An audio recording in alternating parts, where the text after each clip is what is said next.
I want it now, and I ain't never gon' back down. I want it now, and I ain't never gon' back down. I want it now, and I ain't never gon' back down. I want it now, and I ain't never gon' back down. Said I'm fired up, I'm sorry your time's up. I see the top and I climb up. Came from the ashes, I rise up. Rise up, rise up. I want it now, I gotta rise up. Rise up, I want it now, I gotta rise up. Rise up, I want it now, I gotta rise up. Rise up, I want it now, I gotta rise up.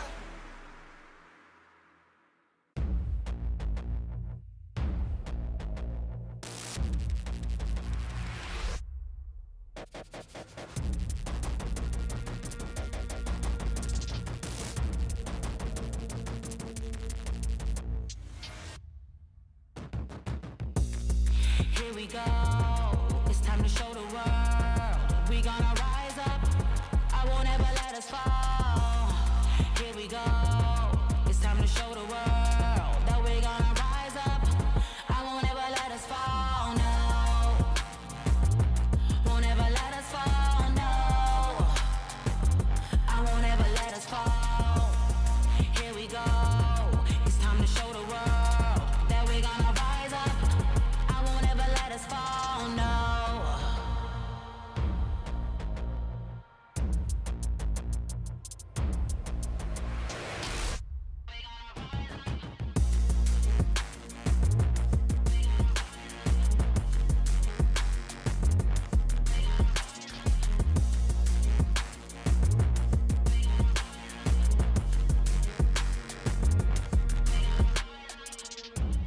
So high, we will never hit the ground.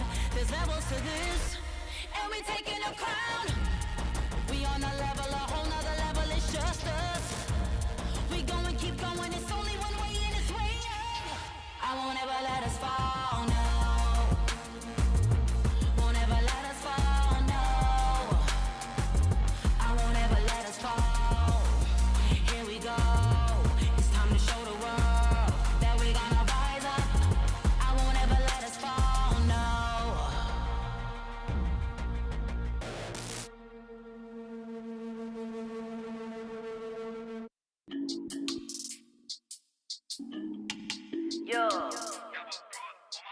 Yeah, show you how a real chick's supposed to. Yeah, the brand new fit cost a rover. And I'm real slim thick, Coca-Cola. Why you thirsty for a pic? You a poser. Evian on the chain, bubble bath, champagne. Went from Spain to Dubai, I guess hot on the plane. Just saying, this how you supposed to. I'ma show you how a real chick's supposed to. Yeah, this one, this or that. All my diamonds mix and match. All my whips I bought in cash. AC/DC back in black. You can't buy this bag of sacks. Send my paper through the fax. I'ma drag it by your tracks. Vouchers, dude. Wake up, you sleep. Spend your rent on Fashion Nova. I guess that for free. Noble with my friends. We eat. Even with them stripper heels, know I'm out of reach. Show you how a real chick's supposed to. Yeah, the brand new fit cost a rover. And I'm real slim thick, Coca-Cola. Why you thirsty for a pic? You a poser. Evian on the chain, bubble bath, champagne. Went from Spain to Dubai, I guess hot on the plane. Just saying, this how you supposed to. I'ma show you how a real chick's supposed to. Tank, fill up the tank, yeah. Frank, fill up the bank, yeah. Clank, sippin' on drink, yeah. Lame, you lame, I do what you can't. Album drop it, put all of you goofies on hiatus. He asked for my number and I asked for a base statement. Ain't no drama off the Tijuana on vacation. Got my sloppy seconds, I just said congratulations. Vouchers, dude. Wake up, you sleep. Henny in my cup. I don't sip no tea. Noble with my friends. We eat. Even with them stripper heels, know I'm out of reach. Show you how a real chick's supposed to. Yeah, the brand new fit cost a rover. And I'm real slim thick, Coca-Cola. Why you thirsty for a pic? You a poser. Brilliant on the chain, bubble bath, champagne. Went from Spain to Dubai, I guess hot on the plane. Just saying, this how you supposed to. I'ma show you how a real chick's supposed to.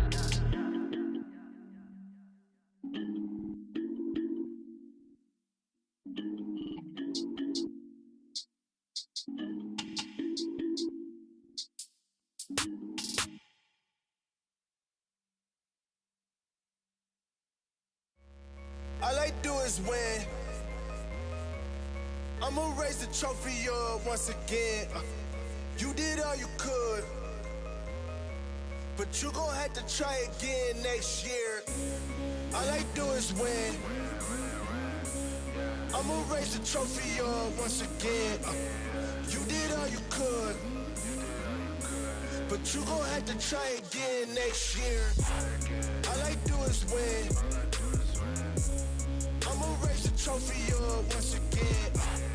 You did all you could, but you gon' have to try again next year. Oh yeah, I've been shooting in the gym, getting it, oh yeah. Watch me how I ball, watch the Rangers fall, yeah. I've been on my grind, team been winning, oh yeah. They hate it when I shine, I'm like, give me mine, yeah. I see you wanna win on my rings, but you don't wanna win on my team, yeah. I see they wanna say the same thing, but we don't really know what you mean, yeah. I'm royal with the crown, been top shelf, that's the king, yeah. Y'all fill a cup with the lean, but I'ma fill it up with the whole up. I'm coming for anyone thinking I'm not gonna carry my word. If they don't believe that I carry this cannon that's more than my name, then that is absurd. We are not on the same level, I eat you like cancer. You just a germ, authentic when I twist up, getting burned like a perm, yeah. All I do is win. I'ma raise the trophy up once again. You did all you could, but you gon' have to try again next year. All I do is win. I'ma raise the trophy up once again. You did all you could, but you gon' have to try again next year. Started off slinging dope, tryna buy a Benz. Lord knows I knew better, but I tried again. Move that coca, that mocha, that smoker. I spent off the porch with a bag and a toaster. I put out a check, I got a check. On to the next, whoa, whoa, she know I lit. I know she sick, she ain't get a chip. After I did, I said the kid. One down and I took. Never come when I spend. Every day I be on some shoes, lace on trip. They gon' have to try again next year, cause it's my time to shine, talking last year. All I do is win. I'ma raise the trophy up once again.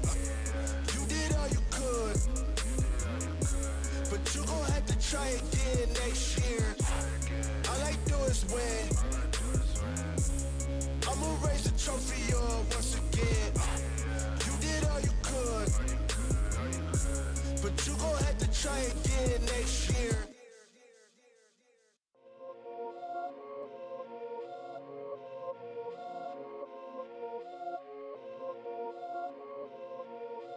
Yeah. This is what a boss do. What a boss do. Spend a couple racks on the coming for a boss move. Watch what a boss do. What a boss do. Run it up for the money. That's a boss move. Spent 10K on a video, 10K on a motorboat, 50K on a wrist coat. Why these hoes on a motorboat? I don't take no risks. I just snap my chicks, hold my cards to my chest, move like I'm playing chess. I break all the rules, take it all, don't choose, making play after play, and I don't ever lose. Ain't got time for no rainy days, ain't got time for no haterade, ain't got time, let's about the paper. Boss talk in the room, that's a cash race. This is what a boss do. What a boss do. Spend a couple racks on the coming for a boss move. Watch what a boss do. What a boss do. Run it up for the money. That's a boss move. Take. Was mine? Pay up if you buy. Play. All that play. Ain't got time. Say. What you want? You owe me. That's fine.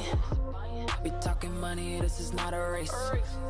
We talking lanes, then stay in your place. We talking whips, I got a wraith. Ain't on my level, out of my face, out of my face. Ain't got time for no rainy days. Ain't got time for no haterade. Ain't got time, less about the paper. Boss talk in the room, that's a cash race. This is what a boss do. What a boss do. Spend a couple racks on the come for a boss move. Watch what a boss do. What a boss do. Run it up for the money, that's a boss move.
be praying for all of my enemies to keep giving me all of the energy. I'm everything that they can never be, everything that you will never be. Champion, I'm never gonna stop, I'm a champion.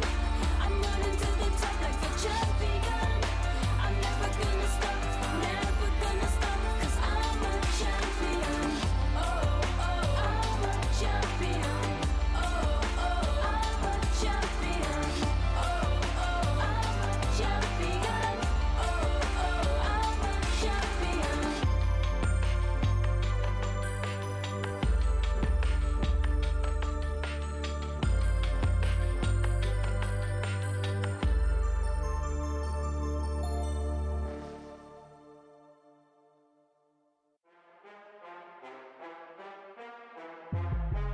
Yeah. I ain't choose the game, game chose me. I'm a champion, I need some trophies. I can draw the lane, I can shoot the three. I can run 100 yards, I can throw it deep. I ain't choose the game, game chose me. I'm a champion, I need some trophies. I can draw the lane, I can shoot the three. I can run 100 yards, I can throw it deep. I got what it take to be a champ. You know bars life, you should come and join the camp. Title after title, put my rivals off the map. Thought you had the trophy till I came in for the snatch. I was born in it, not sworn in it. I ain't come to play, my wrist mean all business. Running like a mimic, check my jersey authentic. In Oakland with some Raiders till my haters deal with it. I'm in the field with it. Stop playing. I ain't choose the game, game chose me. I'm a champion, I need some trophies. I can draw the lane, I can shoot the three. I can run 100 yards, I can throw it deep. I ain't choose the game, game chose me.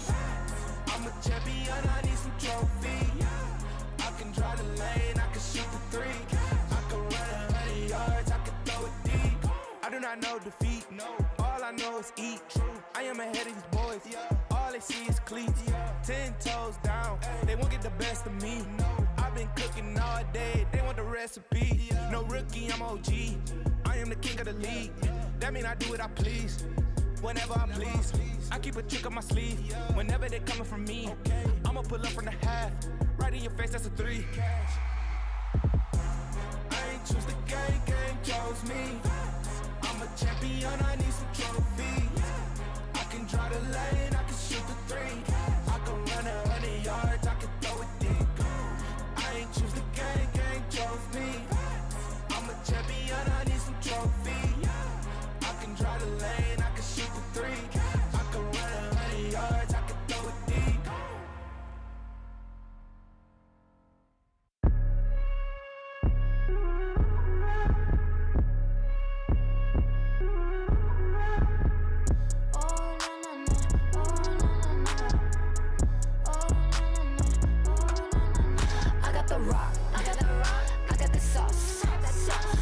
Drip, can't f with no R.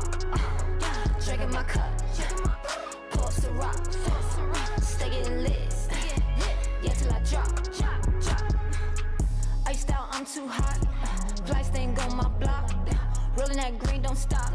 When you're rolling in green, they flop. Look at my ride, too clean. Interior Krispy Kreme. Roll around with the team. Better get with the regime. I don't do no pretending. Take you to new dimensions. Shawty all in my mentions. Shawty won't give me inches. With a bossy baby, I'll get you frosty, baby. Don't care what it costs me, baby. I'm feeling flossy lately. I got the rock, I got the rock, I got the sauce. I got that drip, can't f with no R. Drinking my cup, pull up the rock, stay getting lit, yeah till I drop.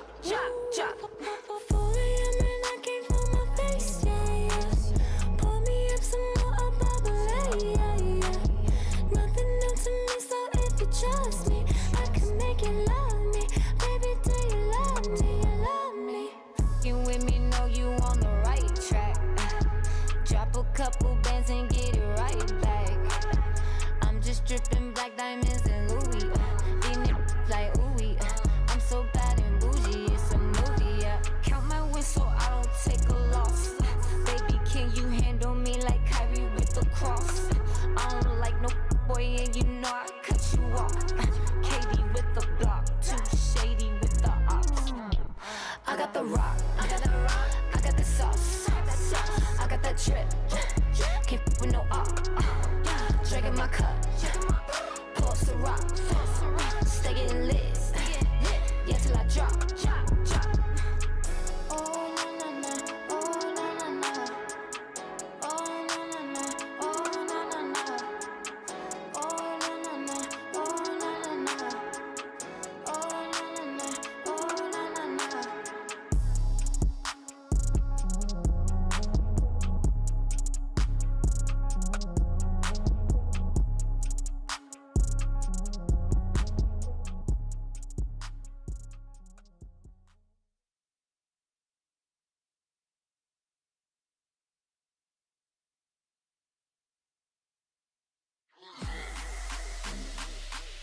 space.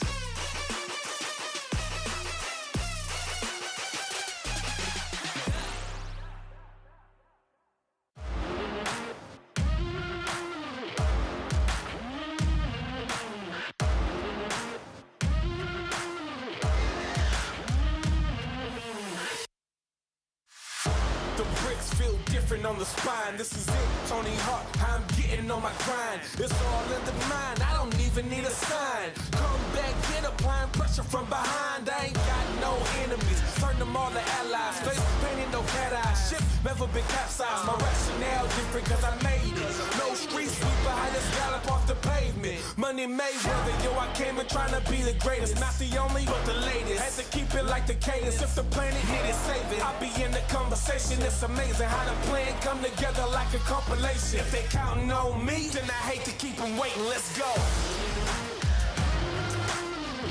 Our backs to the wall, but they counting on me.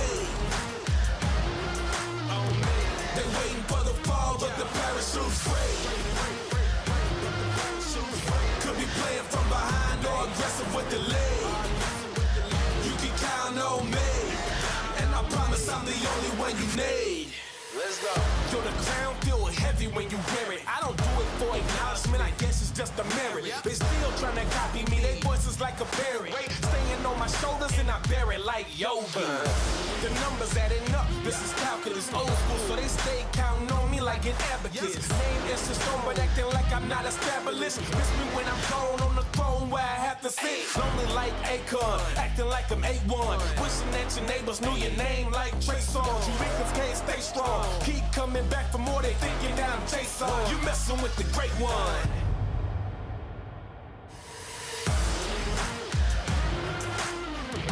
Our backs to the wall, but they counting on me.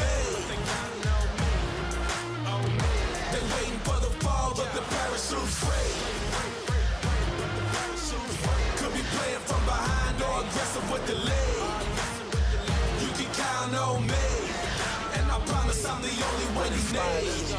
Is it for the fame or glory, past your limits, or you finished with the story? I wanna know what inspires you. Are your eyes filled with courage when you're challenged? Will you shine or be discouraged? I'm asking what inspires you. Can you lead and be a savior? Will you freeze when you introduce the failure? I'm asking what inspires you. Go away to bad behavior, cause I think you when I do you any favors. Yeah.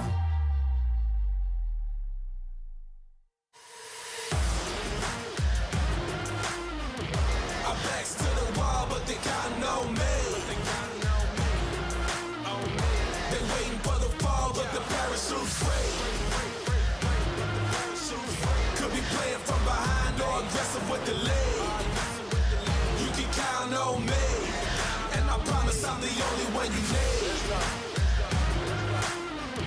Our backs to the wall, but they counting on me. They waiting for the fall, but the parachute's free. Could be playing from behind or aggressive with the lead.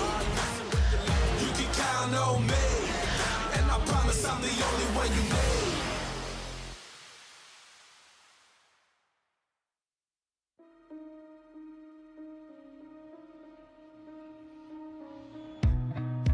Time slows down when it can get no worse. I can feel it running out on me. I don't want these to be my last words.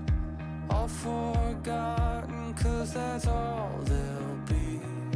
Now there's only one thing I can do. Fight until the end like I promised to. Wishing there was something left to lose.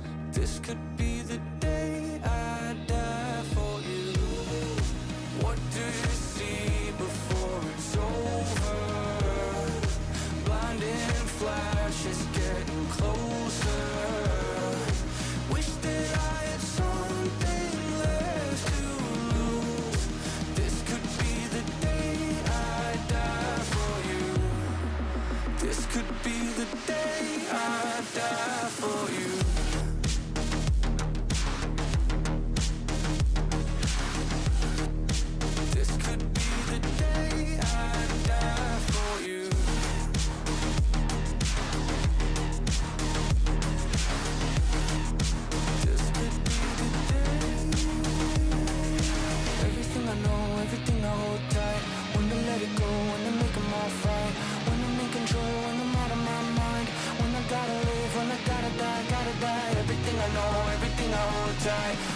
it go, when to make them all fight, when I'm in control, when I'm out of my mind, when I gotta live, when I gotta die.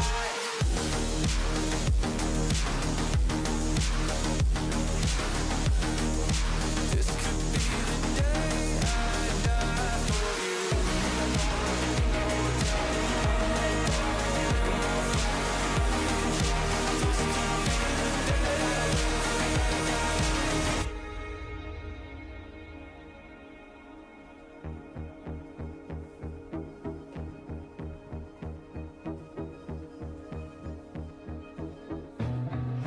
Feeling like there's nothing I can do. This could be the end. It's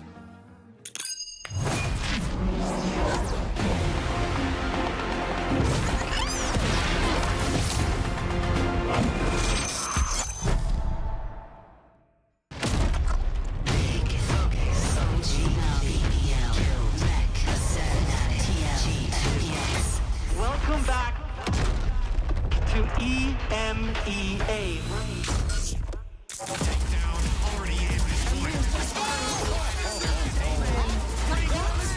He gets 2, right?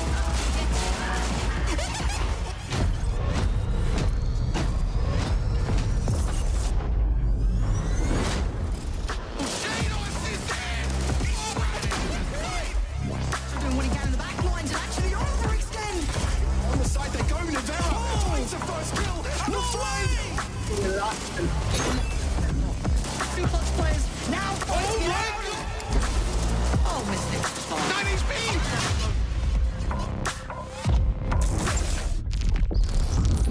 Get ready for playoffs. Hello, hello, hello! Welcome everybody! Again, our final day of week 1 of playoffs in EMEA, the best region in the world. We continue on with more action. So happy to have you with us here, ladies, gentlemen, MBs, for this wonderful Sunday and a perfect one to stay home and watch the matches. Or if you're outside and you're having fun enjoying the sun, thank you for joining us on your mobile devices. Hello, I'm Milosh, your host for the show this weekend. With me on the desk are two beautiful faces as always, Jess and Ryan. Good morning, friends. How are you doing? Yo, what's going on? I mean, I can't believe we're at Sunday. We're here to unfortunately knock some people out, but we've also put some people into international events. So I feel pretty, accomplished this weekend thus far. Yeah, in the immortal words of Will Smith, that's hard. Both EMEA physically, because it's sweltering, yeah, but also the competition's heating up. Will Smith is the man you chose to quote. I mean, there's worse quotes for Will Smith at the moment, but that's hot is going to do fine. You can say another quote. It's a wild, wild west. It is. That's a reference for all the 90s kids. It's a Will Smith show today. It's a Will Smith show. There you go. That's the one we're going for. And since we're looking our eyes through certain binoculars, as the mention usually goes for Will Smith, how about we peer into the rest of EMEA? There's so many subregions that make up the beauty of this region. So take a look at the biggest action of it.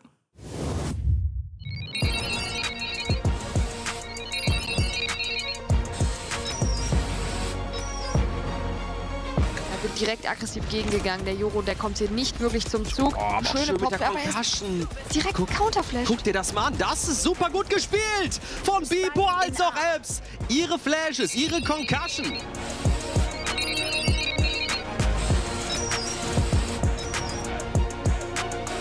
Siyan var, 1'e 3 pozisyonda Sochni. Rid deneyecek. Sochni! Bu ne? Şansın bu kadarı. Sochni bir de ultiyi açtı. Tek yok ama bayağı bir rahatlatacak kendisini. Üstüne gelmeye çalışıyor rakip oyuncu. Sochni onu da yakalamayı başardı. 4 kill, 1'e 3 clutch Sochni.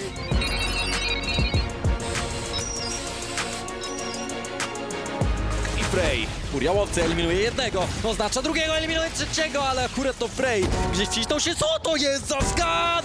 Co to jest za play? On ale ścika! 6. runda dla Enterprise, gdzie już nic.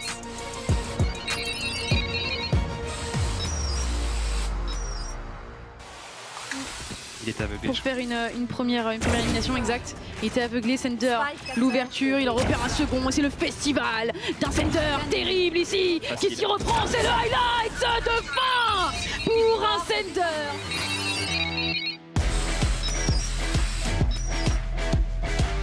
aparece en el duelo tras haber baitado la bala del Operator y se vuelve un poquito cuesta arriba, aunque Sneak acaba con la vida de Tuga, se queda solito Dex, momento clave para él, saca la triple, se queda en el mano a mano finalmente contra el bueno de Poppy tras asegurar la 4K, utilizando también esta camarita. Cincy que va a llegar a la apertura de un momento a otro en el bueno de Dex, acaba piqueando, es un ace para Dex.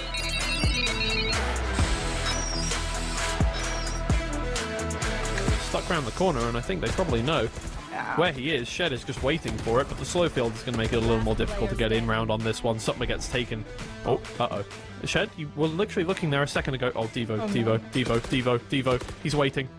One, wait, two, wait. three. 1, 2, 3. There we go. It's beautiful, and now it's just Sutma left with Yesmond holding up in heaven. The showstopper doesn't get much, but he finds the head of Yesmond. It's a 1v1. Now he has a spike in his hands. He can rotate back round to B if he wants. I think he's just going to cut noise and wait. He wants this ace. He wants to kill Sutma here. And he's just round the corner. He finds the head of Sutma. Gets the ace. What an incredible trigger control play from Devo. That's what makes our region so good. How international, multicultural it is. And we see all the casters, all the languages, and doing their best at it. Of course, the highlights, the players themselves. And to continue on highlighting players, we turn from the micro of each micro-region in EMEA to EMEA as a whole. Yesterday was an incredibly important day. A reminder, 3 slots are all that's afforded to EMEA to make it to Masters Copenhagen, and we've decided 2 out of the 3. Fnatic, they made it through. A lot of people expected that. There is still a 3rd slot open that will decide for next week, so we'll see all through today and week 2. But the biggest surprise for so many, but big happy time, is Guild Esports. They made it through. They're going to get their first ever international experience playing all of this. They got to be over the moon. Yeah, they should be, really. I think that they're in a position where they were immediately put up to that sort of upper round where they played up against Mech because they topped the group. And you sort of expect how Guild have been performing 4-1 in the group stages that they were going to sort of live up to that performance that they've been showing. But they do falter out after 6 attempts, I think, of qualifying for an international event. Closest they got was LCQ. They managed to get it with this one. They're going to be at Copenhagen for the first time. Imagine the feeling. Imagine the feeling of trying so many times, time and time again. You're sitting there and you just know that if you manage to snag that win, that you're able to go to an international event and prove that Guild is this high-tier team that's the top of their group for a damn reason. I was so impressed by them. Map number 1 really kicked that off for me. I don't even think we need to imagine the reaction. Yeah, no. What Trex tweeted before. So yeah, that's the big thing for me. But yesterday's result, I think overall, we know that Guild can have these performances, but could they do it on the big stage? Could everybody perform well? And that's exactly what they were able to do. Yep, and there we get to see it, that qualification. Guild going super hot in-game, in the server, taking out a very difficult mech. But now, like you said, Ryan, we go from, oh, Guild finally made it. They not just topped their group, but they've actually made it in playoffs. Can they actually make it number 1 in EMEA is the next question. And then on to that, how will it be internationally for the first time? And we don't even have to speculate, like you both were saying, how the team felt, because we know exactly how they did. Let's listen up at what they were doing. Oh. Chill, I have stun. We have Molly. Ulti.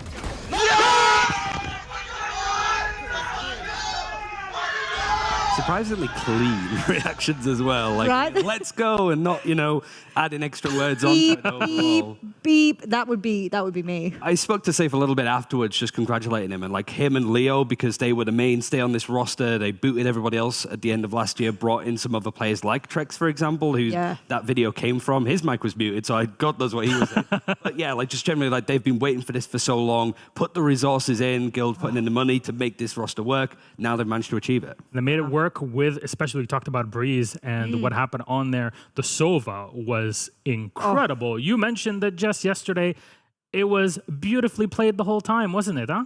I think the biggest thing was that Ryan and I sat there and I said, I believe that was one of the best halves of Sova I've seen in the world. And just that first half, I believe he walked away with 13 frags, but some of them were very extra special frags. Yeah, so these stats are just looking at Leo's performances over the group stages. Now, to be fair, a lot of teams are moving away from the Sova overall for Fade or other options or other maps. But the fact that, like, Leo, through 5 weeks of group stage, is able to get 5 kills with shock darts, mostly 4 with the ultimate, he was able to beat that record in one map alone. 3 shock darts, 3 ultimates, now tops it. Took over Enzo, who I think had like 9 kills with Sova utility. He's up to 10. I mean, Leo doubled his results so far, and it was just the way it was set up, the way it performed, and I'm quite surprised that Mech didn't expect that, because that's what we know from Leo. Shock dart kills on Breeze, right? That's what he's known for, and the fact he did it yesterday again shows how it seems to be lining up, literally. Exactly. There you go. Those were incredibly impactful kills also in the ways denying plants. But that's match number 1 that happened in the day. There was a second match that was equally hotly contested, Fnatic versus FPX, where we'll turn our attention to for our next topic. There's a clear difference in experience, I guess, for some teams here in EMEA, but this game really went the distance, Jess. I mean, after map number 1, I think everyone did the usual. Fnatic's just going to roll through this. They're going to get an easy ticket over towards Copenhagen. No, that's not the story here. FPX, a team we already know from stage 1 is a formidable team, has come up, and at least after map number 2, their comfort pick, they go into map number 3, and they do put quite a formidable challenge. Wasn't it Boaster that said something to the effect of, we didn't even know if we were going to win some rounds. We had to pull out some crazy clutches out of nowhere. It was chaos. So for Fnatic to say that means FPX fought back. It's also who brought out those clutches, right? Because we've been harping up on like Durka, Alpha being terrific players, but it's this was one of the rounds that Buster was talking about, like Enzo anchoring over onto this B site, getting all of the kills, and then Mystic does something similar on the breach. It really could have gone either way. I'd be surprised if there was anybody out there that didn't predict Fnatic to be one of the qualifying 3 teams, but FPX made it close, and I still think that FPX is the favorite to get that 3rd spot, all things considered. Now, Fnatic, this is a team that we've seen 1,000,001 times over the past, basically the entire history of EMEA, but I'm told they've been around to what, 7.5 billion different offline tournaments. Feels like give or take. Yeah, we actually have like the numbers of how many times these playoff teams. I'm way off. All of them, barring one, which is a bit of an asterisk with FPX. Like they've all attended events. Fnatic now been at the most of them, only missing out on one, which was Masters Berlin. Reykjavik was a tough time for them with their sub-ins overall, but yeah, like Ascend, Liquid, they've all been there, done pretty well. FPX should have been at Reykjavik, but for obvious reasons they weren't able to. So Guild able to get their first international event going to Copenhagen. So we're used to these teams being at this playoff level at this point. So it's really open. What I like, and I want to add an asterisk to it as well, about the whole Fnatic, we expected them to be one of the 3 teams. We do, and that's absolutely right. But what makes it so special to me is that they can go from dominating undefeated in stage 1. You can make roster changes, crucial roster changes. We're not talking about like one person here. We're talking about multiple people. You can come back, and your core and your coaching and leadership is so strong. You can replicate it, you can actually make it better, and you can go to another international event. I mean, how many iterations of a roster are they going to have go to international events? I think this is really cool they can do that. Yeah. So much potential for these teams. And of course, there's a lot more teams in EMEA that'll have a final shot, I guess, at all of it. LCQ will be coming around later on in the year. Ryan, can you give us a heads up on what's happening? So it's important to sort of highlight where we're looking at in the standings overall, because it's all based on points. If we have this like full screen, you could sort of see like the numbers overall of where people are. You could sort of ignore the standings for the most part because it's in flux. For example, now that Fnatic have qualified for Masters, they'll be able to get more points. Teams are still earning points whilst they go through playoffs mind. But even if any of these teams go out today with the elimination, they will still be here for LCQ. From places 3 to 10, all the way down to OG London United, will be playing again in August for one chance to qualify for champions. Sorry, Zescht, I know you cast it today. Big is unfortunately not part of that list, neither is Focus. But it is important to highlight, like Liquid, for example, they got eliminated from playoffs last time, went to LCQ. They were the team that went to champions. So there is a chance still, but the best chance is getting those points on board and automatically being promoted to those champion spots. It's called last chance qualifiers for a reason. Exactly. You only got one spot to make it all happen. And today, we have one spot left that 4 teams will be fighting for, at least trying to survive. Because today, if you lose a match, you are done here in playoffs. And these are the 2 matches that are scheduled for the day. M3 champions, Mech versus Team Liquid is up first, followed by FunPlus Phoenix versus Ascend. Those are two matches that I think a lot of people are very excited for, let's be honest. So, in preparation for all of it, we sat down and had an interview with Redgar, and let's see what he had to say. Well, Redgar will be later. Don't worry about it. Though, mic check. Here's what happened between Vampus Phoenix and Ascend that fought against one another in Week 5. Na na na na na, and leave this world behind. I should be singer maybe, like a professional. Maybe I'm gonna pop a whole album now. Yeah, I might have some issues now with my brain after this. Everyone here? Yeah, I'm here. here. Good. I came here to have fun, boys. No fun, bro. Only hardcore. Stop joking now, it's not funny. I hate the laugh in your face, bro. Let's go! Nice! Come on! Flash. I dog. I'm rotating because I think it's B. It's close. One more. Coming. There's such a lot B. Nice, we're coming. One more B. One long. Come to you. Let's push side. I flash. Hookah. You're good. Chill. I smoke long. They can TP. Planting. Yeah, I'm coming. You need to wait, guys. Let's take together. Nice. I smoke One the more. box. He's Spectre, boys. Okay. Come left. Defuse it. Picking, pick. Nice. Listen, boys, everything is fine. We're here to have some fun. Let's go, boys. Focus. Oh, can't wait to do 5 kills. Oh, sheesh. Alright, let's go. I'm gonna face him. Yeah, running. Dead one. Nice. Double doors. He was running to A, yeah. I'm leaving you, B. He will ult this guy. Three. 3 out, 4 out, all 4. Default up. Be picking default. Nice. That default. One more default. Water. Dead, one more default. Okay, I'm picking him. Nice. Bro, I swear to God, look at your hands right now, Zipan. Shaking. Actually, mine also a bit. GG, bro. Let's go. Time to stomp them. Sheesh. Guys, go. Just remember, full confidence. Let's go, boys. Guys, group. I'm ready. Okay, you have flash? Do you have flash? Yes, I'm ready. I can go. You want? Yes, there is a trap. Yeah, cross. Wait, flash, 3, 2, 1, flashing. Maybe left side. Side, maybe. Side, default. Running back. Come CD, I have CD. Maybe backside. Backside, maybe. Nice. Go CD. I plant. I'm picking. Heaven. Somebody come to him. I want CD. Just don't go. He's male. I can't help him, I just play back. Heaven, 1 HP. Nice, Heaven. Okay, chill. Just play. Ban it. Nice! Hackers win.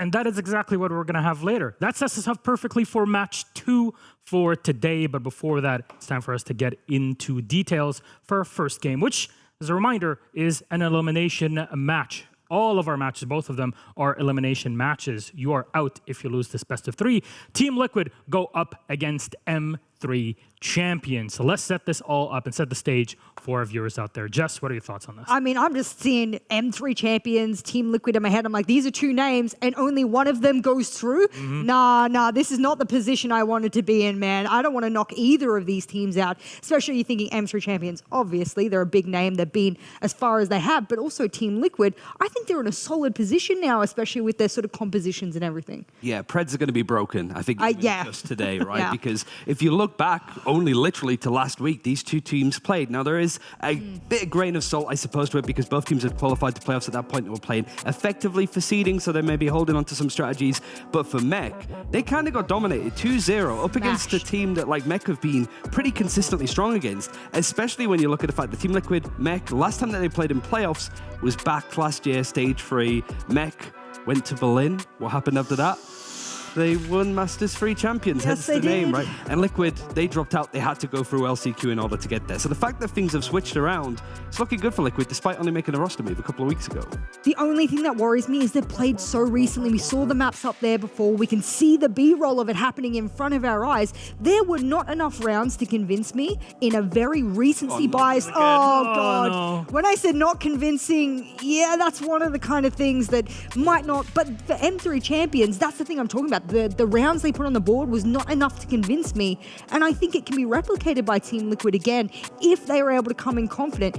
Map pool as well. I mean, it's not a really good stylistic map pool between both of these teams if you're an M3 Champions fan. If you're sitting there and you're like, oh, what are the map videos going to be? They'll probably favor Team Liquid. For sure. I also think that like Liquid's performance against FPX, they seem to revel in these high pressure moments. Yeah. A lot of like 50 rounds against FPX, for example. That kind of thing you expect from Mech, right? Just being able to pull rounds out of their butts. And we saw that a little bit against Ascend, but not at all yesterday. It looks rough, and I think Liquid are going to try and exploit that as much as possible. Well, let's focus on Team Liquid and what they have to offer in this matchup, because you always go and look back at Scream's Instagram stories or whatever, and he's saying, you know, this is it, you know, you got to be here for us, all the fans out there. So we're hoping that they're behind them, but can Liquid do it today, Jess? I think with the recent change, they wanted, you know, Dreamers there to be like the supporting factor so everyone else can go out and gun. We've harped on about the fact of Scream and whatnot on the Rays, and we've spoken about different players jumping onto those different agents. Now's the time. I really think now is the time they can grab that mantle and run with it. It's, excuse the pun, it's the fluidity, I think, of Team Liquid at the moment. But it's also interesting in the sense of Team Liquid, like I said, brought DreamHack in instead of Link like 2 weeks ago, like 17 days. Yep. The youngest team in regards to the roster versus the oldest team in Mech. And we've already heard a couple of times, like Redgar, like if we don't get through to Copenhagen, might need to sort of change stuff up, right? So yeah, 543 days of this Mech team versus less than 3 weeks of this Liquid squad.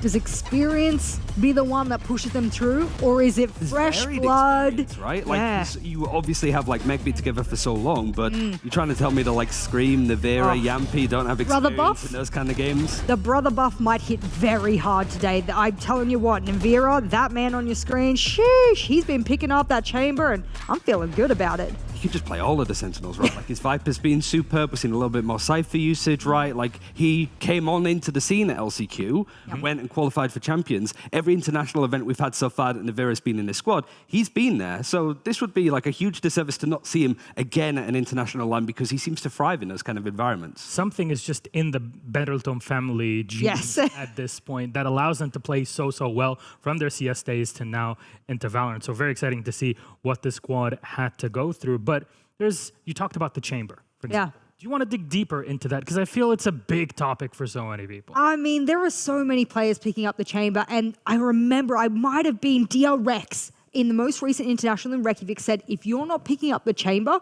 you're trolling. Yeah. And I was like, you know what? That's a fair statement to make. If you're not picking up the chamber, you might be trolling. And teams have slowly walked into it. Now, I will say, a little surprising that Liquid has so many oppers and maybe not running the chamber as quickly as I thought they would.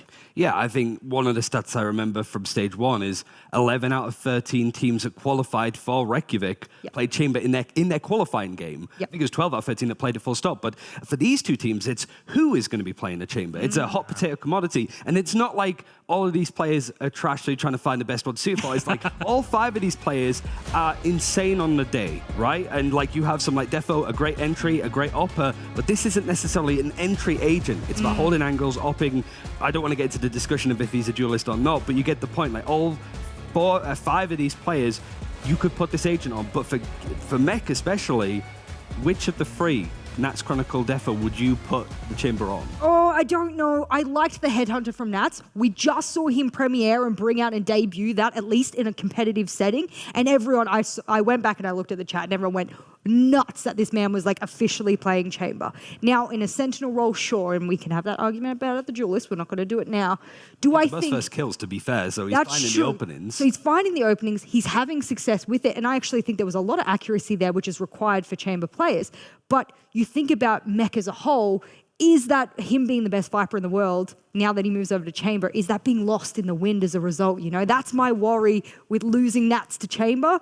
Maybe he can become the best Chamber in the world. Maybe that's what this is. We're setting the path and the foundation for that, possibly. Then the argument for Chronicle is whatever agent he's on his best day, he's the best. You put him on like Astra or something for the first time ever, he'd be the world's best Astra on a performance, right? Like, that's what he could do. So I don't envy Mech having to make that decision on who's going to be fulfilling that role. Yeah. Well, that's something to look at once the game starts itself. But for Mech, as we move on to that conversation topic, we sat down with Redgar earlier today and got to hear from him in preparation for this game how this team will shape up. Hello, everybody, and thank you for joining us for our pre-game interview. Joining me, of course, is Redgar from Mech. Redgar, first of all, how are you doing today? Hello, everyone. I'm fine. Thank you for asking. It's a good day to win the Liquid. You know? Well, I definitely hope so, and we'll get into that in a moment. But first, I want to talk about your match versus Guild yesterday.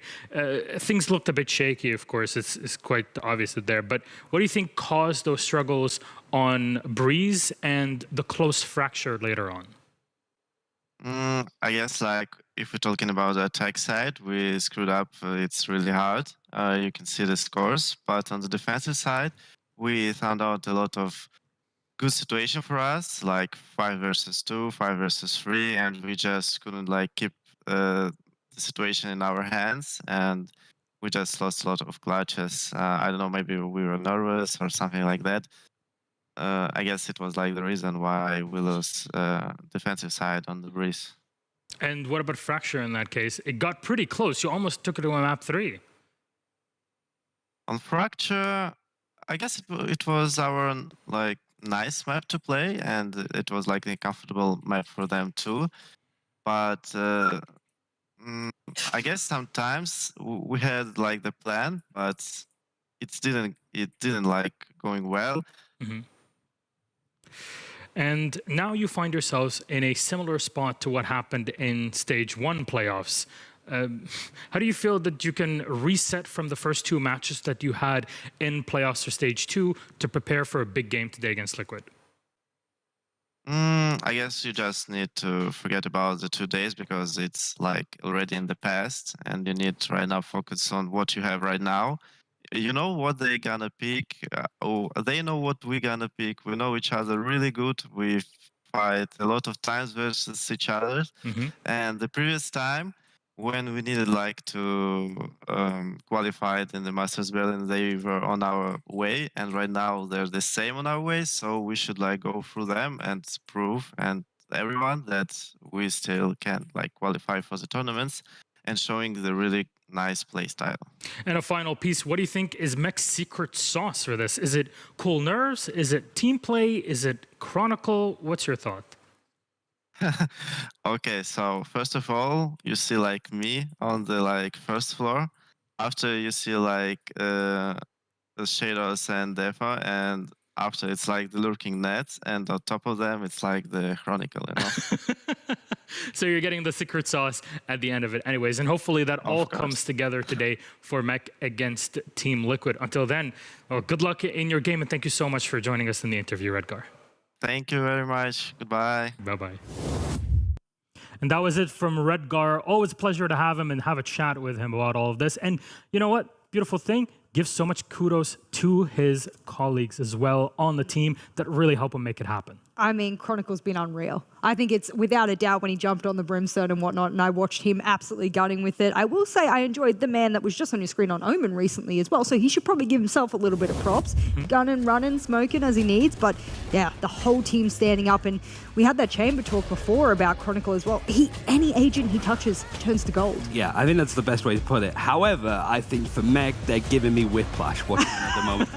Just from like game on game, like they played really well against Ascend on Friday. Yesterday left a lot to be decided against Guild, but just in the like the rounds themselves, like finding themselves in the 5v4 and then still losing out. Some of the crazy rounds that they end up losing in some moments, but it's the fact that they can come into a tournament and look amazing. I think you're going to get an inkling of like first 5 to 6 rounds what we're going to get with them today, but it still could be a free map series that just comes and goes. I think that's what Ascend did well to beat them out beforehand, is just the fluctuation, right, of just how they're playing. And something that Redgar also mentioned is Nats kind of lurking everywhere. So what's the deal with Nats for all this? I mean, look, we touched on it before, did we not? That he's jumped onto the chamber for the first time. And yes, technically that's a Sentinel role. And I think he played that really nicely. His ability to get those first bloods, look at the percentage there, quite high if you're not used to looking at stats like this. I thought he did pretty well for that debut. He found a lot of openings. And I think with the inconsistency of Mech,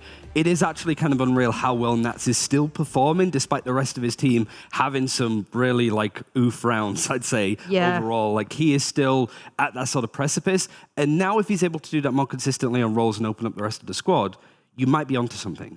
All right, Len, let's take a look at our maps for this series. Reminder, we're still on best of threes, not until the upper bracket and lower bracket grand final that we switch on to BO5. So, which are our maps for this series? I'm very excited to see, and I'm actually quite, at odds in some ways. Do we get similar maps that what they played in the last time? Don't do it. They got Did Mech learn something? That's what I'm saying. Did Mech? No, they didn't. No, Icebox, Fracture, and Bind, literally the exact same as their last game. And the exact same ban format in the exact same order.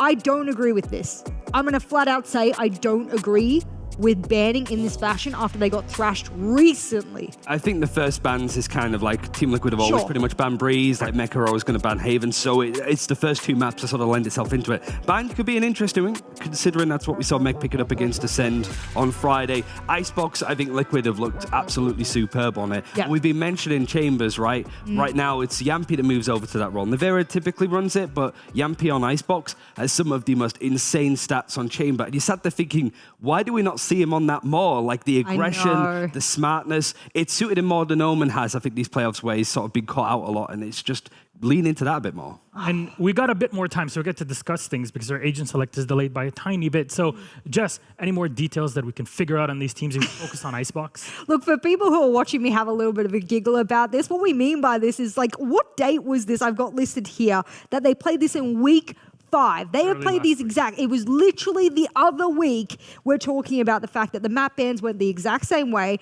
But this is what I don't understand, because you can have a look at the scoreline. M3 champions on map number 1, they barely scrounged together 8 rounds, lost the map. You get to map number 2 of Fracture, they barely scrounged together 7 rounds. Can you see and understand why I'm worried for M3 champions who said, oh, they're standing in our way again. We kind of just need to push past them, get out of the way. Well, you're not going to push past them if you're repeating the same mistakes. Didn't Einstein say if you repeat the same thing and expect a different result, that's the different definition of crazy? Is that what we're seeing today? Or do they truly think that week is enough? I mean, Michael Mando says it in another game as well, to be fair. But like we were sort of saying about like Nats' performance on Chamber looking good, his Viper suits him perfectly here as well. Like if you're on the losing side and you've got a 334 ACS, you're still doing something right. It's just you want to see like Chronicle live up to that expectation. Played a bit of Brimstone. It was a little bit odd. They have moved away from that at least a little bit, but you still wonder, especially that we see Mech change up their roster and comps a little bit, if they've got some aces up their sleeve to use today. Then what can you expect on Icebox in this case? Yoru.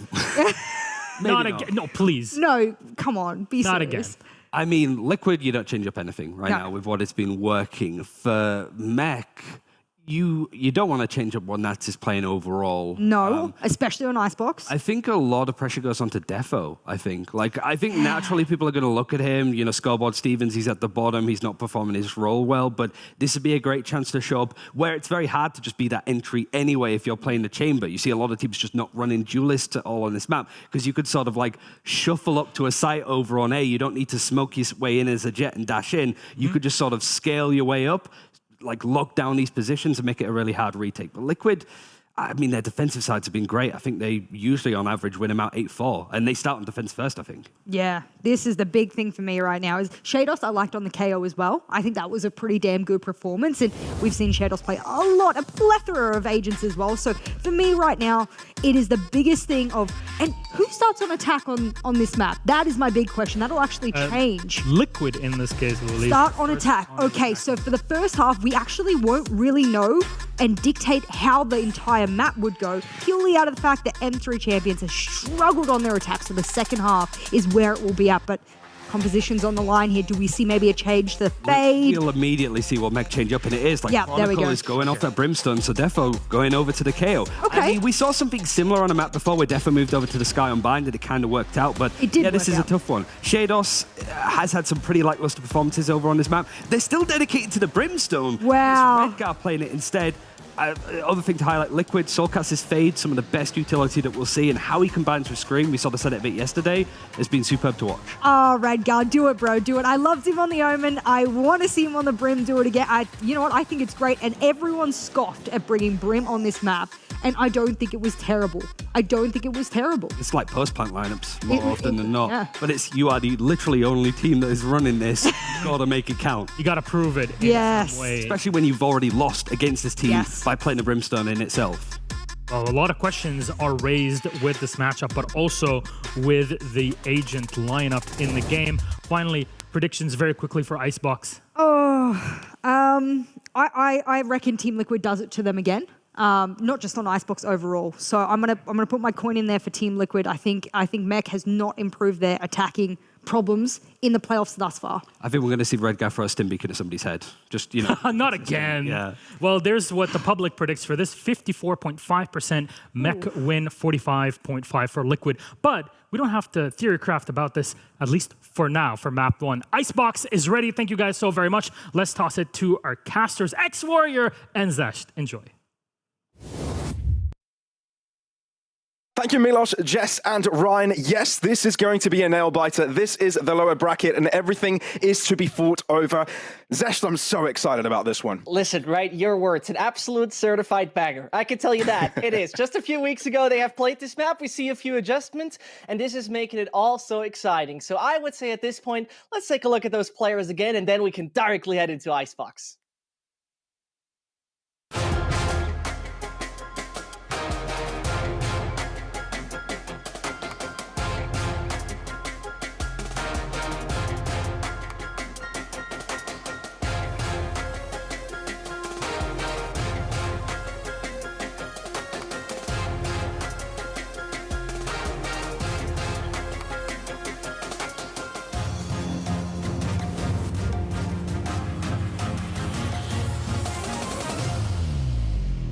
The stage is set, the narratives are ready, and it is now time to head into the first elimination matchup, the first match of the lower bracket here in VCT EMEA playoffs. It's Mech versus Team Liquid, starting things off on Icebox, Zescht.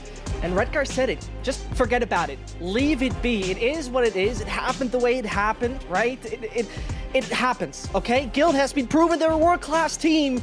And this right here, I'm actually a bit of a fan that they pick the exact same maps. Because I believe if Mac has a perfect VOD to work off with, and once we review what happened, they can make it work. And they seem to start off quickly. It is Liquid aiming for that A-side attack, but look who's ready for that already. It's all about adaptations here. It's all about how you're able to come back from your previous performances. They've played up against each other. We've heard the narratives on the desk, and now it's time to see it on the server. Chronicle starting things off with First Blood. We'll open things up just a little bit to keep defensive stronger onto this A-site line. Nice little lineup for him. Doubles it up as well. Team Liquid already struggling to find their approach. It's ridiculous. I mean, he has swapped his role and makes it work immediately. A triple he gets as well. Spike gets down either way, but there are 5 men remaining for Mac to take back that site. Chronicle has done just so much in this instance, right? Giving Team Liquid no chance to breathe, and now with Dreamer, Scream scrambling to have enough health to survive with this, trying to get a heal in there to keep Scream a little bit more comfortable to play around this, but these one-sided smokes on both ends are just too genius. Nats finds the upper ground. Yes, Dreamers might be able to hold on for just a little bit more, but Mech start things off, bang, and they'll get themselves First Blood. I can't believe it. This is like a statement of intent for Chronicle to be like, I'm not here to just support anymore, right? They have made this change of putting him frequently and more on more aggressive agents, right? In the past, we always highlighted him as being, for example, a Brimstone that can find kills. But they have decided, okay, hold on, something isn't right in the aggressive department with us. Defo is not coming up with the numbers that we expect from him, the role he has. So let's swap it up with someone who constantly finds the amount of kills that we need. Ta-da, you got a Chronicle. Starts off with a pistol, 3 kills. On this map where they have done that change, it screams so much for Mac to be like, yeah, we know how to adapt and evolve from it. Sure, it's just 1 round, so we gotta see.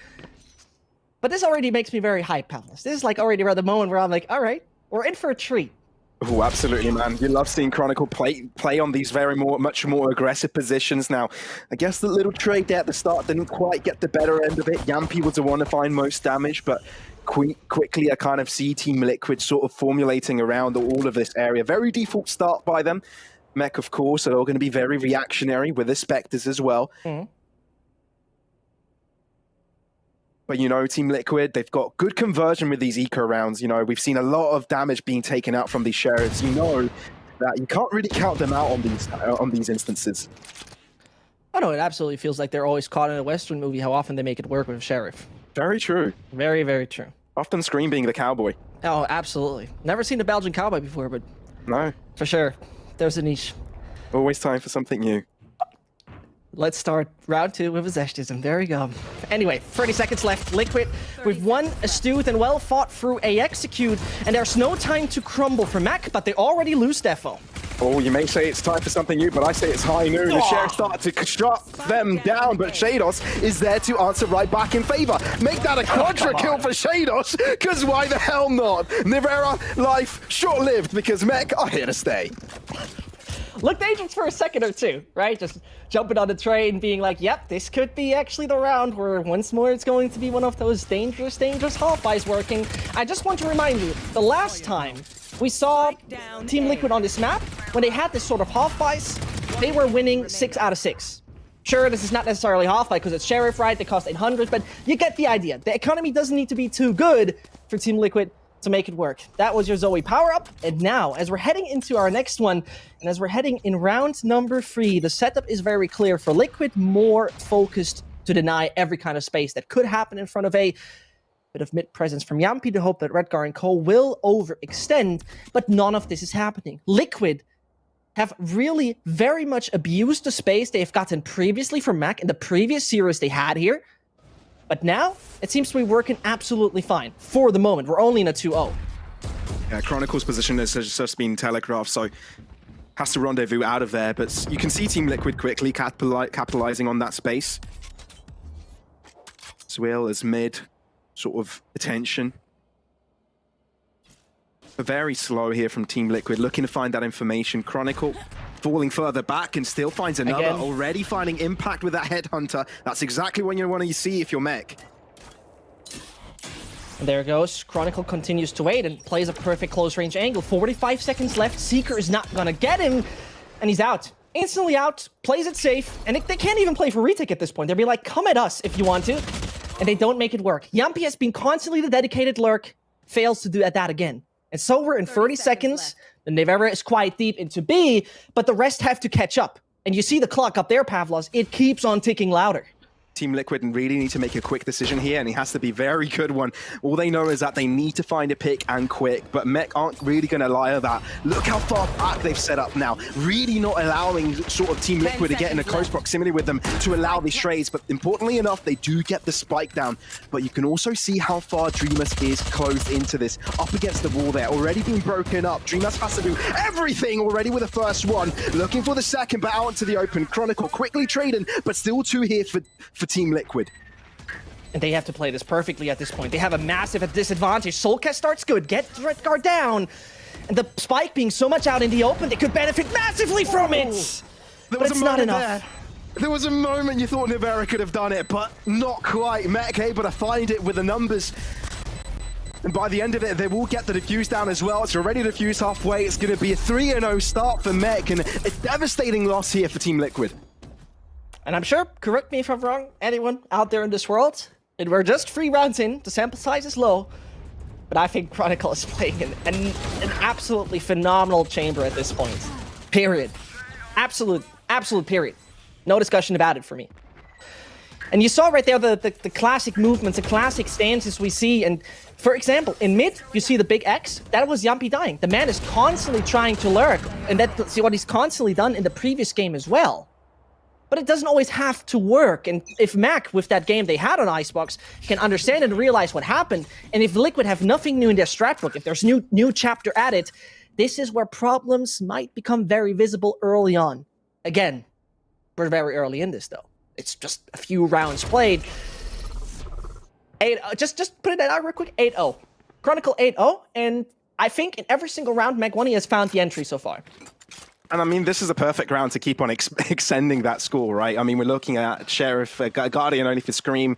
I guess that something could come out of that, but obviously it's a big deficit to work on, especially on a map like Icebox. But now with the crossover towards this B site, seems to be a bit of an opening considering there's only one defender. Of course, Toxins, of course, will keep them back. And respect is handed over here from Mech. Interestingly enough, allowing Team Liquid to walk in. But there's a series of utility ready to be thrown at that spike plant position. Redgust pushing mid also gathers a lot of information. And by the process of elimination, they start to know that this is going to be a direct B hit. You can already see Mech will start to rotate over now. And Mech so far is not doing many mistakes. This feels a bit like a deja vu of the previous round we had. Just this time around, Liquid doesn't have too much considering the weaponry. So same round again, nobody's flanking around. They try to play together, and that time might be constantly ticking, but they don't have too many issues. Except Yumpy is coming in with exactly what you see here. The Tour de Force could be the nuisance in this point. Can it be, though? Fragment causing him to be out into the open. Good little flash ride follow. There you go. Perfect. With the zero command. Nivera is actually putting that Sheriff to good use. Chronicle able to shut it down. Scream no longer able to find the angle. Classic in the midst of that smoke. Yumpy unable to do it, though. A lot expended there, but it is still Mech to gather it. Yeah, I'm quite amazed. Every single, it feels a bit like a puzzle, right? A 1,000-piece puzzle. And you start with the edges, so only 996 pieces left. At that point in time, it feels like they constantly hit every single piece perfectly. No big issue so far. It's a perfect picture we're witnessing right now for Mech. Sure, a few casualties here and there. A slight overextension maybe in that situation, but only a slight. It's not like they had too many casualties. So far it looks solid. Team Liquid with their more B-defaulty, very slow kind of approach. Mech is having none of it. You see, they have very, very, very focused approach on how to take room, what kind of room we take, and when to give up room. Because it never felt like somebody on the Mech side at the early stage had a first F in the sense of, oh, that was way too much. Oh, he was way too hungry for many kills. Didn't happen so far. And now you sort of see Team Liquid, a team with the highest rated and the lowest rated players of playoffs, trying to bounce back at this point. Dreamers with a lot to prove, wanting to be a supportive player. But at this point, you expect more from Team Liquid. In playoffs, lost their first match against FPX and now need to recover. And there is no other room. This is it. This is the lower bracket. This is where they need to start performing. First duel coming out, no one connects their shots. It did, actually. Look at Chronicle. He got tagged for the wall, but he didn't die in the end. Very lucky. So, a big risk. That dagger spot at all, though. And when we take a look at the Liquid side, pardon, the Gambit side, they have so much to still deny to get you on site. 2 snake bites remain, still a smoke, still also the Molotov from KO. It's wonderful. Try to get on the side, Liquid. Do it. There's a lot of risk having Redgar here. You usually want the chamber so you can rendezvous, but this is a Brimstone. Has to use a Stim Beacon and the smoke to run away, but it did get too risky. Now, Team Liquid have to move in. 13 seconds. Yampy with the opener. Looking to follow through. That's a quick war to come through. Yampy going in for more. Look at the left side corner. That's the Toxins now starting to formulate. That's the wall. The flash drive as well. Mech trailing in numbers. The shots coming through the smokes, and that's Nats with the backstab, but it might be all too late. Viper Spit drops. Spike goes down, and Team Liquid have got full control. And it's only Nats to make that work. Tries to enter it. And tries to take out 4 players off the Liquid side. It would be the first success, a breath of relief for sure, a sigh of relief that we're going to witness. But I think it's nothing really coming his way. The only thing he can try is to demolish the economy off the enemy as much as possible. That's Nivera down, though, and things seem to become somewhat possible. Yeah, I guess some damage at least. Time is dwindling. Yep. No other kill either, unless there's some sort of a catapult play in mid. But, you know, that is Team Liquid finding their way onto the board, and that's what you want to see. Trade goes in favor of Sokos, so no weapons recovered here for Mech. So that's a solid way for Team Liquid to find their way in the game. Yeah, minor mistake. Was talking about the snake bites the entire time, but Nats was on A.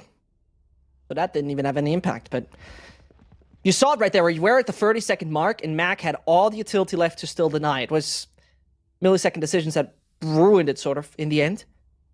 It's so important for Liquid to make that one work right here. What they don't have, and I think that's kind of crucial, a Soulcast who can make everyone deafened on the side and low on HP. So let's look how he's going to use that. But in the meantime, Yumpy's taking a more aggressive stance toward mid. Finally, has the operator in hand. Looks if anyone is popping his head. Shados could be the first victim in this. How will it happen, though, is the question. As the smoke pops, no vision. And so, as Liquid discovered a bit in front of A, have nobody positioned B, once more the silence around the map falls. Yeah, you made a good point that this is a stage of the game where high-impact ultimates start coming in. And this is where you see Macro playing a little bit more gravity to it. Bit of a push and pull over the B site mid as well. You can see Yampy rendezvousing away towards the right side of the map, but still sticking strong. Prowler does spot out Chronicle. Has to move out of there, but does find his way to the back end of Yellow. Or could be a grand opportunity. Look at the Team Liquid players are starting to line up. They seem to know where it's going to come from. Oh, no. Oh, both chambers missed their shots, and now there's another opportunity. No.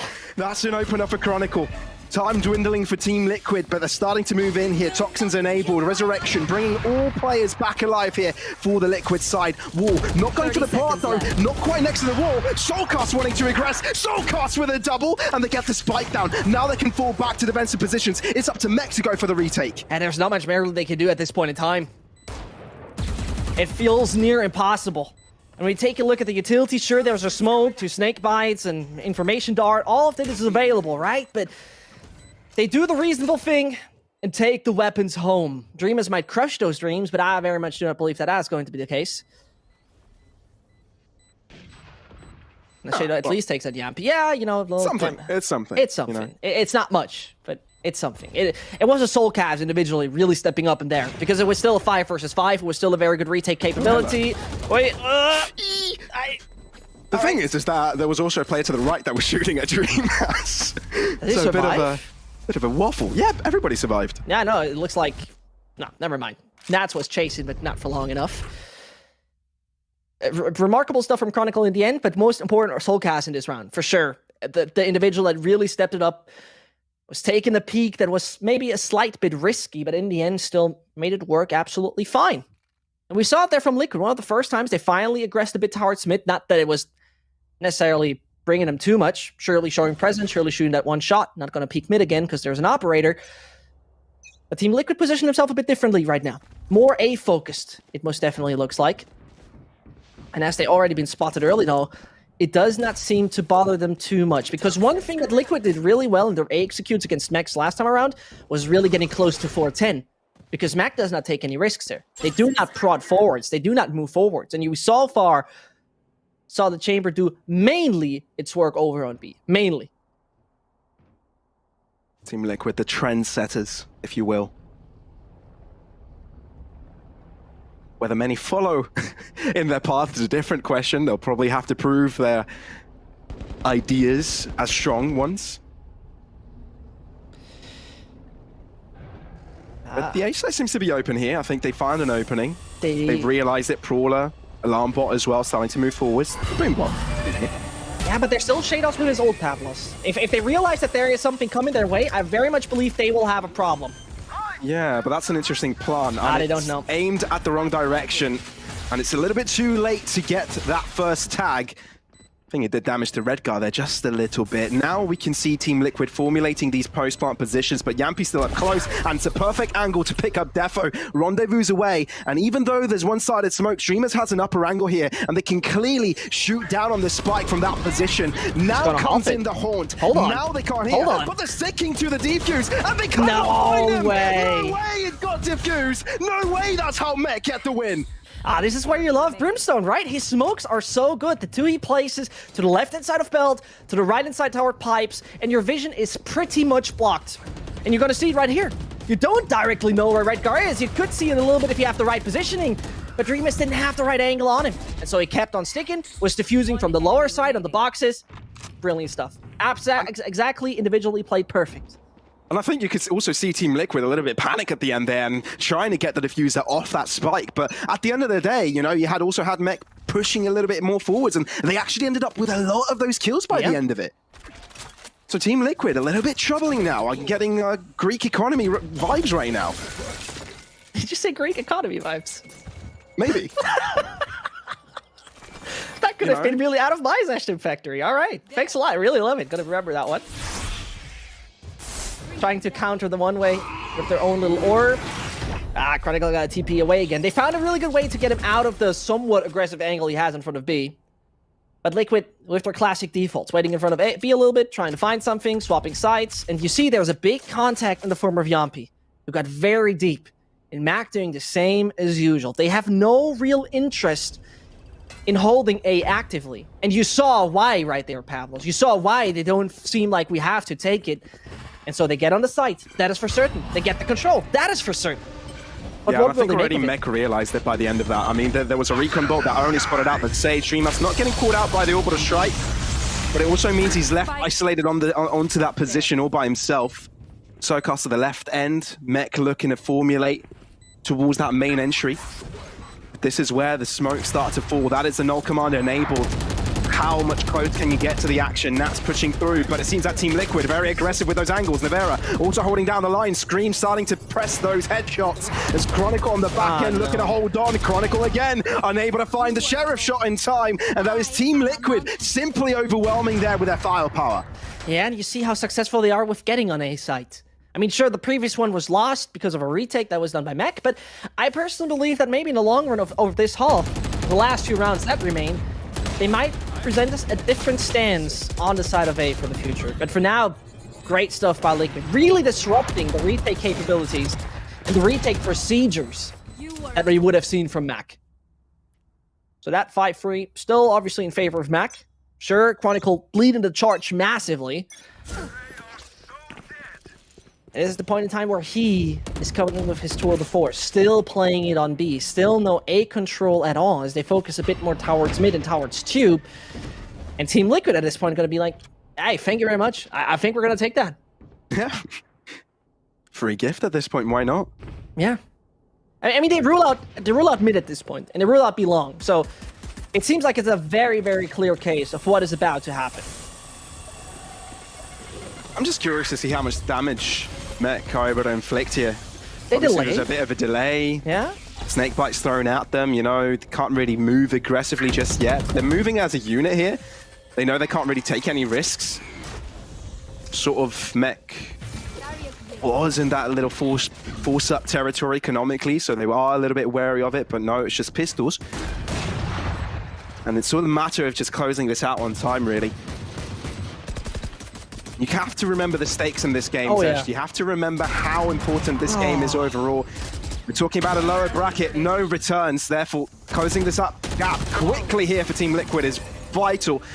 And they don't drop a single player, crucially enough. So let's see, actually, in that round number 10 that we're about to enter, if we get a timeout. Because I personally would see it happening on the Mac side of things to finally pull that one off, but if they're not interested in it, they're not interested in it. I'm just very curious if they keep the same stance towards A, because time and time again, it feels a bit like I watched a replay of Week 5 of the regular group stage of Challengers, because they still do the same thing on A. But here is the change, Pavlos. As anticipated, here comes the Chamber, here comes the Soa, and here comes the KO.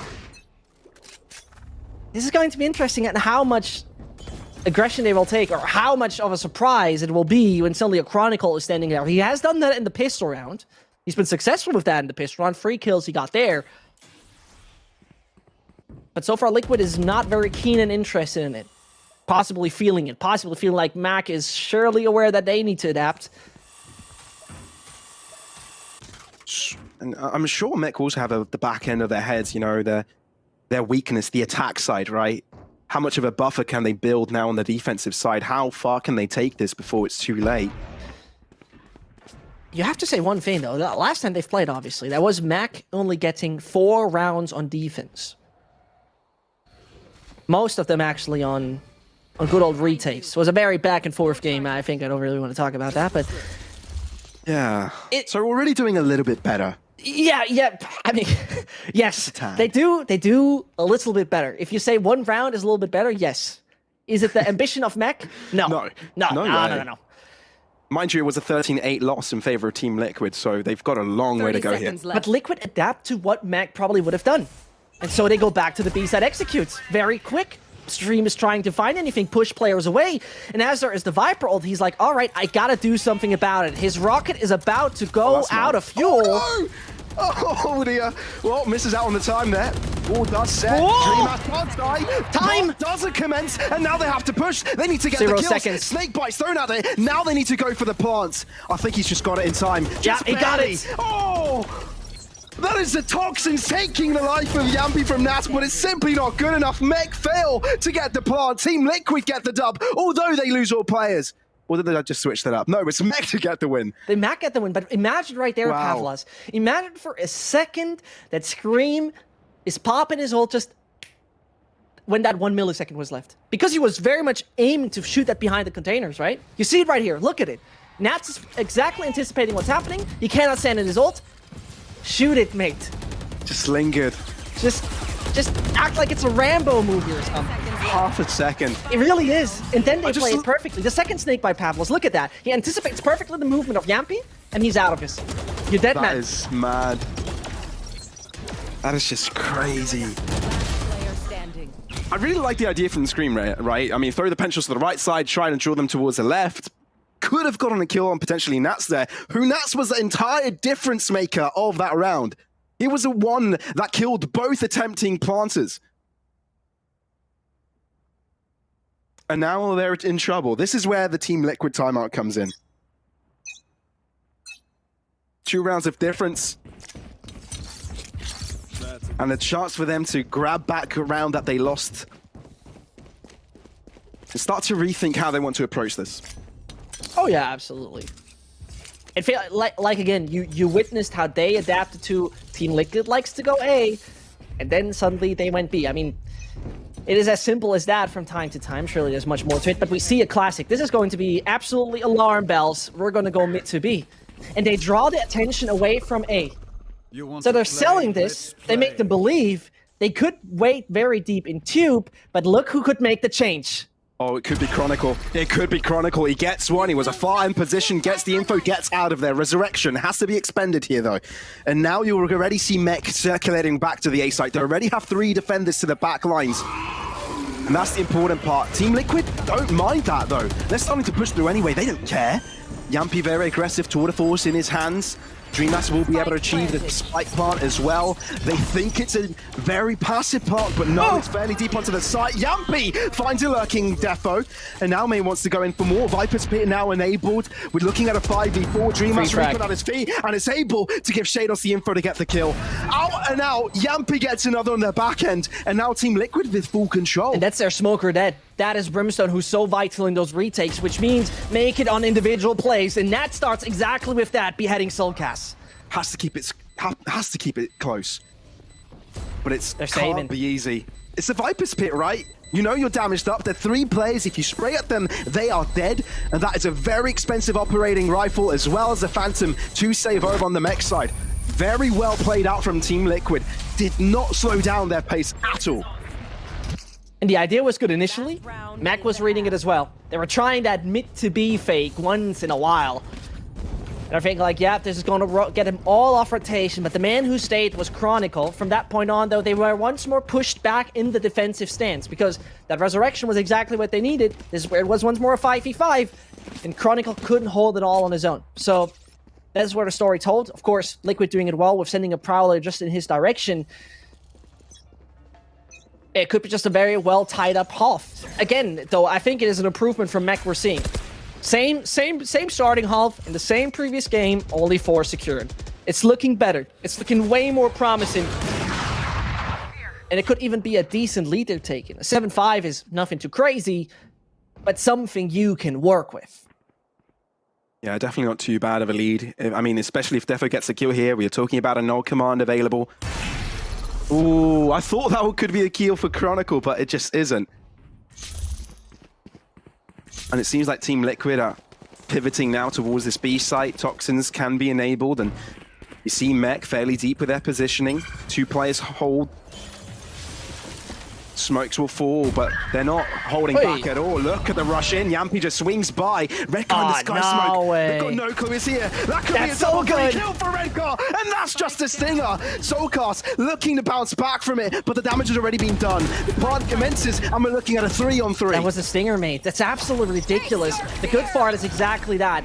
Soulcast still has this thing available. It's not all over just yet. No, it isn't.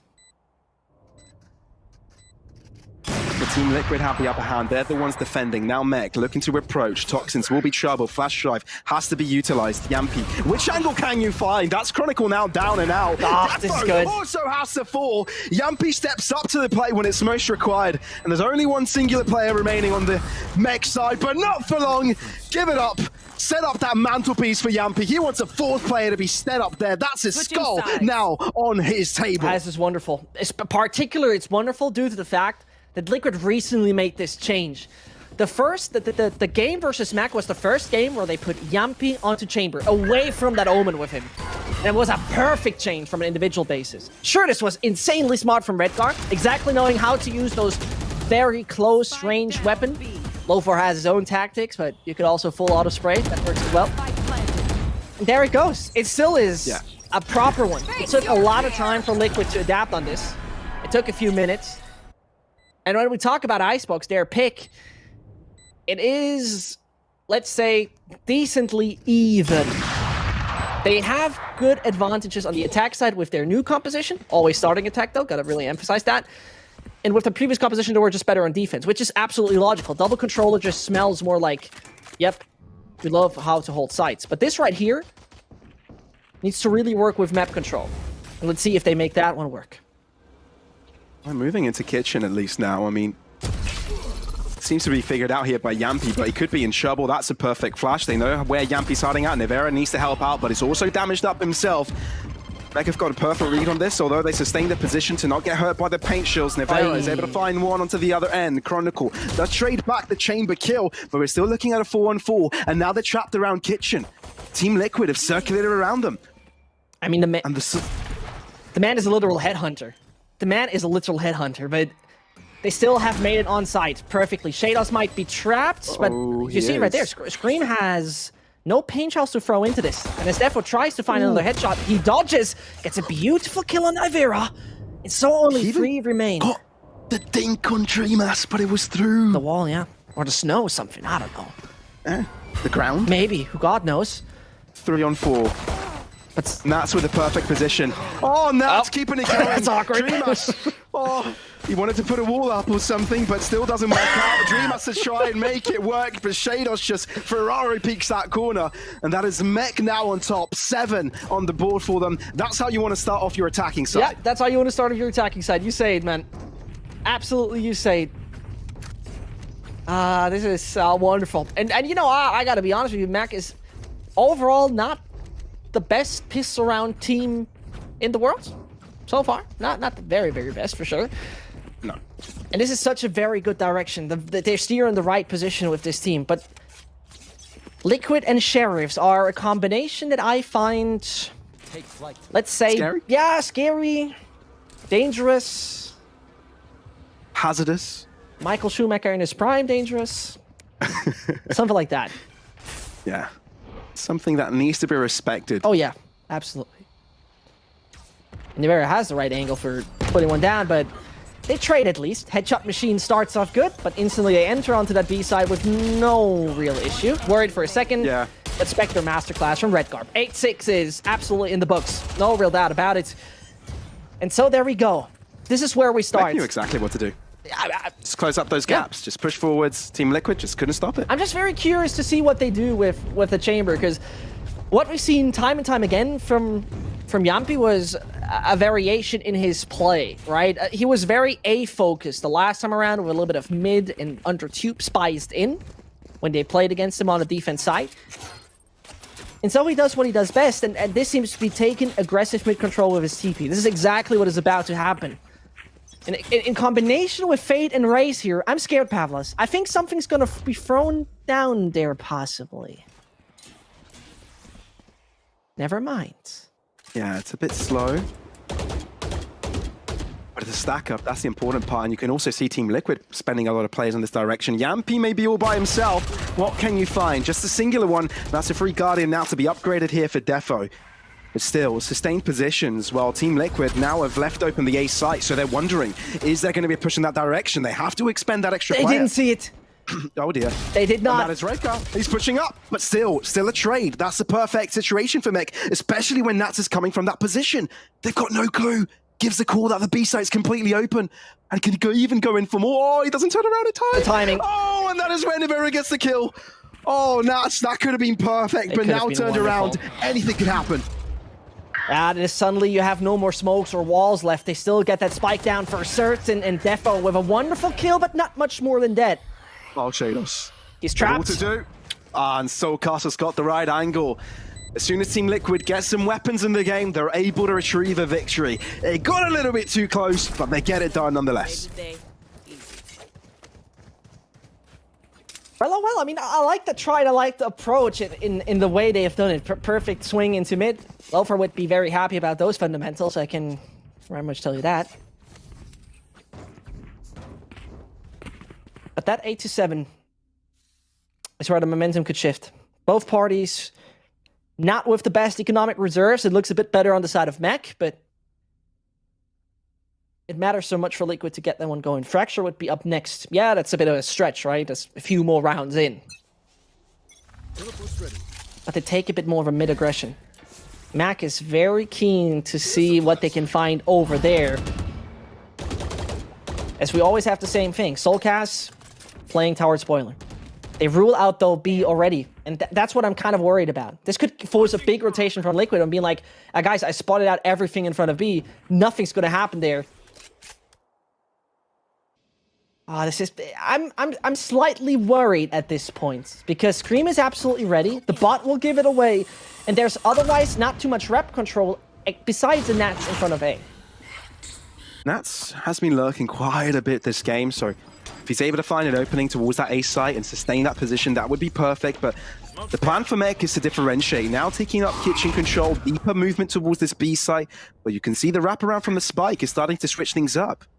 They're starting to realize, okay, this A site is a little bit open. Redcar, the push onto the B site does allow him to cross forwards, but I think they've already made the wrong call. The spike is already headed towards the wrong direction. But Mech, importantly, split the map in two and can play around these rotations. It's all about getting these picks, but Scream has got the better of him. He'll never miss that shot. Nope. And now Mech is trailing. Paint Shell's at Chronicle. How do you open things up here? Check your left side, but check your right side as well. Yampi's got that covered. Mech are messing up right now massively. Overcomplicating the situation. Is it? And now the time is no more. That's done. Soulcast has to hold it down. 10 done? seconds. Defo with 10 HP. That's how you fall. Yampi with the upper ground, and that is Team Liquid to equalize. Yeah, I wasn't sure. Is that done, or isn't it done, or is there suddenly a Mac miracle coming in? But there we go. 8-8 it is. And so Mac, they got all they need to now, well, not necessarily make it work. They can get close to it. Liquid is certainly building a bit of economy, not too crazy. But there it goes. A-side attack seems to be on the menu for the moment. As the Russian squad stops on focusing on mid, something we have seen now them do pretty much everything that is close to a buy. And so they rule out early. Dreamers has to back off. The only one supporting him over on the side itself would be Scream. And if they have to anti-something over on Gen, I would be surprised if they don't, if anything, to deny his position there. That's a very early wall. Very early wall. It's going to be broken up as well. Hunter's Fury. Oh, okay. Dreamers might be in trouble. Tagged once. It's third time the charm. It is. Shados gets an early kill here. And Team Liquid still have to keep T players in place. The one in mid also wrapping around, but Mech stayed composed. All put a try to shut down rotations, but Scream comes up alive. Redcar able to balance up the scales, but Soulcast also chimes in. Mech really need to kill here. No and maybe way. able to find it. Redcar elevated, able to find it, but the horns will be troubling. Now you can't really hear. You've lost all your senses. Shados has to sniff his way out of this one. Soulcast on the right end, one onto the left. There's no way you can isolate that, especially with no audio cues. And that is Team Liquid now on top, 9-8. Oh well, oh well, oh well. it is remarkably well done by Team Liquid how calm they remain, even though it didn't look too solid at the beginning with that death on the side of Dreamers. But outside of that, Mech's executions are not looking too clean at this point, or get too interrupted by Liquid. Let's put it that way. We saw a lot of isolated duels that Scream has won right here, which is something that I personally do not like to see from Mech, in a sense of that they always seem so flawless in a fundamental basis. But at the same time, we have seen throughout this stage a few flaws in that sense. For example, the loss against Big. Sure, I have to talk about Big in one broadcast. They were the ones... Yeah, of course. They were the ones who really struggled on an individual basis with a few mistakes. So they really got to stop that. Maybe take a time on anytime soon. But for the moment, Soulcast finds Redcar. And with those sheriffs, I have a slight bit of hope, but not too much. Yeah, you can't really have too much hope. I mean, the moment you spoke about Big, I thought there's some hopeful Zescht appearing out of the shadows. But yeah, no. This round is just more than over. Although they get the spike down on a kill, ain't too bad of a deal. But, you know, Team Liquid, this is them getting into double digits. And remember, last time these two teams met up against each other, 8 rounds was the maximum Mech were able to achieve. The score ended 13-8. So they've got some room to make, and maybe they've got some deja vus coming up. And I have to say one thing, Liquid is really solid in retakes right here. Overall in the game versus FPX, I don't really want to talk about it. And to do the Jose Mourinho, if I talk about it, I'm in big trouble. So it was really not the best that they have delivered over on that map, where they are usually quiet, solid at with retaking control of a site. Especially when, throughout the entirety of Stage 2, those guys have been so good with retaking room, as they use Soulcast and his Fate ability so well. And this is what they prove right here. This is what they prove to me personally right here, that they're once more capable to come in late in the round when even the opponents have taken the room. I mean, there's also been a lot of criticism around Mech's attacking side, right? Oh yeah, totally. So I guess we've seen a little bit of Chronicles' aggressiveness come out with that switch to Chamber, but how much do we kind of fundamentally see them change up here? It's a big question we've all got, sort of see if they're able to come back, because you need to be able to set things right, fix those mistakes. You're in playoffs and you're in the lower bracket. No margin for error. Not the slightest. Not one bit. And so we will see what's going to happen with it. I mean, Liquid so far, not very operator heavy, in that half at least, which is something I very much like to see, because they usually rely on it so much, but they don't need it to win at this point in time. And so we go, and so we enter. Redgar and Co have decided to go for the B side. No real jokes anymore. It's time to push in, and this is exactly what is about to happen. They might make control inside. Nivera has to escape and runs away as fast as possible, but they don't seem to meet anyone at this point in time. Purely on retake Liquid. Oh, the Viper's Pit does drop. No command expended right at the start, so a lot already used up for this push, and Redcar wants to go even further, but Little doesn't know there's just 3 players lying in wait. That is Scream connecting a shot. Again, not missing it. Showstopper. Where can you find a pick here, Scream? Will you be able to use that Showstopper in time? Seems he'll leave it right at the last second once again, but doesn't want to miss the shot to actually use it. Chronicle comes alive. That's a double. Shados as well. Resurrection looking to bring it back to a 3-on-3, but now they need to cross into the journey that is this Viper's Pit, and it's just doing so much damage to them. Snakebite also at their feet. This is delaying the spike defusal. Scream still gets the kills, but they're really running out of time. Nats is still alive, but not for long. I think they missed the opportunity to defuse, which means Mech will be able to get the win in the end and put them on 9 rounds. Am I crazy, or did he restart the defuse? There's a potential I'm crazy, don't get me wrong. And my eyes are tricking me. But goodness, Mac need a lot to make it work. A KO ult invested, a Viper ult invested, all those things brought in. Last player standing. And he's doing everything to the look at it! Seems to be look! Oh, he's redone it! One enemy remaining. No way. I think still there would have been just he would have made milliseconds it. away. He would have had I it. really don't think he would have, actually. He would have. Yeah? 99% sure. Okay, well, I trust you. Doesn't mean I'm right. After all. No? Hey, no, don't trust me. But I'm quite sure I'm right. Don't trust me, but I'm right. I'm right. Trust 100%. me. Don't trust me. Just trust me, bro, please. Okay? You're sending me mixed signals here, Hey, Zescht. listen. Just trust me. Do me the Just favor. like my ex. All right, good. From a therapy session to actual war. Mech versus Team Liquid. Scream is trying to send him back where he came from. Yep, Chronicle very much does so. But it's a good start for Mech, dealing decent damage on Scream. Soulcast also looking how he's working with 70 points of health, but here's the Yampi I know. Yeah, he really loves these deep positions. Yep, didn't play too much so far on A. Oh, but he might have the chance to pop off. Doesn't even use a rendezvous. He didn't really have it available either. No. So it was crucial he got that kill and got out of there. And especially now that Redcast got the upper ground. That was perfect timing there for Yampi. And again, we have a Nats lurking. We have 30 seconds left on the clock. And don't get me wrong, Pavlos, but I don't see them entering B. It has to be a decision that has to be made right now. But no, they're entering A immediately. With not too many soldiers on the site. But look who's selling it all. Hello, I'm Nats, and I want your attention. And now Team Liquid are lingering, This right? is Where's good. this part of that? Oh, Scream knows! But only good for one. And Nats is there to give the info that they're both coming in from spawn. And they still need to be wary of their backline. Oh, this is scary for Team Liquid. But well executed by Mech, always putting Nats in these positions. And he, gave away the call. One approaching from heaven. Chronicle with a right angle. Oh, okay, could have gone wrong there. Oh, and he still dodges it.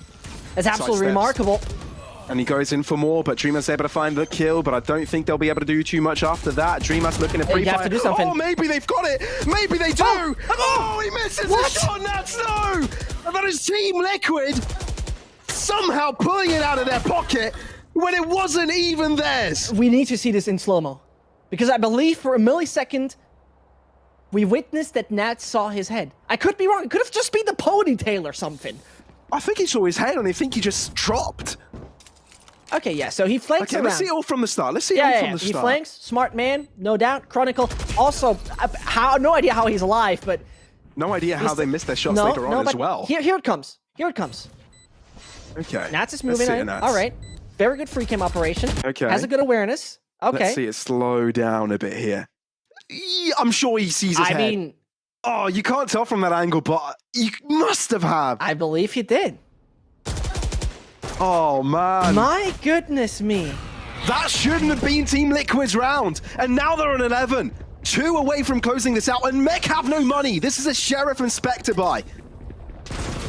And you're out. See you later, mates. Not allowing that kind of plans. Wonderful stuff. Team Liquid is so good with how they ult A and how they play it defensively afterwards. So you're sucked in? No problem. Definitely, we exactly know where you are, and he should be dead any second soon. Yep.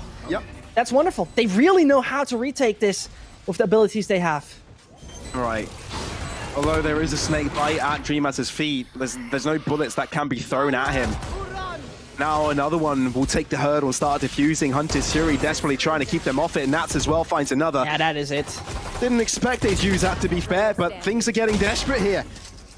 Mech might have improved on their previous score of 8 on Icebox against Team Liquid, but it seems that's all they're getting. Team Liquid on map point. I'm genuinely a little bit surprised of what I'm witnessing right here from Mech. Their cohesion is just not that present, and you said it, right? Their attacking side has overall never looked too good on a few maps. On Icebox, it was alright last time around. You know, the one victory against Na'Vi, you know, maybe giving us a bit of a fake idea of how it actually was, but either way, it is 3 more rounds. It is all possible for Mech, but with an entry like this, the 2 chambers fighting against each other and only one prevailing, it's a very clear picture. And let's be fair, Chronicle has been such an instrumental part for the Mech to get these rounds, right? So many times, he's the guy that opens things up and gets the multi-kills. But if it's not him, it's Nats. Viper's Pit in mid, and that cuts off rotations, that keeps players busy. Nats with a triple, okay. We thought it was all done and over, but not just yet. Nats is turning things around here, maybe able to find another. Nivera puts him to his grave, but it's not impossible. We've seen Team Liquid on the clutch before. We have, very much. And I mean, particularly the brothers. Orbital strike. Also that, for sure, but I mean, at this point in time, they're reasonable. And I'll be honest with you, Pavel, for a second I felt trapped in in a gym bro TikTok of Nat saying, "Fine, I'll do it myself," and he's done it himself. Right? It worked wonders, just pushing middle, being not so orthodox in what you do. That's a little set piece there. Yeah. You know, it worked fine. It was really nice to watch that he just absolutely catched Liquid by surprise. And so Mech are still in it for the moment. You see it right now, the economy of Liquid is not really allowing them to come up with too much. Good for them that they are quite decent with shares in their hand, let's put it that way. And one thing I'm very happy about as well is that this is an individual performance of Dreamas that is good. Because he constantly has been on the bottom of the scoreboard, and I cannot really blame him. He's coming in last second, takes roll, he doesn't usually play. That's a big obstacle, and he's really doing decent at this point in time. But Mech, talking about doing decent, I think that's the best adjective to describe it so far, but they can do better. At least trade it. At least trade it. But it's a clear picture, because A side is being ruled out. This is all B, and Liquid knows. Yeah, Nivera has to take a very open angle there. A little bit of a risk taken. Poison Cloud also giving her the one way, but he doesn't fall back to site. He actually goes all the way around. And they don't check it. No way. Oh, Nivera, this could be golden. What was the trigger? And now realizes where's the rest. Gives the call to the team. They must be on site. Team Liquid, this is perfect. This is one hell of a way to close out a map. Scream with the showstopper. Down you go. The show's over. Draw the curtains. Team Liquid on 13. As they take down Icebox, the first map of the series. Well, what shall I say? It's once more nothing else. A little bit of a bonus in the Sheriff here and there. A smart Nivera waiting behind yellow to make it work. It was a remarkable and solid start. Remarkable is a bit of a, well, too much over the top, but a very decent start from Mac over there in the first half, with a Chronicle showing why he should probably play Chamber. But then the second half really lacked the creativity and the usual cohesion we see from Mac. It just was not enough in that. But there's still a map to go, and it looked a good bit better than the previous series we had between Mac and Liquid. Yeah, it was a little bit tough, to be fair, but now is where everything has to get decided. We'll see how this one turns out right after the break. We'll see you then.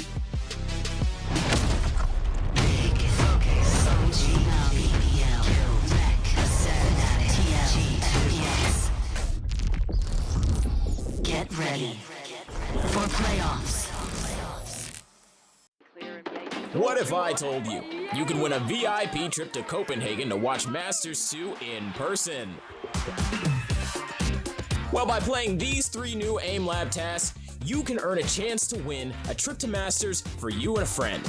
The more you play, the more chances you have to win. Train your aim for a trip to Masters. Are you in?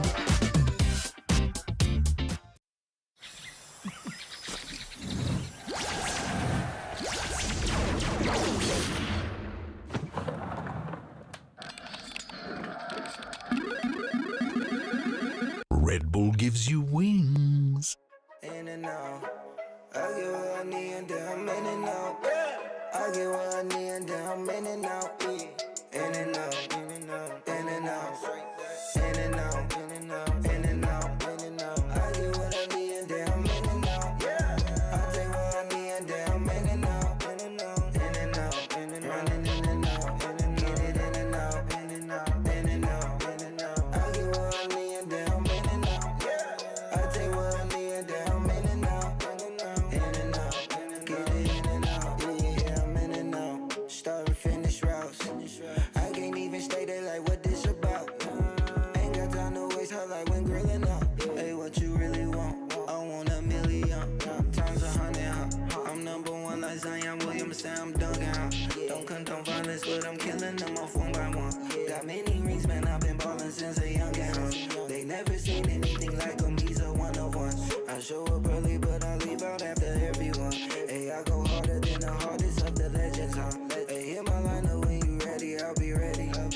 I ain't playing with you, I'ma get you in and out, in and out, in and out, in and out. I get what I need and down, in and out.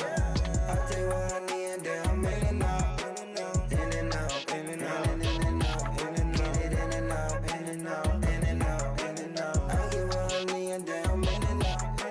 I take what I need and down, in and out, in and out, in and out, in and out, in and out. Splash Bros, we make it rain, you need a levy now. I need some hooking in my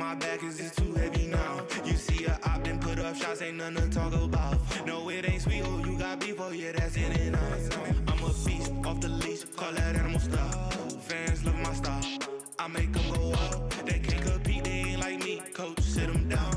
I'm the one, I'm the source, I'm a powerhouse. Whenever they say go, I'm who they talking about. I'm always on go, I am not a slouch. Watch me take control, I'm the captain now. When I'm in my zone, I can get you in and out without a doubt. In and out, in and out, in and out, in and out. I get what I need and damn in and out, yeah. I take what I need and damn in and out, in and out, in and out, in and out, in and out, in and out, in and out, in and out, in and out, in and out. I get what I need and damn in and out.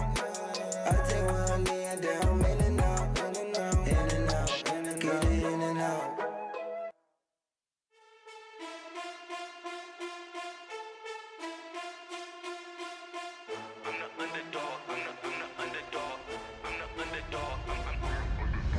I'm the underdog, yeah, I'm the underdog. I'm the underdog, yeah, I'm the underdog. I'm ready for battle anytime we go to war. I'm ready for battle anytime we go to. I'm the underdog, yeah, I'm the underdog.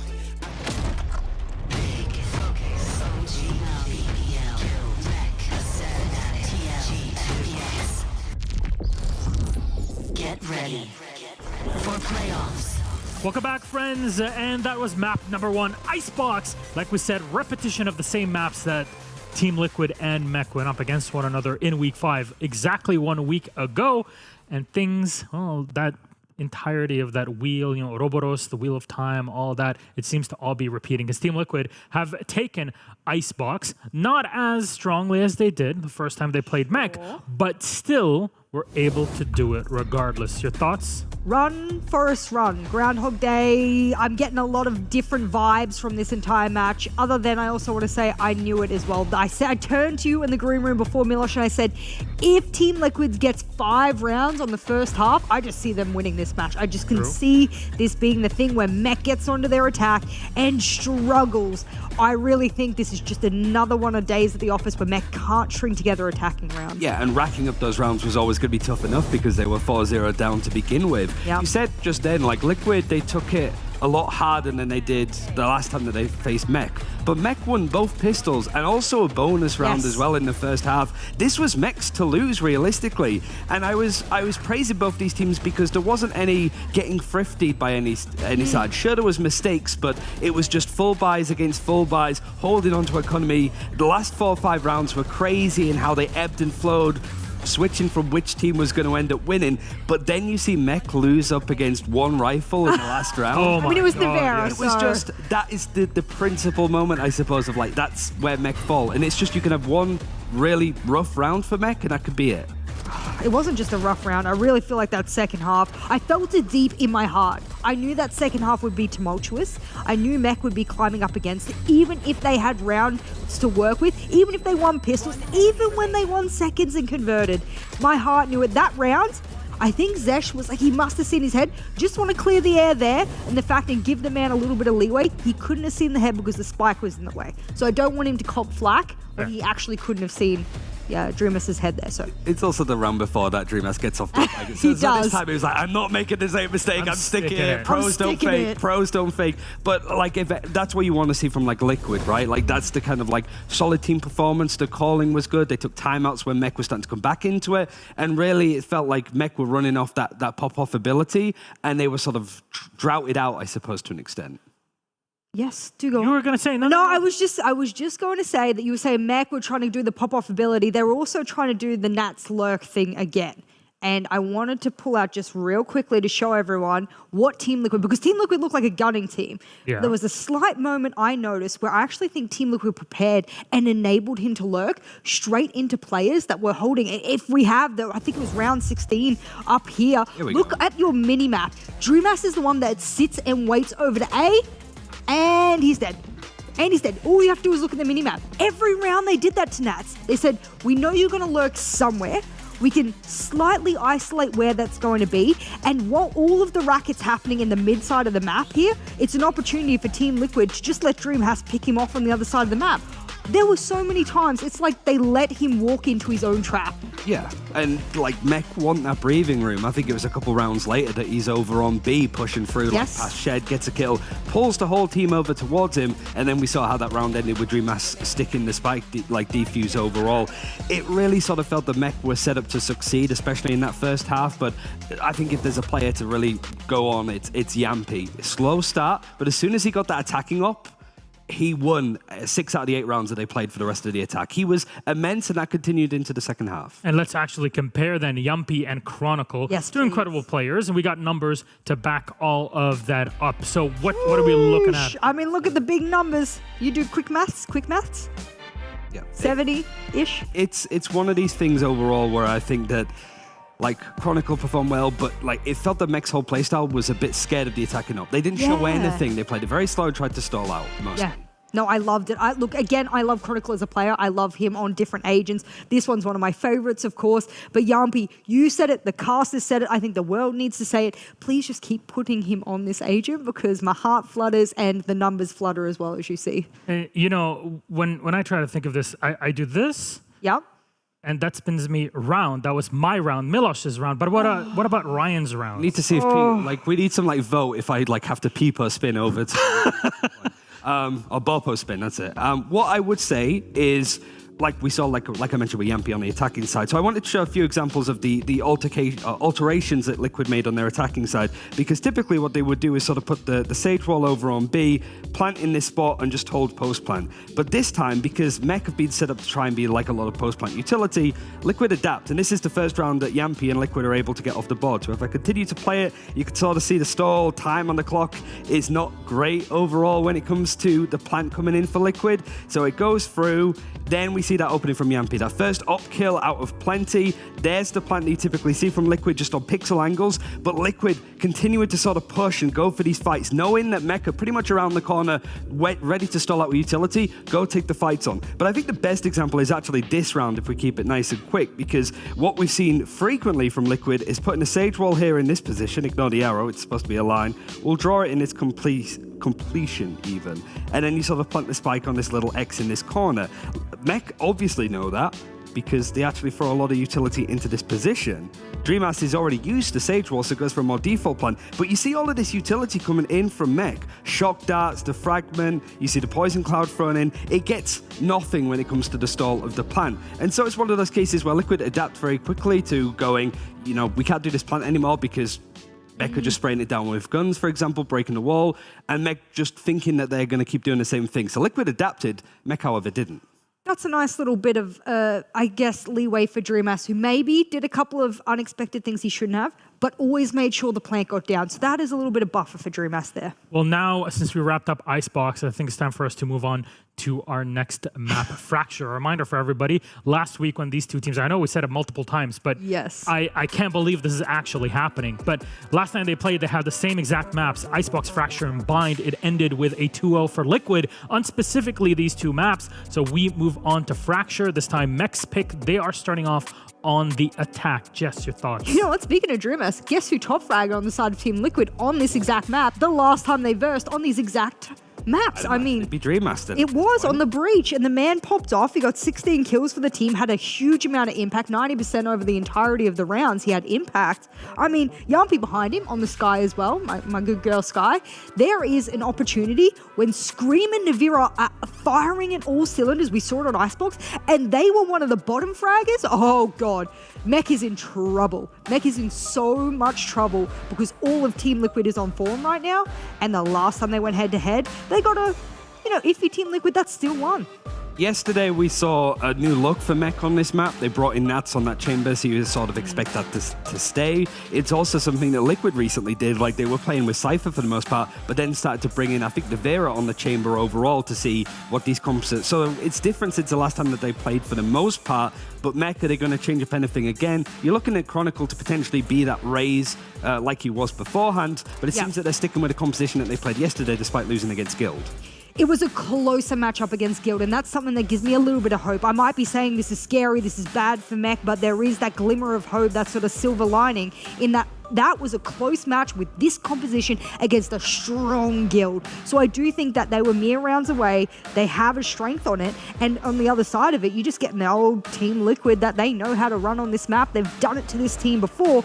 But how do they convert into this composition of mech? That's the unknown asterisk in my mind right now. Yeah, Chronicle versus Scream, like the raise off is going to be good because both players still sort of adjusted to it overall. Technically brilliant, but on this agent, they're still growing, I think. Oh, Nats, you were brilliant, but I just feel like it's his time now. He did top frag on map number 1 of Icebox, but he's now on an agent where he can do so much damage. I really feel that he's got an opportunity. A map 3 then? I want to say yes. I think it's going to be closer than it was the last time. Like, Mech is showing a lot more, but like the pistols, bonus rounds, just getting those rounds on the board seems important for Mech because if they start to falter, Liquid grow in confidence, and Mech really fall off. It's who fires first. I really do think that. I think both of these teams are in form right now, but Team Liquid just seem one step ahead. And that might be a problem for Mech because this is the last shot they have. Should Mech lose this map, it's over for their shots for Masters Copenhagen. But Liquid, they're looking to close it out. All on then to our casters, ExWarrior and Zescht. Enjoy.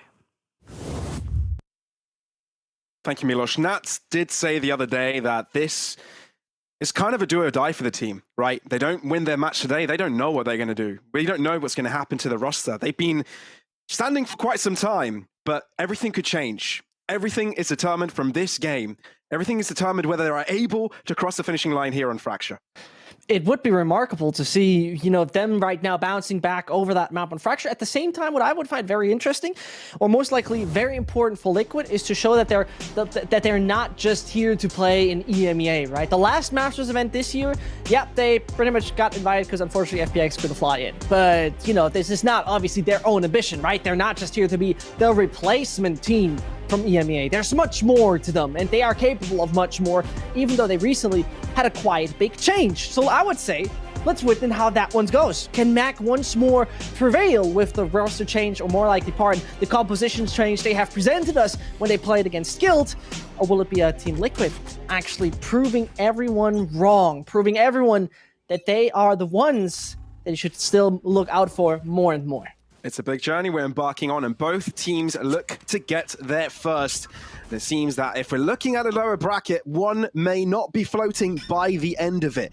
You can see already Team Liquid taking some very greedy positionings here onto that A site, very fast into taking the space, and they may be greeting a lot of firepower here from Meg. Dreamers, first out of the bat. Scream, looking to trade, but he's in a tough spot. Fault line, aftershock, all added. Fee has to move out into the open, therefore it's Mech now having the numbers, but the rotation from Team Liquid is very quick, and already have responders to the A site. Yeah, but take a look at that, Pavlos. Look who's coming here to kill you. That's Nats. Finds one, lurks around.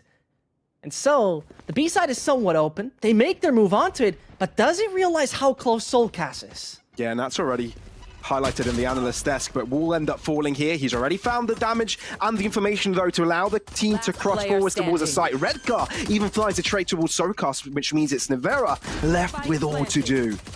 Of course, dark cover in front of him, can't really push out of there. Up against 3, definitely not an easy endeavor. Has to figure out where all of them are hiding. But there's a lot of jiggle peeking going on, a lot of straight peeking. They're not really going to be committing to this. And now that Nivera crosses fourth, fault line will be concussing him. There's nowhere to run, nowhere to hide. Although there's a bullet with Shados' name on it. It's going to be Mech with first blood.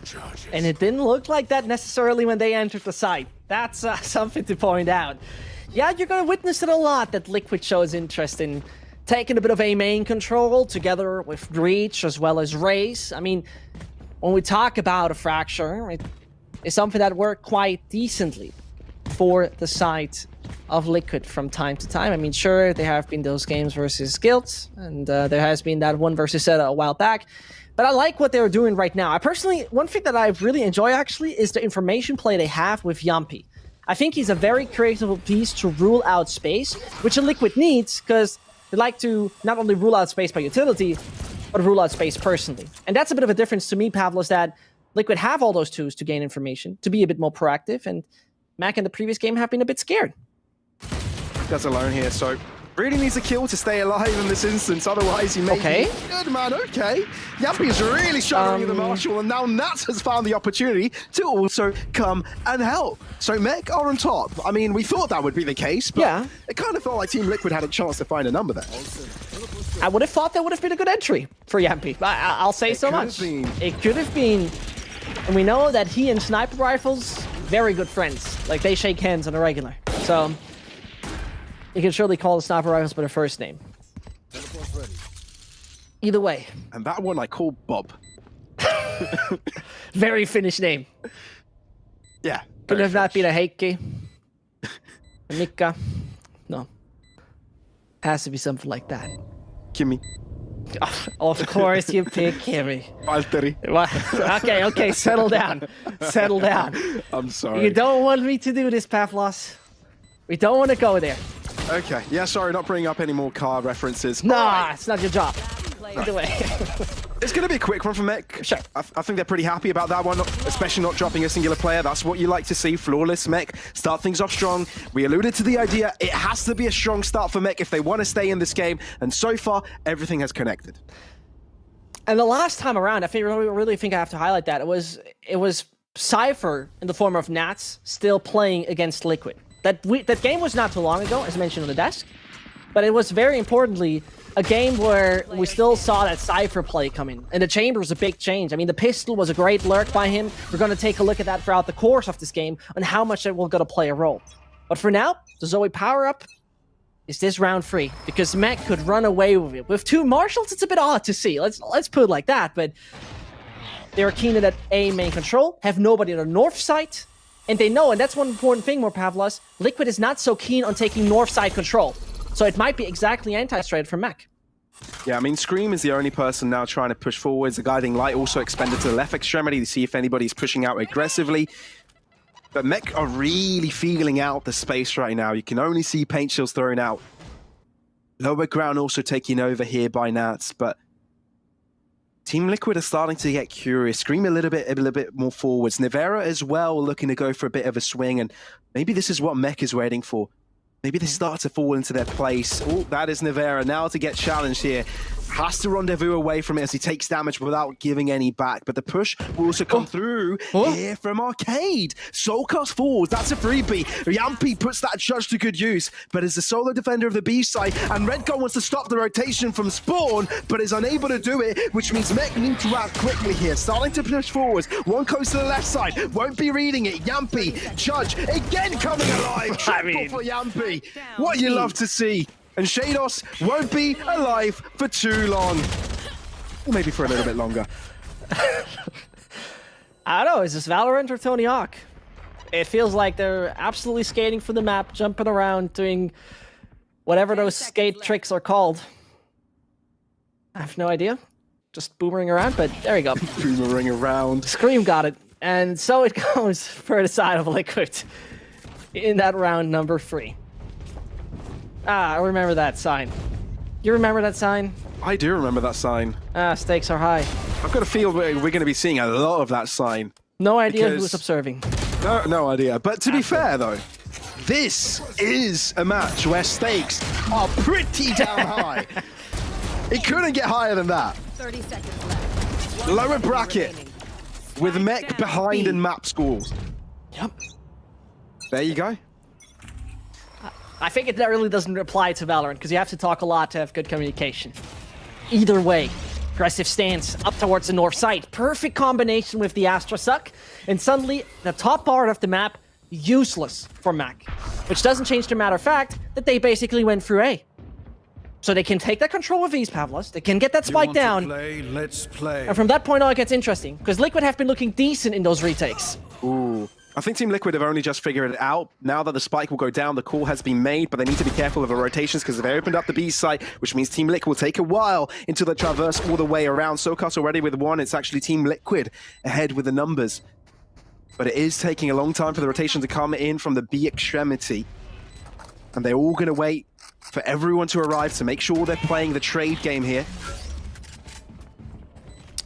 It's a lot of time. I mean, you see right there, there's also a lurk from Nivera coming in, but it's ticking. The time is ticking. He gets one, doesn't get the second. It only remains on Soulcast.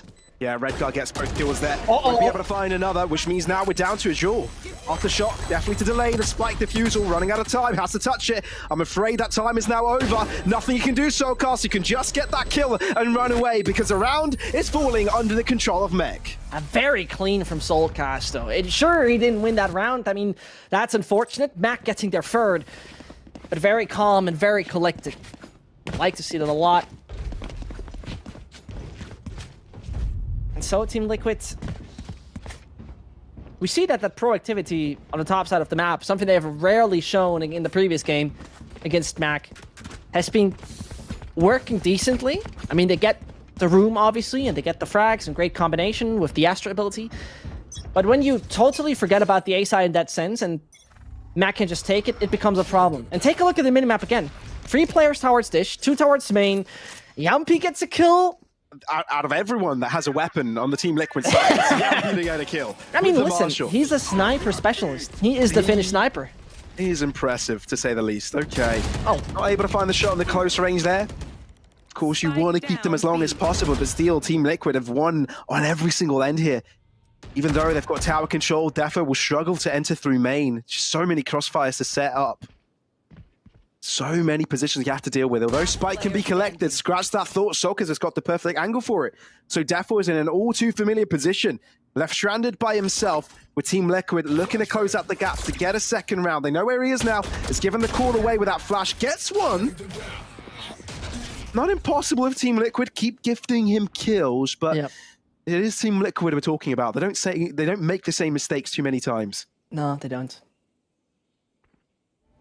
We saw it right there. It was a bit more of an aggression that ends up successful. Yampy loves his B main moves, combined with his little birdie. So, Mac gotta find a way to it. Pressure our future, preserve our future. I swear, what is going on with the sign? What is going on with the signs today? I don't know. I kind of feel there's a company that runs Fracture, you know, the whole silo here in Fracture. I don't know what this is. This is supposed to be in an overgrown industrial area. Something went wrong, right? But all these motivating messages has got me thinking, how miserable were the employees to need all of these messages? Hear me out. How miserable were their lives? Pavlos, hear me out. Okay. I believe that we are right now in a, you know there's a big waterfall on both sides and it really goes down. Yes. So everything around us is a big Jurassic Park. And this is the scientific station where... So you're saying in the lore of Valorant, we will be seeing dinosaurs as well? We will be seeing dinosaurs. Oh. Change my mind. You know what? First of all, because this was enough nonsense for the entirety of Fracture, Mac have to change my mind. 3 men in front of bench, ruling out early, and you see how much they deal with it. They really want to deny. He does not get Redguard! Oh, Redguard! This is absolutely reversed. And they enter the side of B with ease. The acrobatics there were immaculate. The brain play. But now it's down, but defend off the side. The spray down is good enough for one, but the pistol will still get it done. Look at them, how quickly they've rotated. So close to this fight. They're not really relenting. Oh, this is good. No space over to Mech. Team Liquid take control of the B side and say no to Mech. Wonderful stuff from Redguard to adapt. Ideally done from Scream. So Mech contest. Mech want to have those fights to a certain extent. At least this is what it feels like. Not much more left from the net slurks. Let's put it that way.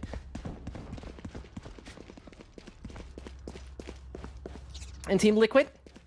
I mean, both parties have not shown too much interest in A, for example, so far. Really, this is a buy versus buy situation, and 4 players are dedicating themselves towards bench. But they don't do anything with it. No combination. We usually see a Neon come into play with such positions. If you would have a Neon, but again, A main has been left fairly open. Nats is coming in with a decent lurk. It could be quite annoying to the side of Liquid. Oh, Team Liquid really adapted to this quickly. Dreamha's also in a very aggressive position. Only runs away with one, though. That is a trade of the breaches. Still keeping close. Shados onto the site, looking to get that spike down. Fragment to keep them a little bit further back, but Team Liquid looking to take further positionings, and they're going to use Shop to get there. Now moving onwards, they're looking to take space, but look at main. Seems there's a flash drive ready for this push. Yeah, and that thing is going to change it all once they peek. Chronicle knows about one. The timing's not on point. It buys it for Chronicle. That's the showstopper. He whiffed. Now it's a 3-on-3. Onto the site, they're looking to punish, they look to move on, Chronicle through the box, and now Yampi needs to be careful of his backline, fault line, that's going to delay him, Yampi, he's in trouble, and that's when Chronicle chimes in, all down to Sokos, but he realizes he's got no teammates to work with, they know exactly where he is, exactly where he's running to. And this is Mech taking control, seizing the lead, as soon as it seems they lost it. From a Sub-Rosa ult change to an important double kill he got over there towards A main. That left me speechless for a second, worried, but Mech back in the lead and back in it. A 4-3 lead. And the attacking sides, outside of that victory versus Ascent in Champions last year, so we'll leave that out, have never been too good. I mean, decent. Versus Guild, they got 5 rounds. Versus Liquid last time around, they only got 3. So we talk about improvements in the first half, Pavlos. We get that from Mac. But as mentioned on the desk, once the site swap occurred, yep, this is where it suddenly became problematic. At least there in Icebox. Mac was the starting defending there, was doing decent. Side swap. I mean, we saw the game just 2 seconds ago, basically. But what is really nice to see is that both controllers lead the charge right now for both teams. It's really nice to watch how calm and composed, for example, Soulcast can be in so many fights. And the dedication of Liquid of taking room. So, the only worry I have, to finish this monologue, is seeing how much A main is going to be contested at this point in time from Liquid. See if they do adapt. Team Liquid, I like the fact that they paused there. I think they realized there was a bit of a collapse in the communication. I think they couldn't really uncover Mech's positions on the defensive, on the post plant. So let's see. They're able to bring it back now. The game plan, at least for now, from Team Liquid, is quick rotation towards this A site. Mech tried to sell sort of a fake towards the B site, but no. They're heading towards A. And here's completely red. Perfect read. Trailblazer thrown at them, spots out 3 or 4 players, and now they have to opt out of it. Double back on that position, they're heading elsewhere. They're heading elsewhere. DreamHack still, for example, has his Aftershock to deny if they want to go B immediately, but here those steps should be heard quiet soon. Liquid does not necessarily adapt to it immediately. They can delay it a little bit longer, but they'll make it on side with ease. Perfect, now looking to move on. Chronicle does manage to blast pack out of it. Dark cover just in time to give them space to move through, but they do leave Canteen open, and that's where Sulcus and Dreamers are able to fire bullets. Mech down in numbers, Rolling Thunder utilized, keeping them back. They know aggression when it's going to come their way due to the fact that they had no space on site. And now the spike is isolated, which means they need to push forwards. Chronicle looking to aggress a little bit further. That's Yampi onto that end, able to collect it. Nivera, next player congestion, but Chronicle gets it. A vital kill to collect. All down to Dreamers, finds the kill, but now he's wary of the back line. Chronicle, what can you do? It's all down to him, and he has absolute awareness what Dreamers is. Has to play it slow. It's all down for Dreamers to uncover Chronicle's position. Now he walks into his crosshair, and Critical gets it done. That is 5 on the ball for Mech, and they extend that lead. That's absolutely well done. They read it well. Chronicle gets that little bit. I guess he got it in TeamSpeak where he's like, there's one on your right, there's one on your right. You're going to see it right here. He finds the first kill. And that, I believe, is on Nivera. And he's going to be like, hold on, now it's on Yampi, he sees it, and there he initially didn't realize there was a barrel, now he does. It hits him in the off guard. That's wonderful. Denies the movement. A little bit eager from Shados, let's put it that way, but, you know, it still worked out. It was a bit of a battle of the wits. Who's going to make the first move? And it worked out brilliantly for Chronicle. I think this is one of the most pivotal changes of Mac to put this guy on the duel list. But here again, A main aggression, got A main control. Sheriff's on the side of Team Liquid, and they can work wonderfully with that. But Mech is going to be like, all right, you know what? We're going to back off a little. Let's see what we can get somewhere else on the map. The crazy thing is, it felt like Team Liquid had their grasp on that previous round. Mech only having 1 smoke to work with, having to keep the Canteen side open. It's That's one of the downfalls of having an Omen instead of a Brim, but obviously... Oh, I mean, Astra in the case of Team Liquid here, but look at the fast push. Dreamhouse has the perfect weapon for this distance. Oh, it's just a bait from each other. Flash drive away, but Dreamhouse gets it. And they still sustain their presence in tower. Angel's thrown at them. Part at least goes down, and we're looking at a 4v5. And it's going to be Nats who needs to do a lot of it. Hits the first onto Yampi, he's out of the equation. And Dreamhouse, being such close player, can still do a bit with that weapon. Shadows holds so much gravity with that angle, has to cover from so many positions. Oh, he finds both! Solkas looking to trade. He's only got a Sheriff and he has to go down right in the middle of the open. And that is how Met keep it going. Now 6 on the board for them. You say it, my man. 6 on the board for them. 6 that look quite decent. Oh boy. I mean, it is a bit tough to really get that going on the defensive side, I'll give you that. But one thing that definitely is not as present as we know it from Liquid is the X factor in form of Scream. The best player in playoffs so far. Not anything worse than 200 ACS throughout the playoffs. Always performs quite well. But here he goes. The setup towards tunnel, immediately trying to make the push. Oh dear, you gotta get out of there. No. So many birds flying at him, blinding him as a bat. And now Redgar looking to bounce back here, but they're already dwindled in numbers. The other presence they've got is over towards Dish, and Redgar completely isolated. It's going to be the Pain Shawls of the Aftershock to take him down. And that is where the spike lies. I mean, within the matter of seconds, Nats became an ornithologist, but here they go. They still don't have the spike. I mean, this one is... They can do whatever they want. It's just not possible. Team Liquid knew exactly where they're going to come from. Scream and Dreamer set up the perfect crossfire positions, and Team Liquid seems like they want a hand on that wheel. And there you see it. Liquid, from being a bit more respectful in the side of B main, swap it up with one hell of a play. Going into the tunnel, I mean, that is one hell of a ruling out process. And so Mech decide to once more take the north side of the map a little bit more. One trap towards Dish, so they don't push too far in that. And 3 players considering to see what they can do over there on bench. But there is once more a star that can be dangerous combined with that race. They're looking to push quickly here. Rolling Thunder already used towards the center of the B side, but it seems that Team Liquid are getting most of the kills. Scream finding so much, but quickly interrupted by Redgar. Nivera with a perfect crossfire setup. And now they've got the spot to be playing around with as well. Nivera again, but it's Yampi to do the work from the back end. The rotation has come through, but it's all down to Nats. Tour de force play. Thinks there's one towards sight. Solkar's yet to reveal himself, which is what is troubling Nats so much. That's a leg, that's an elbow, that's a gun, but no one is crossing. They know where the spike is. Ooh, that's good. Perfect information retrieval, but Team Liquid have got multiple angles to work with. Now Nats has no clue where Solkas is. No, not the Still to slightest. show himself. Now he sees him, and now he kills him. What a clutch by Nats. That's what you want to see from him. Individually stepping up so massively, as chronicled on the previous map, and he himself joined there. In particular, on the attack. You love to see that. You absolutely love to see it from this man. Ice cold, very calm.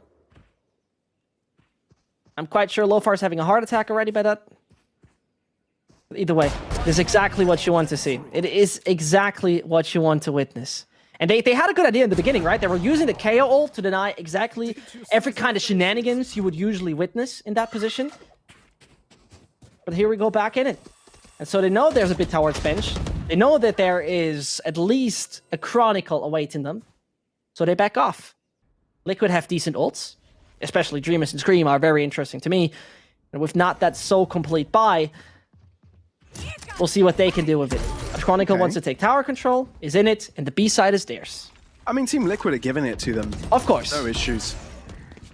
I guess it will mean that Mech will be able to get that spike down safely, but It's all a matter of what positions they can gather now, because Team Liquid are going to move in like a unit all together. Soulcast already opened things up. Rolling Thunder also towards them, keeping them back, but still Showstopper being brought through. Still, it's Mech to find most of these angles. Chronicle won't allow a single fly to get through all that B site. Mech close out the half with a bang. They're ahead by 4. Switching sides. I mean, that was clean. That was very clean. And so Mac swap over to the defense. And I mean, let's put it that way. This is where they play, you know, they still play decently. They still played a slight bit better in my eyes there against Liquid. But we have witnessed that side switch can be one hell of a thing. And from winning the pistol on, I mean, Riot's in the desk, winning the pistols, winning those bonuses, it didn't necessarily help Mech the last time around. But maybe they can convert with that, because it would be a 9-4, Pavlos. This is like very close to success, to put it that way. It's getting them there. Yep. It's definitely alluding to the idea of the third map now being put into play. I love how Nivera is just comfortable just hold those angles until someone just peeks out just by the last millisecond. Okay, they chase right after him, so that is costly in his life by the end of it. But they figured out that the B site is fairly open. Now looking to move through, Nebula's assisting them in this cross. This should be fairly simple for Team Liquid, at least for the plant. It should be very much. And that Spike's going to go down. All 5 players are already ready. Smoking off main will isolate a few players of Liquid, but they go here through tunnels. Mac wants to find more. Nats is putting a lot of pressure onto the defenders here from Team Liquid. They need to deal with him, but they're unable to do so. Nats is able to find even more! Nats, stop it, man! This shouldn't be legal! Oh my goodness, Nats single-handedly takes down Team Liquid. As if it was a tornado in a stick farm. Flawless. Absolutely, I couldn't have said it any better. It's remarkable on what he's doing. His lurk performances on his chamber on the attacking side were already decent. But right here, goodness gracious is Eon form. Goodness gracious. It seems like from the conservative approach that we have regularly seen on this map, with the Cypher still being played by them, now to swap it over to this seems to be the exact call Mac needs. And not only based off of a 4K of Nats, sure, that reassures it, it seems to help them in the right way. And so we see ruling out is going to be happening a bit towards B main, slight bit towards A main. Nats is taking a risk, but Soulcast is going to die from it. And here's the one ways. Advantage of Omen. Oh, this guy Nats, man. Put him on the chamber. I want to see more of Nats on that chamber. Crazy good. But yeah, it's a standstill this round. But the thing is that Mech already had the advantage. The pistol round is just securing it even further. And there was a criticism, I guess. Not so much, I guess, second worst pistol round wins, I guess, from the teams in playoffs. So the fact that they're just finding more of these wins is just an improvement, really. It is. Yampy's never going to surprise Nats in that position. No. They look way much more focused in what they're doing and way more proactive in their approach. I mean, particularly on the defending side, I believe the Omen is a bit more beneficial in the sense that you have those one-ways that you can work with. Your enemies are running in your way. And we just saw one on A main. If this is not going to be a long half, we're not going to see how much that is useful, of course. But Liquid's going to dare. What else are they supposed to do? 30 seconds left. But it should be pretty much a flawless. Nats is hungry, I would say. Yeah, he's already got his tour de force. Like, what else do you need? This is crazy. Come on. Well, 2 rounds in a row, he gets 4 kills. Like, why don't you give him an ace? Well, yeah. As if you got something to complain about. 4 kills is great. I mean, like I said, tour de force already available. That just does wonders to the economy. And at the same time, it's a caveat that Team Liquid won't be expecting when you expect your opponent to be on a bonus round. 30 seconds left. And you know, the last time around they have played on this map, it was a Liquid being fairly slow and fairly reactive about things. So with now realizing, okay, Mac got the tour de force ready, they got probably just mainly Spectres and that Bulldog, it seems like they are very keen to mainly take a bit of B main and see what they can get of an overextending Mac on the north side of the map. Okay. Maybe to pincer them in here, but it seems they won't be falling for it. do run back to the safety of the south side. There you but go. There you go. As you said it, Nats opens things up. And that's the smoker dead. Pivotal for an execute on any of the sites, right? You cannot even smoke a dish. You cannot smoke anything. They might get on A, but afterwards there's no further control. Exactly. It's going to be troubling. They have to get in there quickly. They but push at the same time, they're pushing it. As you said, no smokes. They have to take space. They have to demand it. They know where one is. Know that they're possibly is positioning towards this side, especially with the aftershock and fault line thrown at Dreamus there. But still, need to uncover this little by little. Mech also waiting for all of the pieces to come together. Nats on rotation. How much time can they buy for him? Now pushing forwards, Navarro open things up. Quickly traded by Shadows and Chronicle. The trades do come forth, but it seems that Mech have got the upper hand. Dreamus with a wonderful position, but how much more can you sustain it when there's someone on your back line? Nats is coming up behind him. Yampi is able to deal with Chronicle, and all of a sudden this is a topsy-turvy. Shadows with a Spectre. Has to try and find them one by one, but they're just hiding away. No way. Time. That's a Vandal. And there is no time. There is none. And has to fall back away from it. Goodness me. Mech get it done. Well, they get it done with kills-wise, but it's Team Liquid to get it done round-wise. Dreamus saves the round by awareness. He exactly knows that Nats will come over A main.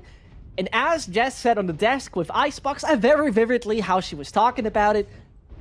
He knows, he waits, he kills. Easy as that. Sure, this is only one round, right? And Liquid were most definitely struggling. It's not like it was a very easy one to go for. Nats is now also on the operator, and he's going to peek B main. And my eyes, Pavlos, are spotting 3 players who might be very keen, but there will be surely a flash coming, right? There can't be an entry for Nats, right? Well, thankfully there isn't, for Mech at least. For Team Liquid. Why am I messing up these two sides? I mean, there was a fault line just thrown at him, so being aggressive there wouldn't have been in the picture, but... And there's no dish control, just very much highlighting that. He has not been putting his trap over on dish, which means that they have to manually hold that side, deny that side, and have awareness about it. And as the time is ticking, and as they're going to realize, hold on, there's no trap, we are safe, it has to be either Mac holding A main control fully, or now turning around and finding a kill. Well, Mech have also pushed up towards B, right? So they've given information to themselves, but is it all coming in too late? Now all the orb being collected, they're starting to turn around. It's Soulcast left behind here. He's in astral form, but it doesn't matter because Mech aren't really going for him, right? They're not even pushing towards him. Scream looking to push very far in, but doesn't wait for the Seeker to catch him to his opponent. Instead, ends up dying. Soulcast, though, finds the right opportunity to take down Chronicle, but Red Guy is next to be challenged out of the smoke, able to find it, and now Soulcast next to contend him, but no. Red Guy still holding on to the position. Nats as well with a double. Mech coming alive. Nats is really feeling it today. Soulcast somehow still alive. No. Somehow still taking down the entire You gotta be kidding. He said 3 HP, 4 lined over, nothing you can do. Goodness, that was close. I have no more words for such a play. They swing one by one and think, yeah, sure, I mean, this guy is dead, right? We exactly know where he is, but ain't happening. Mac take the round, but that felt a slight bit too close, to be very honest. But it started off good, really. You know, they were absolutely patient in A main. They were absolutely calm. They did not panic once everything came towards them. It felt like it was a Nats round to begin with, then Soulcast came alive and gave us hope that Team Liquid had another fight in them. And then it was the anticlimactic aftershock fault line combo to kill him off. Well, oh, goodness me. Let's see if Mac is washing their hands with the sweet juice of victory. At least on this map. Yeah, it kind of feels we're approaching the end here. Kinda. Very much does. Although I do like the timeout there, because to be fair, they were misstepping, or they were stepping in one by one where they had the numbers. Kind of getting a bit shaky there, and I'm kind of thinking that this timeout is to make sure there is no more of that nonsense. And if this is right now becoming a 13-5, hypothetically, it would be the most convincing Mac Fracture win we have seen throughout the entire year. And I think it would be a statement to finally show, yep, our changes are damn useful. And also, there was criticism. Why would they pick up the same veto that they ended up losing 2-0 to the other time they played it up against Team Liquid? The reason to that is because they've prepared for it and shown that they have improved. And they saw something with that lineup they had versus Skilled, right? This is the agent composition they did not play the last time against Liquid. So they saw something with the change on Nats onto Chamber. Team Liquid, it's a shaky buy, man. Can't feel all too good considering Met can get themselves on 12 already. M3 champions can restore former glory. But they get very close. They have a lot of A control, but nearly nothing towards B. And the ults, they're not present. Mech have no ult to retake a side right now. Yeah, it's a bit of a gamble stack for Mech. They'll find out. There's a trademark there. Obviously, they know there's movement into the B main side, but they've gotten in already fairly deep. They have no information about tower, though. They have awareness, but no information. Oh, was that even through the smoke there, Yappy? Yeah, probably. Defo, shut your hand. Can you find much? Oh, There you I go. think you can! The turnaround. And that's what you need. And there's one big flank coming in B main as well. So he just has to play time. Yeah, he just needs to hold out angle. Chronicle is also charming in. That's all that's needed there as soon as his opponent is flashed. And that is absolutely perfect here. Yampy looking to hold on a little bit longer, but that's all he'll able to do because Mech inevitably find themselves on map point. You say it. And Chronicle's going to get his ult. That showstopper's going to be available. Defo is one away. Oh, this is looking good for the good old Mac. Match point. It's looking like that map can go their way. I'm actually glad we're seeing that here, Zescht, right? We're looking at a lower bracket run. It'd be so sad to see a team being eliminated like this. Both of them fighting for it for good reason. And the big lurks we see from Mac really come in fruition. I mean, Liquid might get on site, but afterwards it's looking a bit dire with all those different positionings Mac is constantly coming from. 5-12 is quite a statement. It is their pick, so it has to be like that. At least that's what it feels like. Well, the good news for Team Liquid is that there's a Cosmic Divide and a Rolling Thunder. But the bad news is that they've already lost Nivera. Kind of harsh. Taking a bit of dish control, and you see who's the better chamber. Sure, that's a bit of an overstatement, but here they come. Directly try to enter site, and they will get that. Mac is not even caring, and so they'd be like, okay, calm down. The retake is ours. As the spike will go down, they still have a lot of abilities left, and look who's in B main. And look who's not going to be hurt due to the ult. We've seen retakes really shape form here for Meg. Oh, Chronicle! No way you expected to be pushed up like that, but Dreamus doubles it up. It's a trade at the end of the day, but still we're looking at a 3-on-3, and Solkas has found himself within the midst of that net deal. He needs to check his left side corner, but Defo's there to retrieve, and all of a sudden Mech are the ones with the advantage. Yampy on the upper end side, Aftershock thrown at him so low with his health, but Scream looking to move in here. Scream coming out on top. Team Liquid want to hold on, but Defo says no. It's up to him against Scream, the headshot machine. Jiggle peeks it, has to sustain it. Perfect. Angel's thrown at Defo, has to move out into the open, is able to find the kill, but dies to the nade. And Team Liquid would be holding on for just a little longer. I'm not quite sure if he would have actually got it if he wouldn't have died to the nade, but let's leave that one aside. Mech, there's gonna be a lot of money invested into this round. And I tell you one thing, there's a silver lining for Liquid, right? Winning this round, economically break Mech, get yourself a bit of more coins in your bank account, but most importantly, their momentum will then start to struggle. Because losing this one, you probably are on something like Sheriffs or maybe a Judge here and there. And that can really work in favor of Liquid. But let's see if we even go that far, because they directly push A. Alright, well, Redguard that was an very ult. aggressive here. They're so determined to get this victory straight away, but it might be costly. Still trading equally. Defra from the other end. Oh, it could have been the end right there. But Nivera shuts it down. That was very aggressive by Meg. What in God's name just happened? That was I mean, sure, they push for a main and try to directly deny that because Liquid is very keen on that. And they also do the same on B main, right? DreamS is ready for a Chronicle doing so. There's a race ult being not even shot. And then they trade on trade, and a final shot by Defo whiffed. Oh goodness, Pavlos. Oh man. Oh goodness. This gives room for Team Liquid to develop as well, because Mech now have got lesser weapons, they've got sheriffs, and you know, these gamble stacks will start to become a theme. I'd love to see a couple of Bucky kills, not gonna lie. But it's not gonna happen, is it? I don't really believe it. Ooh, but he switches up the position in time and he actually runs away with Never it. mind. Oh, paranoia, delaying.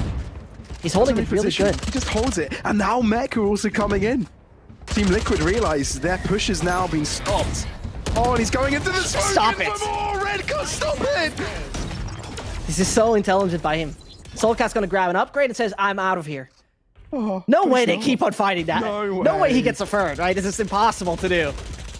We said no way to the first one after all the Oh, utility yeah. thrown at him, but there is the world. Oh, fault line, he's going in for more. Stop it.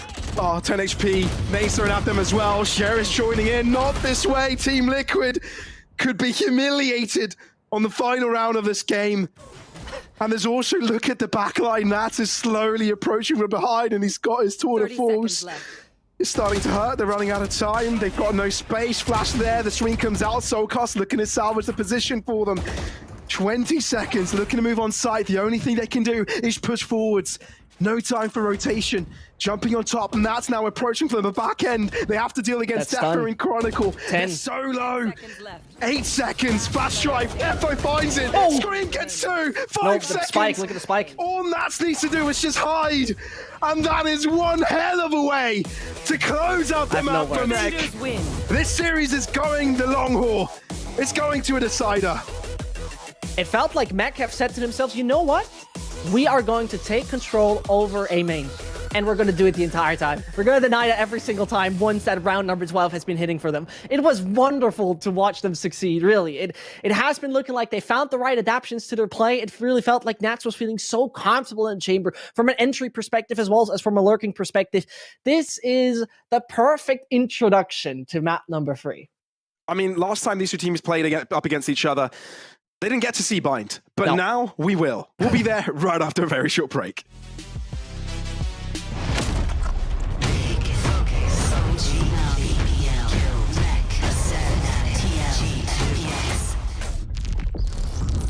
Get ready for playoffs.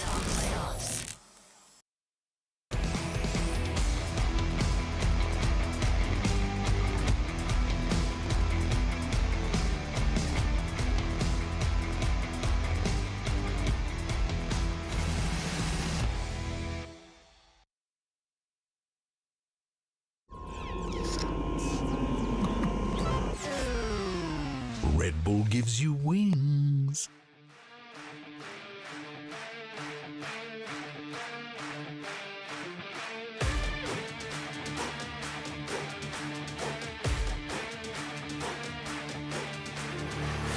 Look at my shine with the glow. This is my time with it though. This is my time to be way at the top. Me and my guys gon' pay out the block. I don't look like whoa, time's right. And I know they see us walking in the limelight. Promise you gon' wanna watch like a sci-fi. My guys are high risers, high tide. My crown if you come to my side. I pledge allegiance for lifetime. My squad connected like Wi-Fi. We grind and you see the highlights. This my life. It ain't a game now. Me and you, we ain't the same now. Lions coming out to play now. Opposition out the way now. Out of the way. You wasn't invited. Say you come to play. I dare you to try it. You don't wanna try me. Then step up to my team. Yeah, out of the way. Yeah, yeah. Out of the way. Yeah, yeah. Out of the way.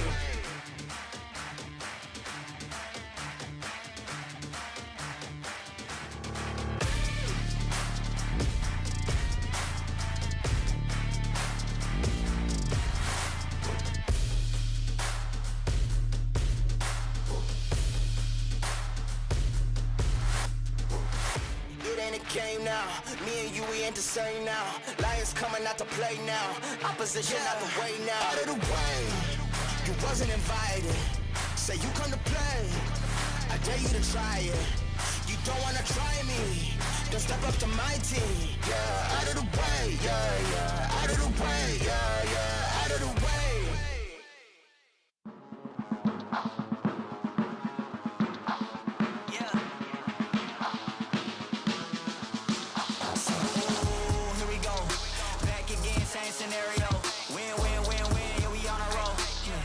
6, we like 10 and 0. I should probably tell them something that they didn't know. Back then we was down with nowhere to go.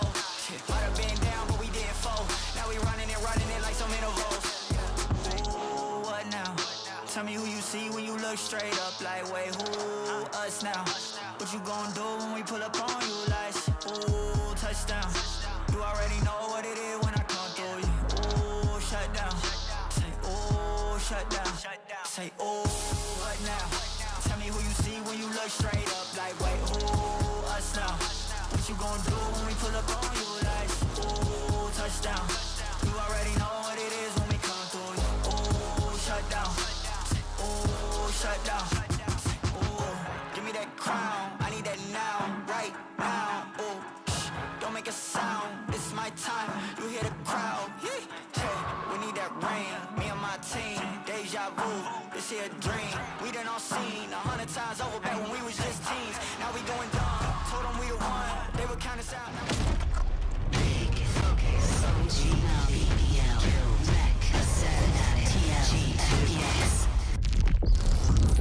Get ready for playoffs.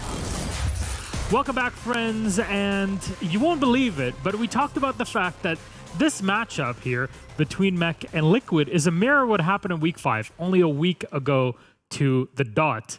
Turns out, even the score on Map 2 will be the same, but in reverse for this time, as Mech tie up the series, take it 1-1, and guarantee a bind. And before we get to that, let's break things down on Fracture. Hungry for it, Jess, aren't we? Oh my goodness. Just look at the left-hand side. We can, if you want, look at the right-hand side of the screen, but I mean, that's a sad day for you, especially if you're a Team Liquid fan. So instead, we get to marvel at what has been a brilliant Chamber introduction into this stage. It's come a bit late, but you know what? Better late than never in my books. And that performance is what you dream of having on your team. The question was never whether Nats can do it. It's Correct. just, is that sort of magic from him lost where he's able to like lurk around, find space? And the fact he was able to do that as well as get 3 4Ks in 4 rounds sort of between this first and second half says it all. Chronicle moving over to the race performed well. Defo on that KO looks strong. This is the mech that you want to see in playoffs, and really they didn't miss a beat. I don't even think Liquid played badly. It's just that they were completely outpaced by the mech team overall. I like that you said that they look good and this is all fitting, because I actually think this is the puzzle. Like, if I was to stand back and look at who should play what agent, who should fulfill what role, Chronicle now moving forward on the race, Defo making that step back to maybe a little bit more of a supportive, Shados in the back lines there. If I had to pick an agent and a role for each one of these mech players, especially after seeing against Guild and now against the side here of Team Liquid, that's it. That's my dream mech lineup, and the fact we got to sit there and I get to eat my words and say, why would you pick Fracture? That's ridiculous. I mean, well, that's why, because they've got it prepped up and that comp works with those exact players. Last time that we saw these two teams play last week, it was a bit of a spaghetti fest. There was just lots of really awkward things happening, but that was some fundamentally strong Valorant. Like, we've not really seen that many like whiffs when it comes to some of the plays and how they're performing. Sure, quieter performances overall, but the way that they're playing out these maps is really solid, and I can't wait to see that move over to Bind. When you did that match summary and it brought up, and you could see clearly one player on the left-hand side. Well, that was Nat. So how about we talk about him for just a moment here? Here he is, the man, 14th time. for the 14th time, because the please. man is Mr. Consistent in everything he's got. I mean, just to give you an example, he went up against Yampi like 8 times. He won 6 of the game engagements. You know, he went up against Dreamass. He doubled the kills. He went up against Scream. He had 3 times against Scream. The only player that was able to kill him more was Soulcast. And I think that came down into the dying moments of the round where things were made in sort of clutch situations and whatnot. Navira doubled the amount of kills that Navira had against him. Everyone who faced this man, and you can see it right now, struggled outside of Soulcast in the late latter ends of a round. That's scary, because if you're a player on the other side, you probably start questioning yourself. Well, we can't go B long anymore because that's where he is. Well, we can't go here because we heard, you know, the tour de force. I mean, suddenly you don't do things you were going to do in the round because you're too scared to enact those strategies. Yeah, 5 first kills as well, so the openings were there for Nats. And like Yampi, for example, was 10-1, I think, on first kills on Icebox, but because he moves over to the Sky, that's kind of the risk when you change it up, right? You sort of almost take the form that a player's in, move it over to a different agent. I think Yampi still performed well on the Sky, but Nats was just a level above today. Well, then how about we smooth out the end of this this map here and make it nice and round on the other, round it out, as they say, with Ryan's rounds. Yeah, so one player that we haven't actually highlighted so far is the Chad IGL of Mech, Redgar. Like, we saw a little bit of like the Astra versus Omen, some ideas on both sides. Soulcast had some insane rounds mechanically. I had like the almost 1v5. Anyway, I think I wanted to talk about the fluidity of the attack inside of Mech and how Redgar really enables that. So there's actually one thing I want to show off first. We all know this. We didn't get a replay, so I'll do it now.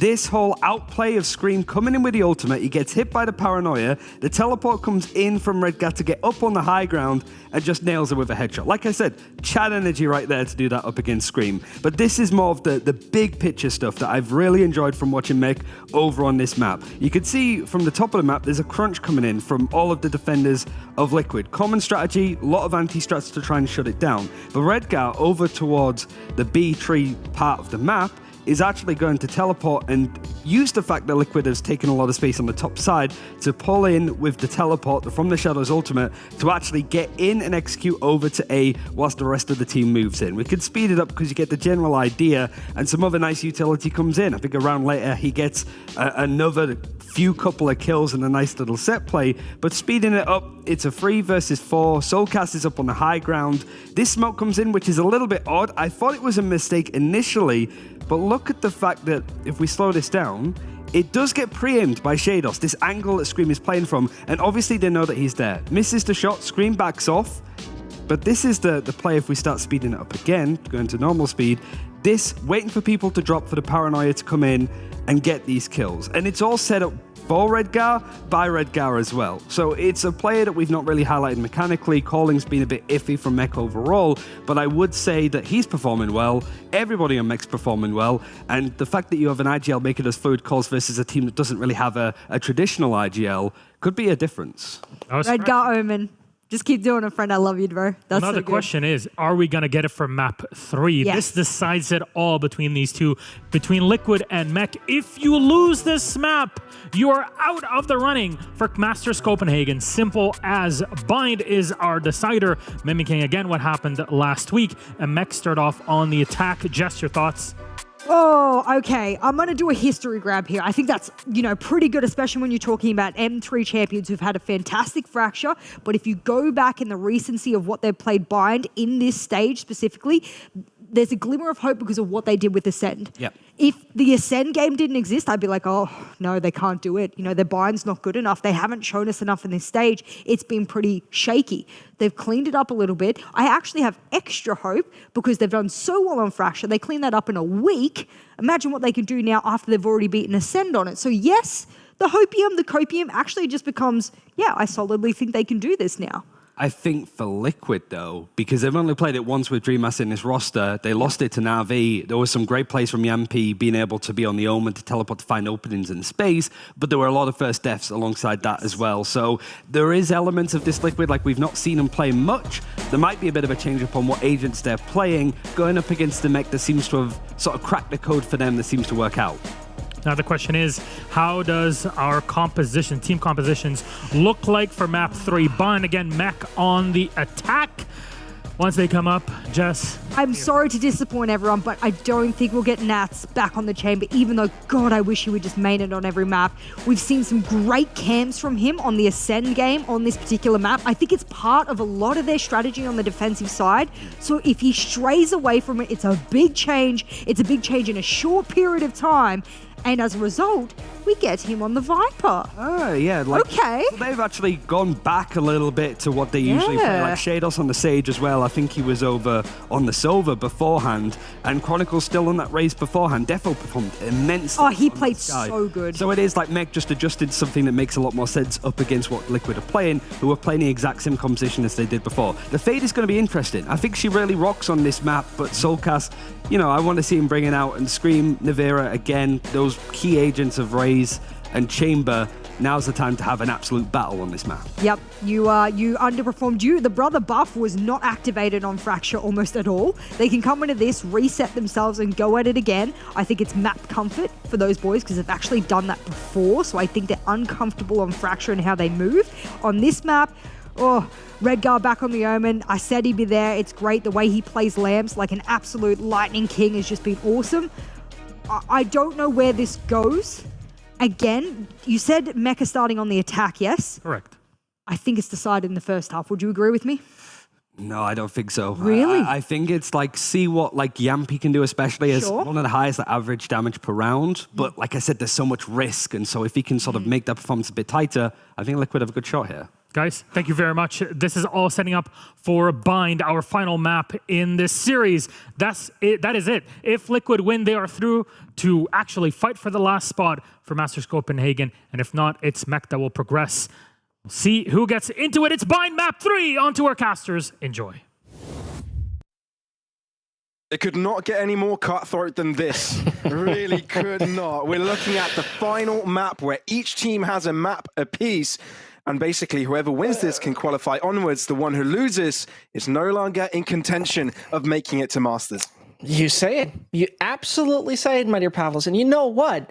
It's going to be quite exciting to see what this slight little change they have made is bringing to the side of Mech, right? As mentioned, Shadows is deciding, you know what? We're going to put you on Sage. And obviously a change that is happening from time to time. Some teams make it very useful. Some don't see a big purpose in that agent in particular. She's not having the highest pick rate on Bide anymore. But at the same time, it can be a perfect adaptation against Liquid. Let's see if that is the case. Who's getting eliminated? And who's staying here to get a ticket for Copenhagen? Who is going to move onwards? Who's going to be able to fight for it at least? Mech start things off on the attack as they look to push through. Dat cover, really not giving them any issues. Through the Poison Cloud as well. Very aggressive maneuvers, but not really going for the commit to the plant just yet. Soulcast with a couple of pot shots onto the site. They do manage to cross on over. Look at Redcar. TP on top of Heaven. That could catch players off guard. Look at the push. They're even looking to push even further. Yampy looking to attack it right on, but Team Liquid have got the backup to come forward for it as well. No Defo way. collecting the pieces. Redcar also coming in from the heavens and making it work out perfectly. Soulcast has assistance over in Market, but how much more can he find? He finds 2 shots, but there's 3 more players to go, and they need to find it quickly because there really isn't much time. There isn't much time at all. Soulcast and Scream. There's still a nade on Scream that could really make it work, but look where they're hiding, Pavlos. It's near impossible to make that work. Oh, and they peek out just in the nick of time. Together with the Guiding Light, they peek through and get it done. Mech with yet another pistol win up against Team Liquid, get themselves a dub. And the cool thing about this pistol is that it looked like the absolute most default pistol plant that we could imagine. But what they have done is taken the Sage wall, vaulted themselves up over the tank, and place it back for the Defender spawn. So they have went one piece deeper. This is why we also saw Redgar go that much into Heaven to play it in that direction. And those players at BAF be like, yeah, we got this. We have a good opportunity to hit them off guard, but they're not even planting there. As easy as that. Gotta love to see it. Gotta really love to see that. And, well, that bind looks interesting and decent so far to me. It has been only 1 round, but it's been promising. And if there's such pressure on right here, it can be very exciting. It's a good start. Team Liquid not too bad either, getting that first pick. Of course, that was towards the left extremity, but I think they kind of read on what Mech kind of going for, looking for the B crunch. Looking to move in from long, all of them together. A little bit more delayed from Nats as he has been lurking quite a lot. Wall off. That elbow side, 2 on site. Scream able to find some damage. Nivera, the one with a kill, but it's Chronicle with a beautiful transfer. That's the 3-piece that they needed. Could have gone wrong if Team Liquid were alive for too long, but Soulcast's position completely telegraphed. Shot down, it's Nats to do it, and it's Mech on 2. Chronicle and Nats are... I mean, they are so individually strong at this game. I mean, this is such a plain statement, but at the same time, when you see sometimes what those guys do, it's magnificent. I love to see it. Either way, we're heading to the first buy on the side of Liquid. Mac is still going for the bonus. Everyone is positioning up in front of A, and it seems like this is a very fast A short go, because there's a breach waiting in lamps. That's a big advantage, particularly considering that there's a nade available. But how fast will they go, and will they be held up in time? I've seen there is an adequate response in regards to the utility. Fault line nades as well, thrown at them. Chronicle doesn't care. He's flash, Scream, no. Oh dear. You know him for his one taps, but maybe not for your spray, at least in that instant. Although it's still somehow being traded out, the wall giving them some security to get that plant down. But Solcast, he's being challenged left and right, not letting it happen. Redgar will have to be sticked into that position, but look at the move in. And Solcast has his ult, Pavlos. That is a bit dangerous for the retake. Yampy from the back end. Who can you find? Beautiful haunts. No way you can figure how you are playing this one out. Yampy with the first one, Paranoia to the side. Still looking to get control over the site, putting pressure on them by touching it. And now looking to move forward. Defo looking to put pressure. Yeah. Solcast and Nivera find both kills and will be able to get the defuse on as well. That is Team Liquid finding their way on the board. And Yampy is once more going for the lurks. And not only that, the double kill from Solcast made it also possible to get his ult online and put them all onto mute. All being identified. The Seekers say thank you very much. We're going to track that one down. And that's helping them a lot to get that retake going. Because remember, that started off in a way where you saw that the breach stunned and the nade didn't do much. They held them up for a second or two, did a minimum of damage and a minimum of stunning, but not much really that held up Mac. And so they changed it up, got the first rifles on the board. We see a Spectre as well as a Bulldog available for them, as the money wasn't enough on some of them. Pardon, that's the side of Liquid. Absolutely misread that, but either way, seemed to be much more keen for the B side go and force them away from B long. Yeah, Yampy had to expend this TP to get out of there. Redgar close by, looking at challenge, making sure he's covered completely, getting to that left side. But the pressure is mounting here for Mech, starting to move in. That's Scream! Nice. Who just takes a TP and gets a kill like that? Who does that? Well, Scream does. And now Chronicle next to play this out. Blast back to get him out into the open. Uncomfortable position for him. Team Liquid looking to staple themselves on top here, equalize that scoreline. But at least Redgar's going to make this a little bit more comfortable. We'll try and pick up the spike. He actually gets it. Yep. Nobody cancels it, and now can move on to that A site. It's going to be the chamber trap. That's going to make it very clear. I'm here, by the way. And so it is a Redgar clutch to come in. 45 seconds left on the clock, and that puts the spike down. Now it is initiated. Does he get them isolated? Not at all. And you know what's so wonderful about this is even though how good Mech was in getting that control in B long with all the utility thrown down, how annoying Solcast is remarkable. And that in a good way, right? Comes for Teleporter, assisted with his mate Scream, and gets his C's on the player who's waiting in hookah, which was Chronicle if I'm not totally wrong. So he's being distracted, so he's under pressure, and then he's basically trapped in that position. Got another kill. But wonderful stuff. I'm really excited of what I'm seeing here, Pavlos. This looks like it could become tighter than Icebox, most definitely closer than Fracture for sure, if it goes on like this. Well, it's definitely Team Liquid able to find their way back, put some tempo into this. While it's Mech trailing, they're the ones that have to do the catch-up work at this point. You know, fault line, getting them out into the open. Tour de Force now used here for Team Liquid. It's sort of red here for Mech, but still, they look to take up a position they've taken multiple times before. The B side is what they're going for, but they're finding a lot of response. Crossover comes in, and Redgar actually finds a kill. That's a stinger. 100% kill rate on the Stinger, I believe. Either way, no chance really for Redgar to survive as they once more go for the Teleporter. And Defo and Shadow's got one hell of a task up ahead of him. Scream is really loving that Teleporter, isn't he? He does, together with Solcast, from time to time with Solcast at least. Let's see if they find the kill, though. Is Solcast hitting that, Scream hitting that shot or not? Yep, he does. Easy one. 4K. They know him for that one, for those one-taps. Weren't really one-taps, but they were kills to the head, you know. That guy's known for his kills. Oh, really? Yeah. Is he known as a headshot machine, possibly? Oh, did you know that? Ah, really? Yeah, I just guessed. Oh, wow. Good guess. Sorry. Weird. How did I know Coincidence. That? I mean, couldn't have figured, Pavlos. No. Couldn't have figured. Either way, as we get into the third round for Team Liquid, both parties most definitely going to have a full buy going on.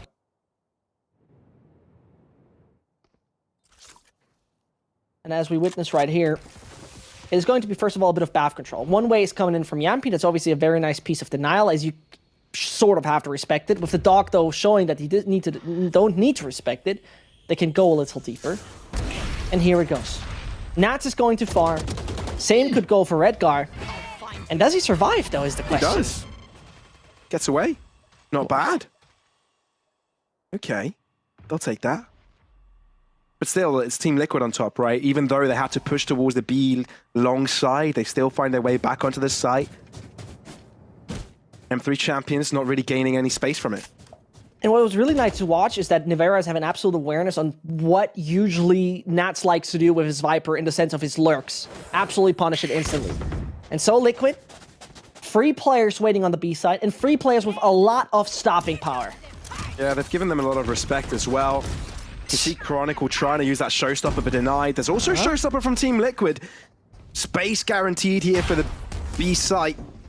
Oh, but Scream manages to pull the trigger on the showstopper, but doesn't find anybody. Looking to move across. 20 in a seconds. very difficult position to deal with. If you don't have a read on it, it can be very difficult to deal with. Spike goes down, no issues there. Seekers to gain that info. Team Liquid oh so close to this fight. Redgar start things off. That's the first kill going their way. Now equalizing. Onto the side they go. Dreamus delivering. Rolling Thunder available. Scream has to fall. Dreamus with a very aggressive Rolling Thunder. Has to move into it, but Shadows has got the right-hand side corner. And Nivera looking to push up even further. Catches toe, Nivera! Oh, you absolute beauty! You gotta do something. He cannot do anything. It's halfway. There's no time. Redgar gets there on time, and that is a defuse commencing there from Team Liquid. And it's Team Liquid to liquefy this round. They've done it quite well, I gotta admit. I mean, there were so many little pieces that I loved about this round. Both were so pressured by each other's ult off the race. And both were taking so much time, but in the end, they wanted to push elbow, right? You see it here. They want to progressively take room because they cannot remain on site and stand there like they're from Madame Tussauds. So as they're just waiting and holding, that was a nice idea, but Nivera individually just stepping up in that. He was taking the charge, he was taking the risk, and made it work.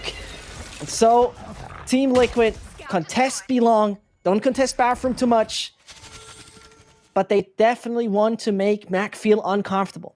No passiveness allowed. There's a little bit of a setup piece here for them. Redgar might be falling into a trap. That's a Brawler. No way! All right. Okay. A little bit uncomfortable. How you doing, guys? Yourself a bit. I thought he would have... The reason I screamed there is because I actually thought he managed to pull it off and find his way onto the smoke, but yeah. Okay, it didn't happen. There's a bit of a moment before disaster picture. Yeah, exactly. Well, well, well. It's the picture you give Yeah. After when someone starts the whole Yeah? Yeah, video of... Yeah? You're probably wondering how I got it. Yeah, I'm probably wondering how you got there. It's actually kind of true. Yeah, well, 5-2 for Team Liquid. Let's stay there, shall we? For the moment. Let's keep it there. Team Liquid, though. Strong start, but this is Mech's chance for redemption. It very much is. It very much is. And you know what? Mac was looking significantly better on the attacking side against an Ascent. Don't really prove that at the moment. You cannot really witness that strength can be transferred. But let's see. Maybe it's going to be one of those runs that we see right now from the moment they have now once more weapons in their hands. As they take the BAF control, probably it's going to be the same B-long approach as well. And this is what we see, right? They have to stay passive. A different Viper wall, though, as we witness. And let's see if that allows them to lurk or not. That's a very aggressive one, isn't it? It seems Team Liquid are replying with some of aggression themselves, kind of taking some shower control, but the short push is what they're going for. Redgar using from the shadows for just mere information onto the top end, knowing Dreamus is holding that heaven side. But the access is granted. They want to take control of a lamps. Team Liquid, that's where they want to fight for. That's what they want to contest, but it's simply a trade. Defo unable to guarantee it as two players were hiding out there. Viper Spit dropping, looking to guarantee it. Yampy, as soon as he moves out of his own teleport, ends up dying. Down to a 3-on-4. Team Liquid in trouble. Paint shell thrown right at them. And now they can either choose to fall back into the fire of Redgar or move into the toxins of the Viper's Pit. And it's all down to Nivera realizing all too late that all of his teammates are gone. I tell you one thing. The thing that made it work for Mac is finally daring once more to take an aggressive stance in front of A. You know that those A, I mean, there's literally, it's so hard to defend A short in this game. It is so tough to do that. You might even have a siege from Soulcast, you have a stun from Dreamers, you have a grenade from Scream, all of those things, right? But it doesn't make it easier to defend A short, and this is what they basically abused. Wall it up, get the plant down, get the Viper wall, board the Viper ult as well. Ta-da. 5-3. And let's see if Liquid is adapting in the sense of being like, yeah, we gotta fortify it a bit more, which you actually do quite decently with the agents they have over there, or not. Because for the moment, the minimap tells us one thing. It seems a bit more A-heavy. It's a different A wall as well again. Not the one that's going lems, not the one that's slicing the side itself diagonally. So to try to swap it up again. And what they can gain with that and how patient they will be with that, that's a different question. Because, again, you see the same thing from Liquid taking belong control. Now the BAF control is from Liquid as well, something they've tried time and time again. But here's one thing that has changed. Scream has his ult. It's time to move in. At least they kind of allude to the idea that they would. Second time to charm on this pull. And they have seen the Boombot. They've seen the Boombot instantly moving away because they don't want to run in that Scream ult when they're running short, because otherwise that could be a multi-kill coming in by the rocket launcher. Yeah, and Nivera's still holding that all-dangerous angle. All too dangerous angle, rather. Trademark would definitely spot out Mech's movement into Hookah here. This is no news to Team Liquid. It's been silenced over to the A site. You've got to figure they push through. Ooh, Chronicle doesn't check the cubby corner, which means Yabi's still alive. TP to switch up that position and goes to the right-hand side. Defo anticipating it and ending up with the kill. Scream looking to use that showstopper. Very unlucky with those ultimates he has been this series so far. And now we're looking at a 3-on-4. With a spike now going down for Mech, they've got the advantage. Aftershock to delay it. Defo might die here. Oh, gets away from it. Barely alive. Shados replenished. But we're still looking at a Mech looking to compose their positions. Team Liquid looking to gather control towards elbow. And there's nothing like snake bites or so that would make that diffuse a little bit tougher, right? They can enter the side and go to the spike and directly hold E if they'll make it that far.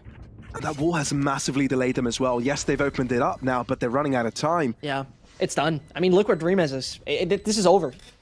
They've made the call. Nats might be able to find an exit frag there. No, not quite. But everybody will be running away from this one. 7 alive at the end of this round. But it is going to be Mech to close up the gap and grab that 4th. Yeah, and I mean, he received advantage of something that a Sage can do, right? Cypher's out of it, Sage's in. Retake complicated. Many things. So Team Liquid take a timeout. Finally, you have to say. And so, it is one of those games where I feel like, you know, Liquid has a lot of comfort and great retakes from time to time on the A side. We've witnessed that. And now it is Mech realizing that, for example, Hookah is hardly contested by Team Liquid. So they can try to take that. Didn't do that so much. But working together as all 5 and getting on site like that is something that can work so well if there's not one of those miracle performances, right? You remember that elbow 3K from Nivera? That obviously is something that shouldn't happen, but that happened. So I'm really curious to see if Mech, with the timeout from Team Liquid, going to be like, you know what? Let's rush A short again. But take a look at the dots on the minimap. There are deep A main dots. Maybe I'm crazy, but this could be an indicator that Liquid dares and tries to make a move deep down A short and punish a lurking Nats, for example. Yeah, those movements are a little bit rare, aren't they? You don't often see just teams attempting to push towards short. Very risky position to take. Walking into a crossfire, right? You really don't want to enter that realm. At least they focus towards it for now. Prowler seeking out. Trailblazer as well. And there you see it. They at least wanted to deny them deep down A short because they felt like that's going to be the case. This is something they've been quite successful with in the past. I mean, Mech read it as well, right? Sort of setting back, not falling victims to that pressure.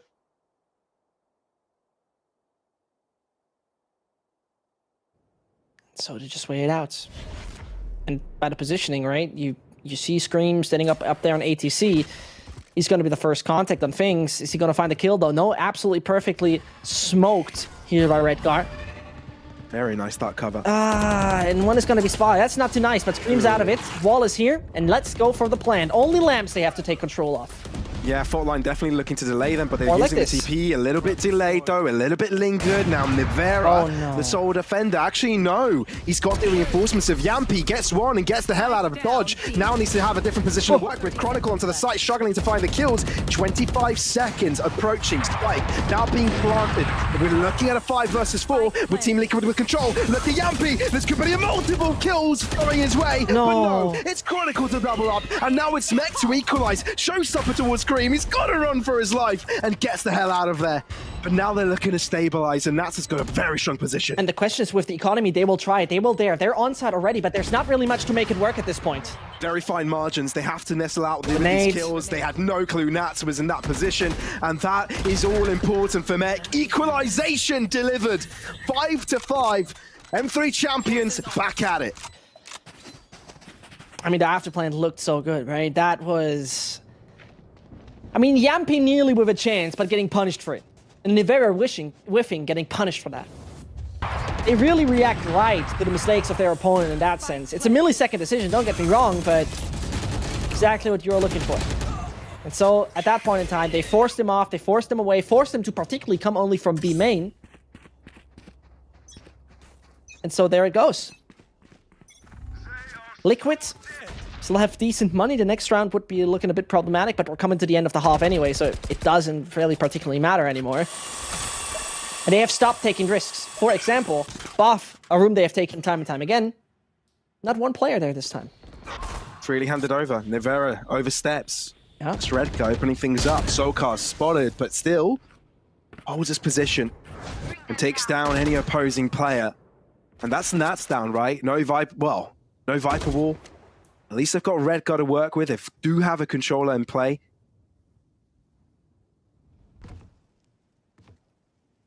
But the pressure is starting to mount, knowing that this map is all important. Dropping it means relegation. Maybe not relegation, but no longer the chance to contest for Masters, to contest for the title of VCT EMEA. You say it. The golden ticket to Copenhagen.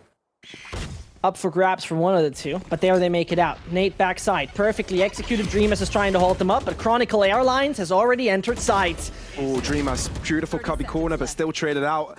Mech have got it perfectly. Spike gone down, that wall will delay them by so much. And it seems like it's only down to Soulcast to find an advantage here. Oh dear, that delays them even further. They know it all. They know exactly where Soulcast is. Yeah, they know it all. They're Scream, just one with one grenade having the opportunity to make anything work. And 10 more seconds till he has the haunt. So it's not like it's in favor of him. No, they need a pick. Otherwise, this is all over. Yeah. Paint Shell desperately finding some chip damage. Oh, he knows where Defo is. Yep. But he needs some reinforcements. He needs help. I know exactly where he's coming from as well. That's a headshot for bullets. The wraparound is commencing. Scream on the spike. Oh, they have but no careful. idea. Shados, they've got a go. Simple spray down, double kill here for Shados, putting them on 6. It's individual performance saves them, but that was smartly played. And nobody expected the Shados to wrap around here, and so it is a number 6 for Mac. And you know what? We have talked about their Pavlos. Talked about not so strong attacking sides from Mac, right? You remember. Overall, not what they usually rely on. But I think they have, particularly with the performance of Fracture and what we're seeing right now in Vine, shown us that they can do this quite decently with the right adaptions and the right calls. And so we're left with Mac potentially getting a 7th. Liquid once more buying as much as they can. A good old fake. Yeah, those fake TPs always get me going, man. You know, nobody tries them anymore because everybody knows of them. But that's the mind game, isn't it? Yeah. Do I actually do it? Or don't I? Did I actually do it, or did I? Funny thing is that for one of the few times we see Dreamers deep down in Hook, which makes sense with the weapon he has, right? Absolutely logical. But at the same time, it puts it only down to 2 players on the A side itself. In the meantime, Yampi wants to get the orb, gets a little bit damaged for that. They know, though, nothing is A short. Little do they know, Team Liquid have a perfect read here. Guiding light, providing information, but they don't look away. Nivera perfectly done. No way you expect Dreamers there with a judge. No way you expect Dreamers there with a judge during an executioner. Shados, all that remains, but he's probably just scratching his head, wondering where the hell did my teammates go? At least he finds a kill. Now look at a spot. You gotta be insanely fast right now. He needs a pick. He No really way. needs a pick. No. He's not making that work, does he? Look at the time. It's done. With that move, it should be done. It should be done. No way. No. I do not believe what I'm seeing. I do not believe. 12 seconds, and the both of them are nearby, so if they get the kills, this is possible. He teleported! But it means it's only down to 1 and 2 Redcar with all to do. No Flash way. over. What can you do here, Redcar? There's no universe where he makes that work. No, and he doesn't. Oh my god, that was looking good. He made us clutch our buttocks for just a split second. But not. Equalized at halftime, 6-6. Yeah, I mean, if this is not a certified squeaky bum time, then I don't know. Absolutely is. 6-6, and I mean, with Mech, everything's possible to the last damn second. And solid stuff here by Liquid to save it in the end.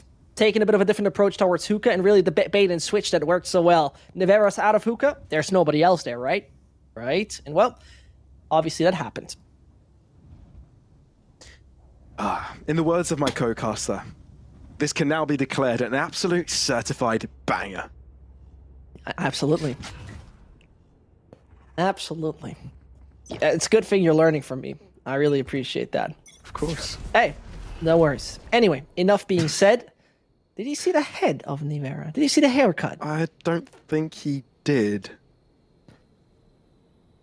Although you can see there's only 2 players defending here on the safe site as they do switch positions. Okay, that's Never mind.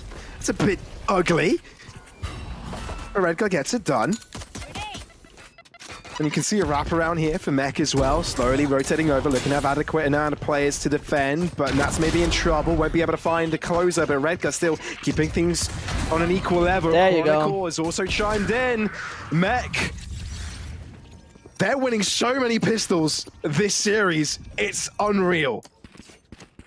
Yeah, and it didn't help him on Icebox. Just putting that one out, right? It did not help him on Icebox at all. So I'm very much looking forward to how this goes in the long run. I'm pretty much choking like big at this point, Jesus. Yeah, bear in mind, for everybody not watching, I've got Zescht's camera, I know what's going on, but that pause wasn't for suspense. He literally just pressed it mute and you could see his whole head shake. He sneezed. It's summertime, isn't it? Who doesn't remember a classic gamer moment called hay fever? Anyway, on a map like Bind, there's not too much floral staffage that I can witness. So, getting back in our game, right? This is where it matters. This is where we gotta stay for the moment. Team Liquid.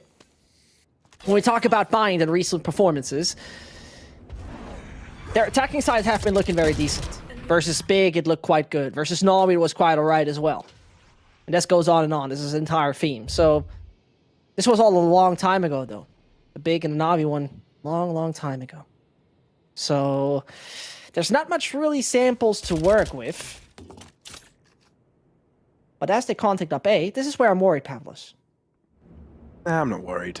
Are you not? Doesn't seem to be a reason to be worried right now. Chronicle got it all under control. Nivera as he walks into the DP and walks out of it. Okay. Nats dies. That gets me slightly worried. Shados is also very low and has to heal up. Redcar, though, with a good angle to scream. That will be stopping them.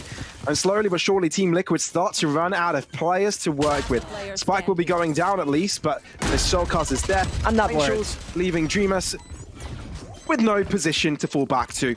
That is going to be Mech following it up. No, I'm not worried anymore as well. I was for a second, but not really worried anymore.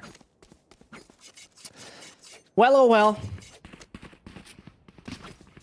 It's good to hear you're not worried, Zescht. Hey, you know, I don't see a reason to be worried anymore.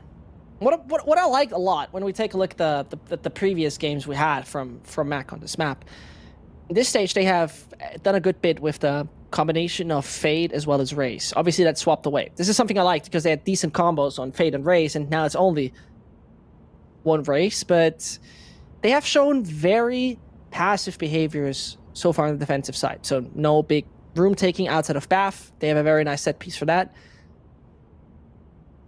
So I'm very much curious to see how much they're going to respect Team Liquid in that sense. As we see a mech timeout, it raised the question what is going to be talked about here. I think one of the things that Redguard at one point said is they like to take those early timeouts to the fact to once more reconsider and rethink what is their opponent actually doing in their buy rounds. And possibly also a bit of paranoia on Liquid being like, you know what? They're taking a timeout on us. Do we have to swap something right now or not? But Liquid never seem to be faced by pressure, to be frank. Doesn't seem to be their main problem of concern, is it? So many experienced players in their roster.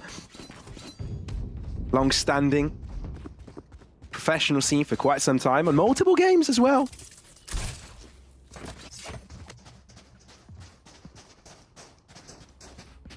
Doesn't faze them at all. Nah, not really.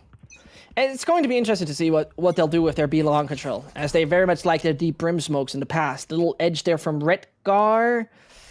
It seems like there is a bit of awareness. I mean, there's obviously awareness on the side of Liquid. You see it with the little ping, and Yampi is just waiting for exactly that.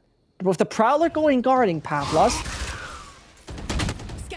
both trade information, and Liquid make no move. They keep the control they have. They all relax. Ooh. That's an interesting pick by Redgar. Now Team Liquid are called to action. How do they respond? Looks like it's going to be a B hit, but with 3 defenders, going to be the difficult site to take from the 2. There's a double back in the movement. But it's rerouting of efforts, really. The plan's still the same. But of course, giving them a way out from that TP if needed. B-side looking to move into it. And they play it very passive as well. Shadow still has a slow, so this is once we're costing them time, right? Redgar has a smoke as well. That's going to be placed long as well. So there's a lot holding them up, but Shadows cannot find the kill. And they know where Defo is. He's not going to be catching anyone off guard, but who can is Chronicle, and he's already found a kill, causing pressure onto the left side. Dreamus and Nivera are bouncing back with their own kills. Mech looking for damage, and they're able to defuse, stop the planter. Paranoia thrown at them. 14 seconds. No way Mech get the win here. Switching the position, they've heard it. They can expect this corner, but they do not. Redgar with another. Nivera needs the kills. Unable to get them. Redgar gets 4 this round and disrupts the entirety of Team Liquid. I love a good old Redgar flank, don't you? I love a good old Redgar flank. This was, by the way, a bonus being played. And he started off with a wonderful entry, holding A short all on his own to then move and wrap around so deep. And so Liquid, they gotta put this thing in drive. If not in sports. And see where they will end up. If the explosiveness of Liquid is an opportunity or not, we're gonna find that one out.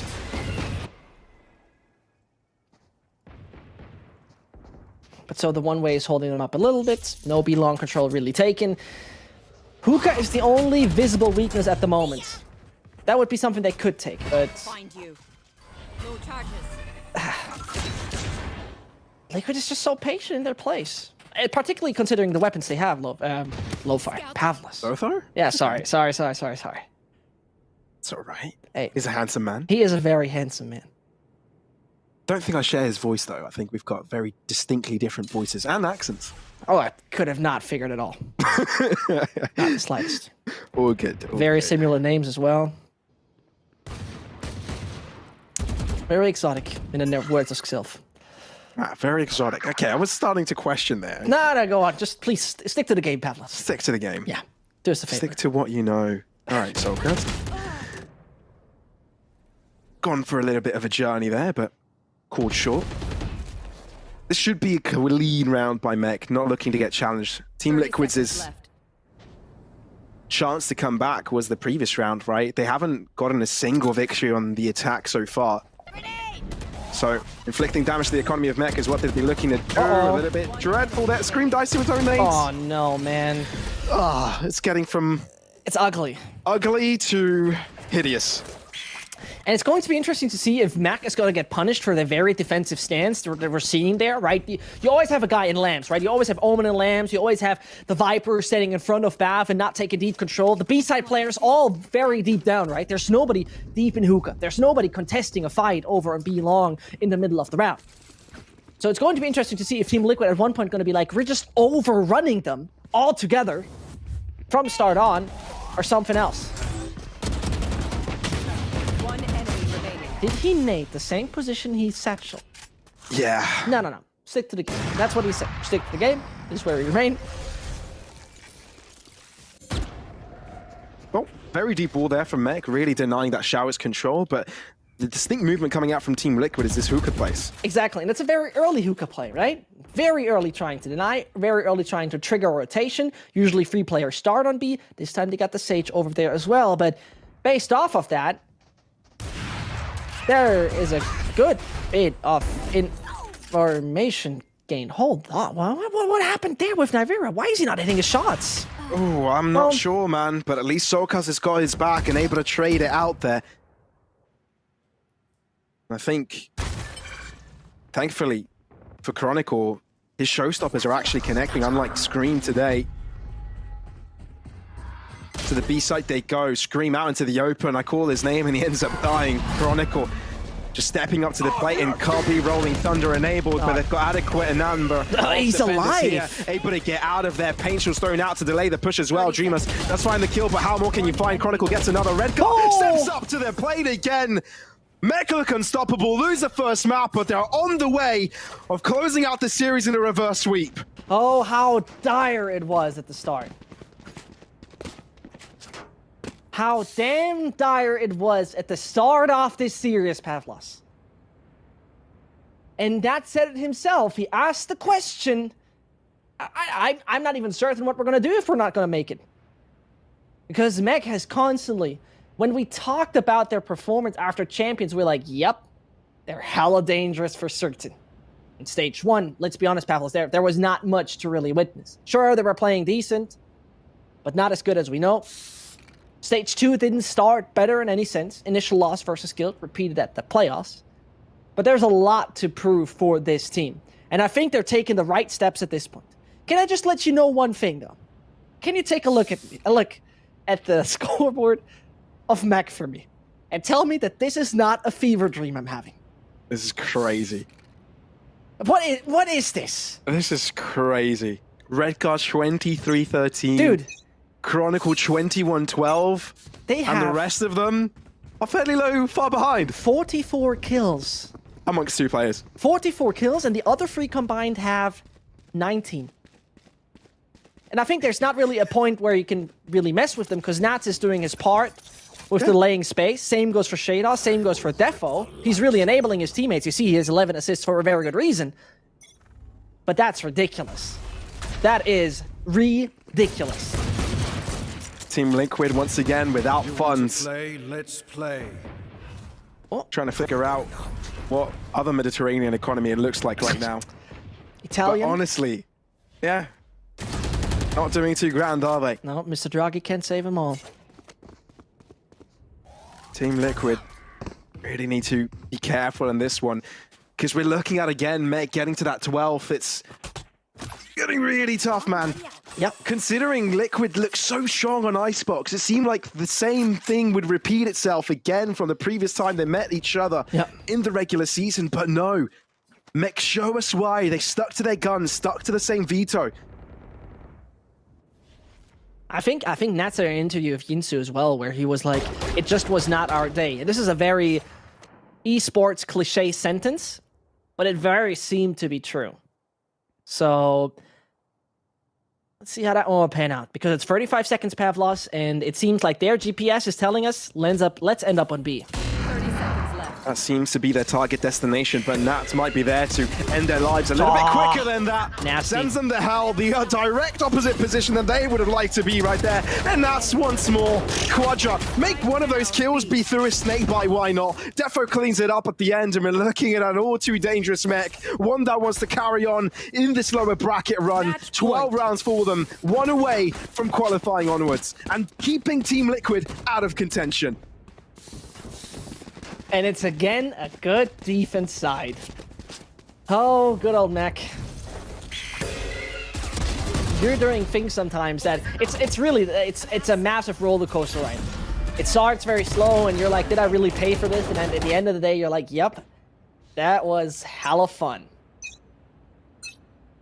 Very, very interesting Viper wall we see right here, by the way, there on B long. It probably is going to be complemented by the ult, I would have said, but no, they just want to slice it up on B long and take the control very early on. But that does all not matter, because look where they are, in front of the gates of A, and it seems like Liquid want to go for it. Ooh, Redgar very often very aggressive positions towards the short side, but now is called to drop back a little bit paranoia to the end. Look at the flash coming through from Dreamus as well as the shots. Nevera looking to open things up. Team Liquid determined to take over the site. It looks like they may be able to do so. The response from Mech should have been great, right? They had so many defenders towards this A site, but it doesn't seem to matter. Dreamus into that snake bite, and Shados and Nats look to bounce back from this. They lost 2 players early, but this is not over. No, it very much isn't, but I think his ult is not getting deep enough to get that spike. It isn't.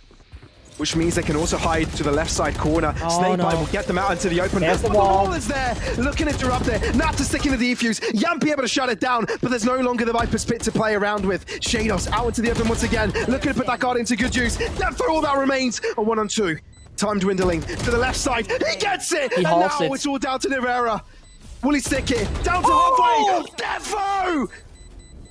A monster just comes down from the underworld and takes down Team Liquid. A start play to take down a star team. It's Mech to prevail. I tell you one thing, he has been doubted time and time again. Always questioned if he is the right fit, and then he has such an impact round. Might not be very much on top of that scoreboard, but at the end of the day, he saves it. And this means Liquid is eliminated. LCQ is waiting for them, but Copenhagen isn't. It's crazy. Oh man, so many players popped off. I guess there are arguments to be made for all of them, but guys, you can vote right now on who is the player of the match. You can either choose from Nats, Redgar, or Chronicle. Goodness me, all of them had show-off moments. I couldn't choose right now. I'm just starstruck by how that game just ended. It's near impossible. Do you pick Nats after the first 2 maps he played, and then you have that third one? Do you pick Chronicle? It is near impossible. I think it was a wonderful team effort, and I don't know who we have for the interview, but I hope I see Redgar smiling. I hope to see all of them smiling, because it looks like it was a redemption arc, and it seems to be carrying on for them because they've got more games in the lower bracket to play out. But I'm going to let the analyst desk take this one away, but they'll be seeing you right after a break.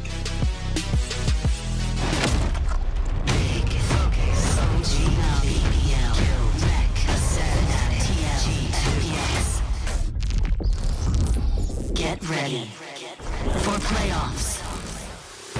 I want it now and I ain't never gon' back down. I want it now and I ain't never gon' back down. I want it now and I ain't never gon' back down. I want it now and I ain't never gon' back down. I am no regular citizen. Nope. Do you understand what you're witnessing? You cannot tell what the difference is. I want it all and I'm winning it. I do not care about opinions. Time to make a few decisions so I can take a position. I'ma go get it, I'm punching and kicking. I keep on moving, they offer me. Just do it and stop at our talking G. I'm not expressing no modesty. I can't see nobody stopping me. If there's a problem, I gotta solve it. Straight to the top, I can't see myself falling. I gotta grab it, there's no time for stalling. Number one stunner, don't have other options. Now I'm fired up. I'm sorry, brother, your time's up. I see the top and I climb up. I came from the ashes, I rise up. Rise up. I want it now, I gotta rise up. Rise up. I want it now, I gotta rise up. Rise up. I want it now, I gotta rise up. Rise up. I want it now, I want it now, and I ain't never gon' back down.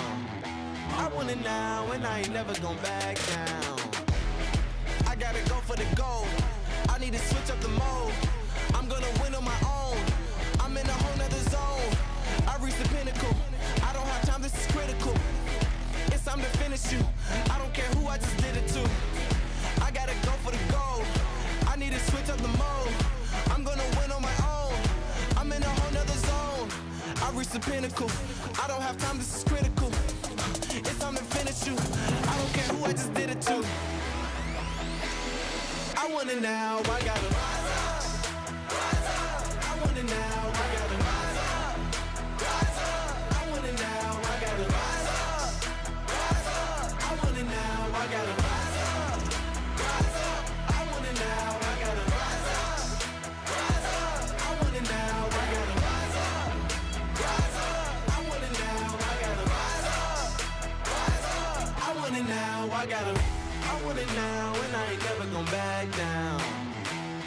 now and I ain't never gon' back down. I want it now and I ain't never gon' back down. I want it now and I ain't never gon' back down. Said I'm fired up. I'm sorry your time's up. I see the top and I climb up. Came from the ashes, I rise up. Rise up, rise up. I want it now, I gotta rise up. Rise up, I want it now, I gotta rise up. Rise up, I want it now, I gotta rise up. Rise up, I want it now, I gotta rise up.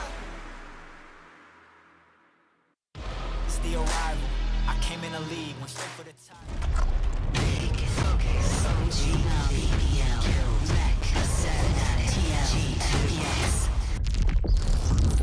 Get ready for playoffs. Welcome back, friends. It is all done and settled for our first match for today. Our victors are in, and it's Mech. Team Liquid cannot make it through. And to talk about things in detail, we got one interviewee from Mech. It's Nats joining us. Nats, congratulations. How are you feeling? What's happening with my camera? Hello, everything is fine. Thank you. Everything is fine, but it seems like in the server, the whole team was popping off. First up, let's talk about Icebox, where Team Liquid was able to shut you down. What do you think happened there? To be honest, I don't even know what just happened. I was thinking that we was playing pretty good on that map. Maybe, actually, it's very good map for them. Maybe they just win some important rounds. Some happens, you know. That's all. Actually, I can leave the interview. They're gonna do the content. We'll keep going through it. Don't worry. I have the only adult in the room, as always. Okay. But we move on to Fracture, and you ended up popping off the whole time. So how was that for you to constantly destroy and shut down Liquid? You mean on Chamber? Yeah. Actually, we just prepared. Yesterday, we played Fracture. We just understand what kind of problems we had when we played. Today, we just say to each other that we have full confidence on that map and we'll do everything what we can to show the best level of play today. And luckily for us, we played good and bind was pretty good as well for us. I guess the next question going to be by the bind. Are you going to play more Chamber in the future then? Maybe. Actually, I played not bad, I think.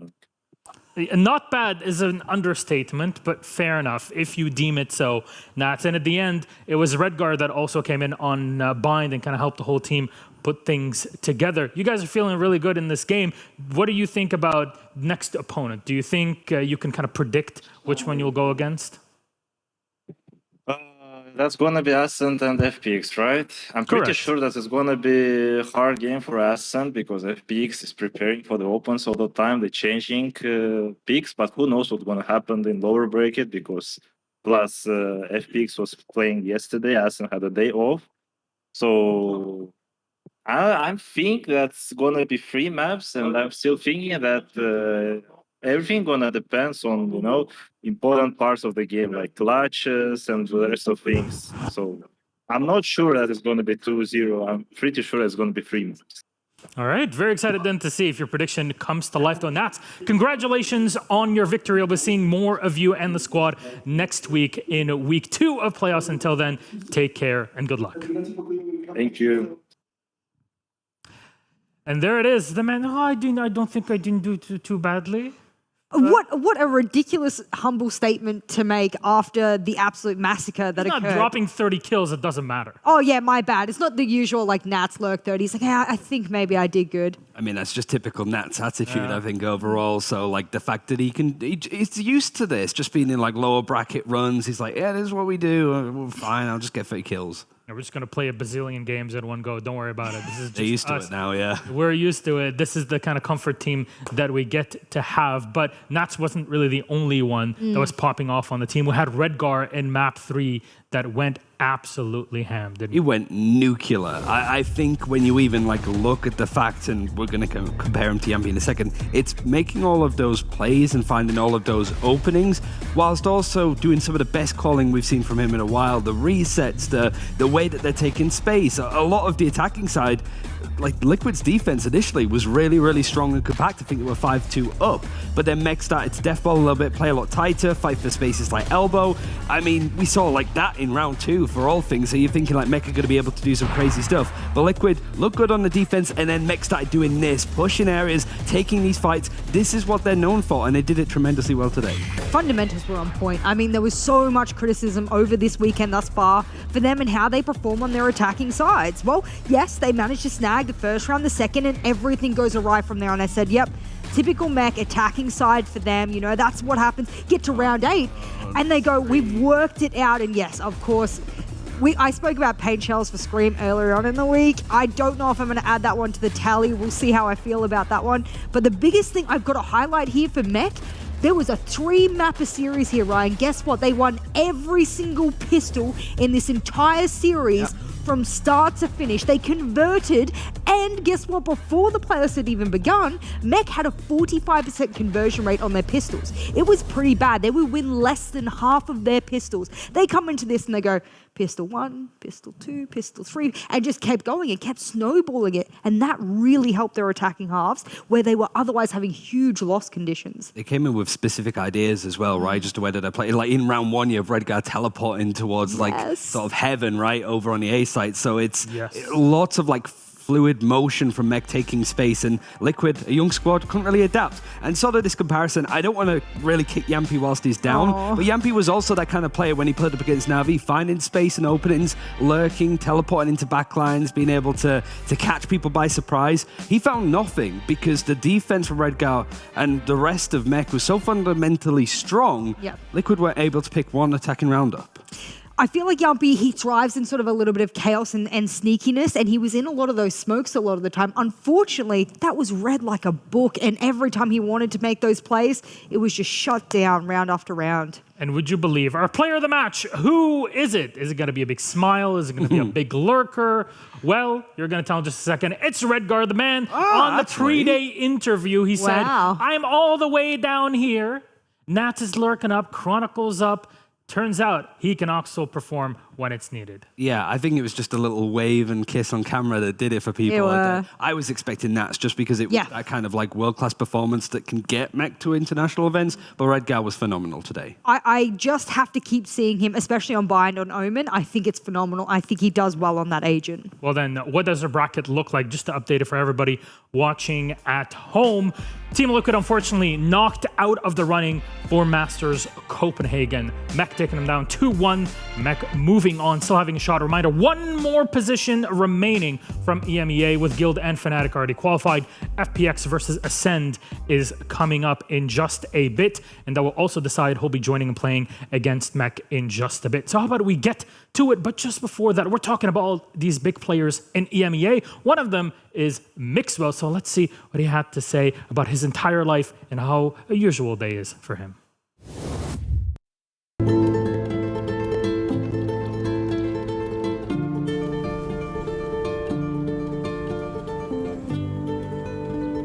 There was a rough period of time when my mother lost her job. We had no internet, no hot water, and no electricity for 6 months. I joined G2 2 years ago. When I got benched, I was super mad. And I told them, sell me and I will show you how good I am. Like, kind of ego.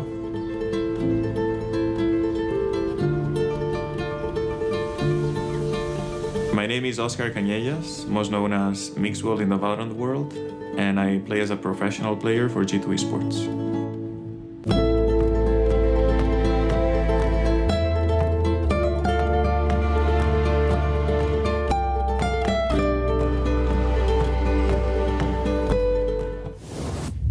Of course, that entire documentary is up and live on YouTube, VALORANT Esports. Make sure you check it out and tell us what you think about Mixwell and his life in Spain. Though now on to our second matchup of today. Another best of 3, another decider to see who continues on in the playoffs bracket and who gets knocked out. It's, of course, FPX versus Ascend. Welcome back to the desk. I'm Milosh. This is Jess and Ryan, and we're going to dig things deep into this because FPX and Ascend, they got history.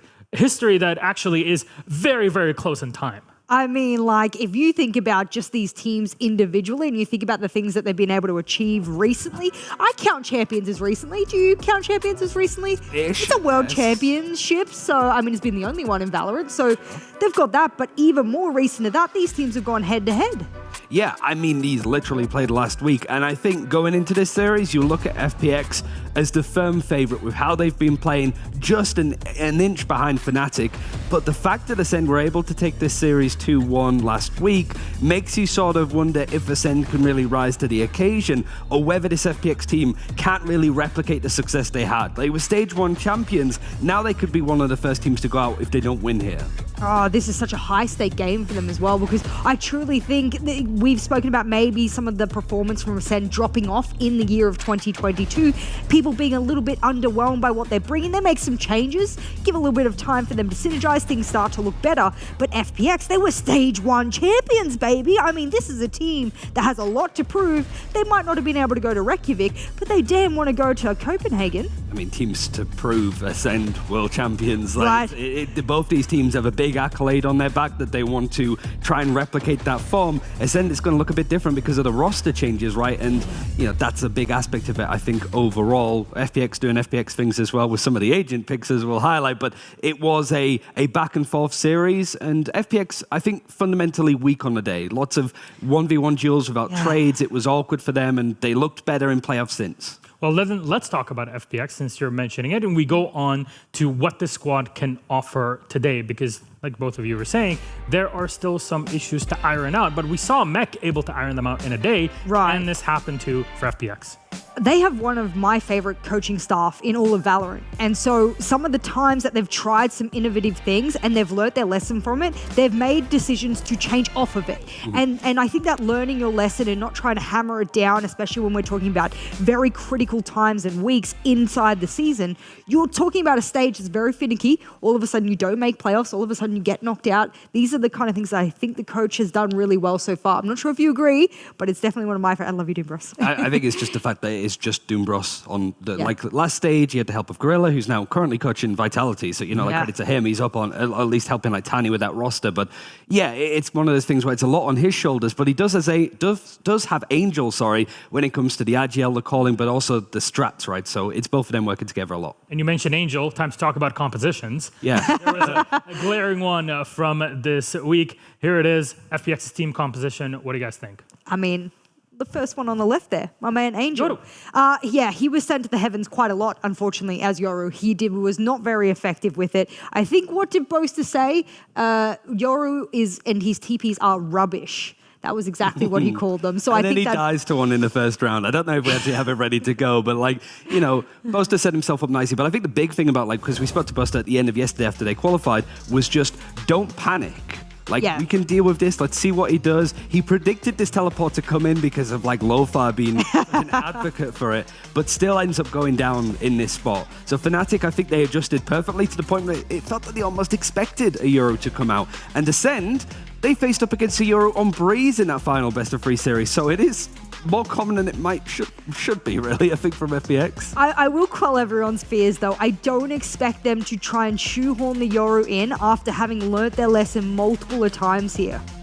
Yeah, and like rounds like this, you saw like glimmers of it, right? Like the run through mid, the nice split, but how quickly Fnatic were able to adapt and even sort of roughly predict that Yoru was going to go in for a TP play towards the end there, right? So it's whether or not, like, if we see Breeze again, whether FPX decide to stay on it, like Ascend would have adjusted to it. But the problem with FPX is Ascend, like, do they stick to it or do they change? Like, we genuinely don't know. It could be 50-50, so it's almost a game of chicken. Then let's match up two players, Seigetsu and a Monster on the other side. What do numbers look like? And we'll try to go beyond those, of course, into their roles. Jess, help me out here. I mean, Monster has been a monster. I've been really impressed by this newbie to the roster. I think he's done a fantastic job, and you can leave him alone on one side of the map to get the job done. Conversely, I actually think Seigetsu on a world stage, when we're talking about Sentinels and whatnot, is one of the best. And I think that if we can see him on an international international stage, it would absolutely showboat itself. These are like the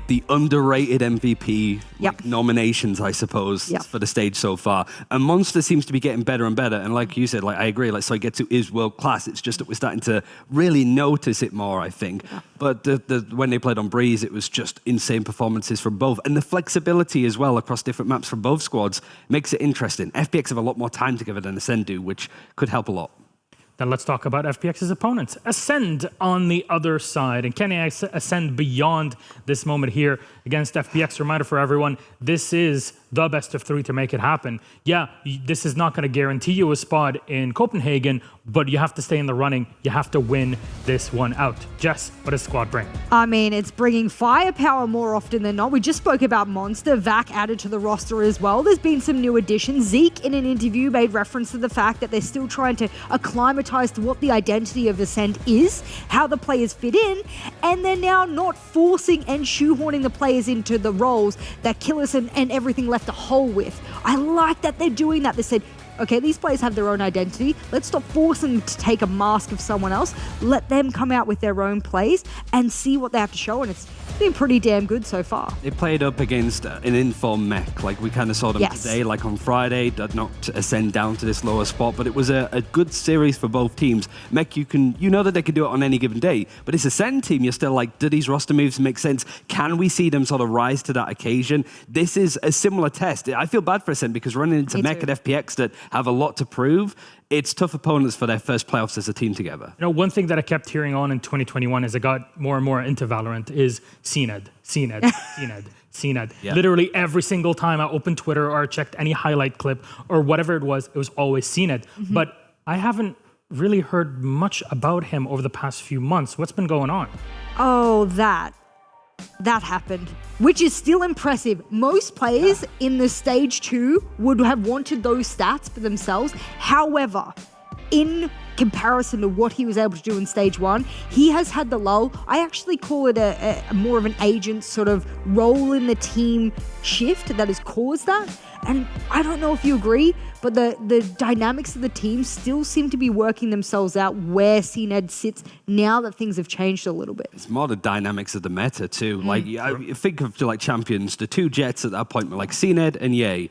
Very different in style. Ye, very aggressive, very open, like pop-off potential. CNED used to be like that, but a lot more passive. It was the threat that he really gave to the enemy team. With Chamber, Ye went, that works perfectly for me. Oh, yeah. And for the rest of Ascend, it took them a while to really get it going. And when they did try in stage 1, it did work to the point that they didn't even make playoffs last time. Yeah, I think there's another player who had to step into that role for sure. I mean, it starts with Star and ends in Zo. Do you know? Starzo. Oh, that guy. There we go.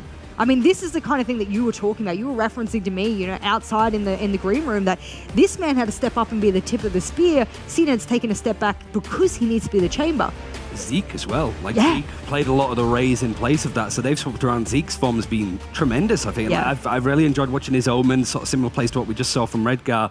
Bustaxo is not afraid of anything, so his performances have been good. He's always been a mechanical sound player. Going from playing like Astra and Sky at Champions to now Raze and Neon. It's an interesting switch. It is kind of working, but you kind of wonder where the dust is going to settle when it comes to all of the comp moves and the new players and all that jazz for Ascend. From composition moves onto what do you expect map-wise then for this series?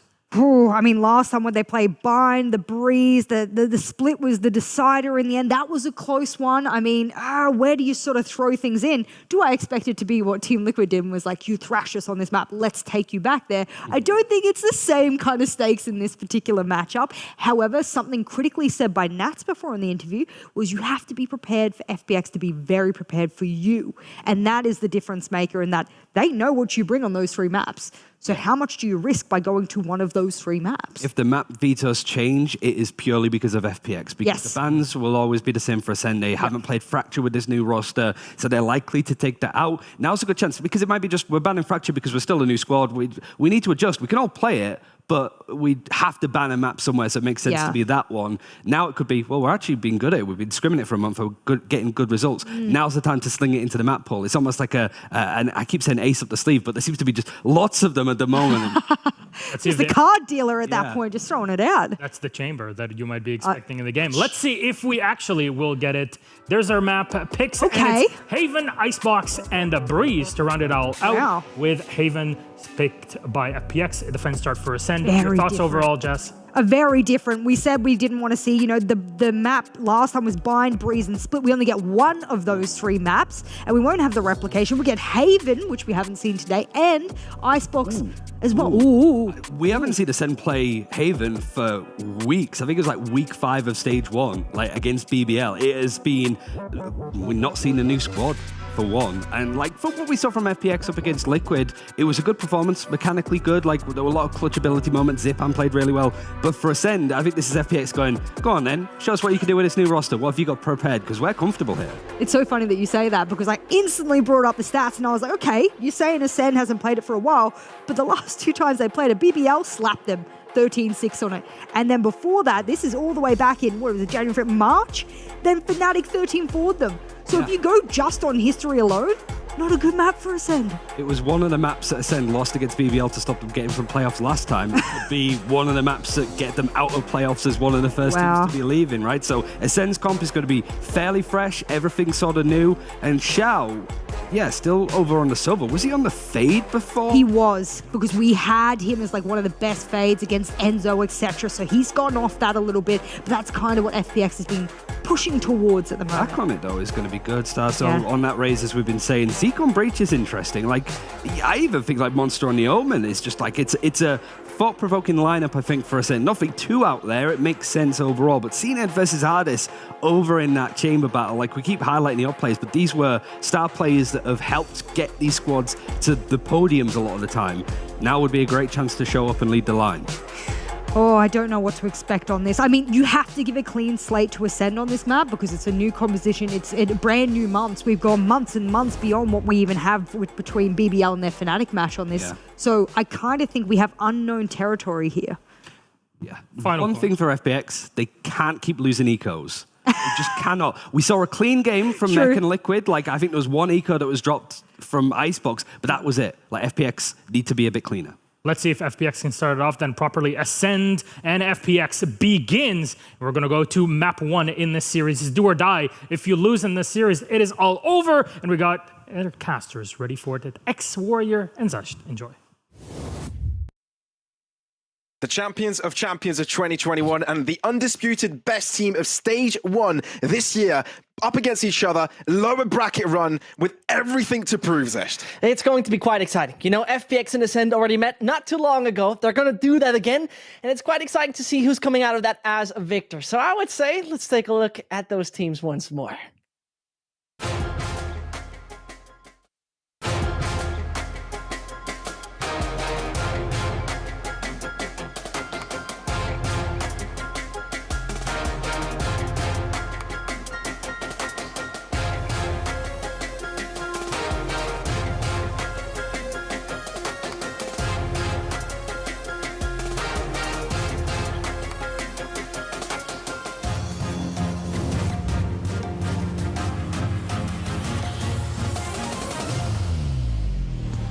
The time has come to see these two teams take on each other. Ascend versus FPX, a very much anticipated matchup in the lower bracket with everything to do, starting things off on Haven. Oh, there's some quite exciting changes there. Zeke on a Breach, haven't seen that for a while, I can tell you that. That makes it quite interesting. And as Ryan said on the desk, Ascend didn't play this map for quite a while for a reason. They didn't like this map so much, if I'm not totally in the wrong. And I'm very convinced that they were just not feeling too comfortable on. So with FPX now seeing them on here, what some of the attack side executes they've delivered yesterday, goodness, that was nice to watch. So I would say, Pavlos, let's see what the pistol has to deliver. This could definitely be playing up against FPX's prep, right? You're not really anticipating a bind pick straight out of the bat as well. I mean, anticipating perhaps a bind pick, but Haven also coming into the equation now, switching up the scenario for them. FPX now on the attacking, looking to maneuver towards this A site. There's a good response by Send, dedicating 3 players.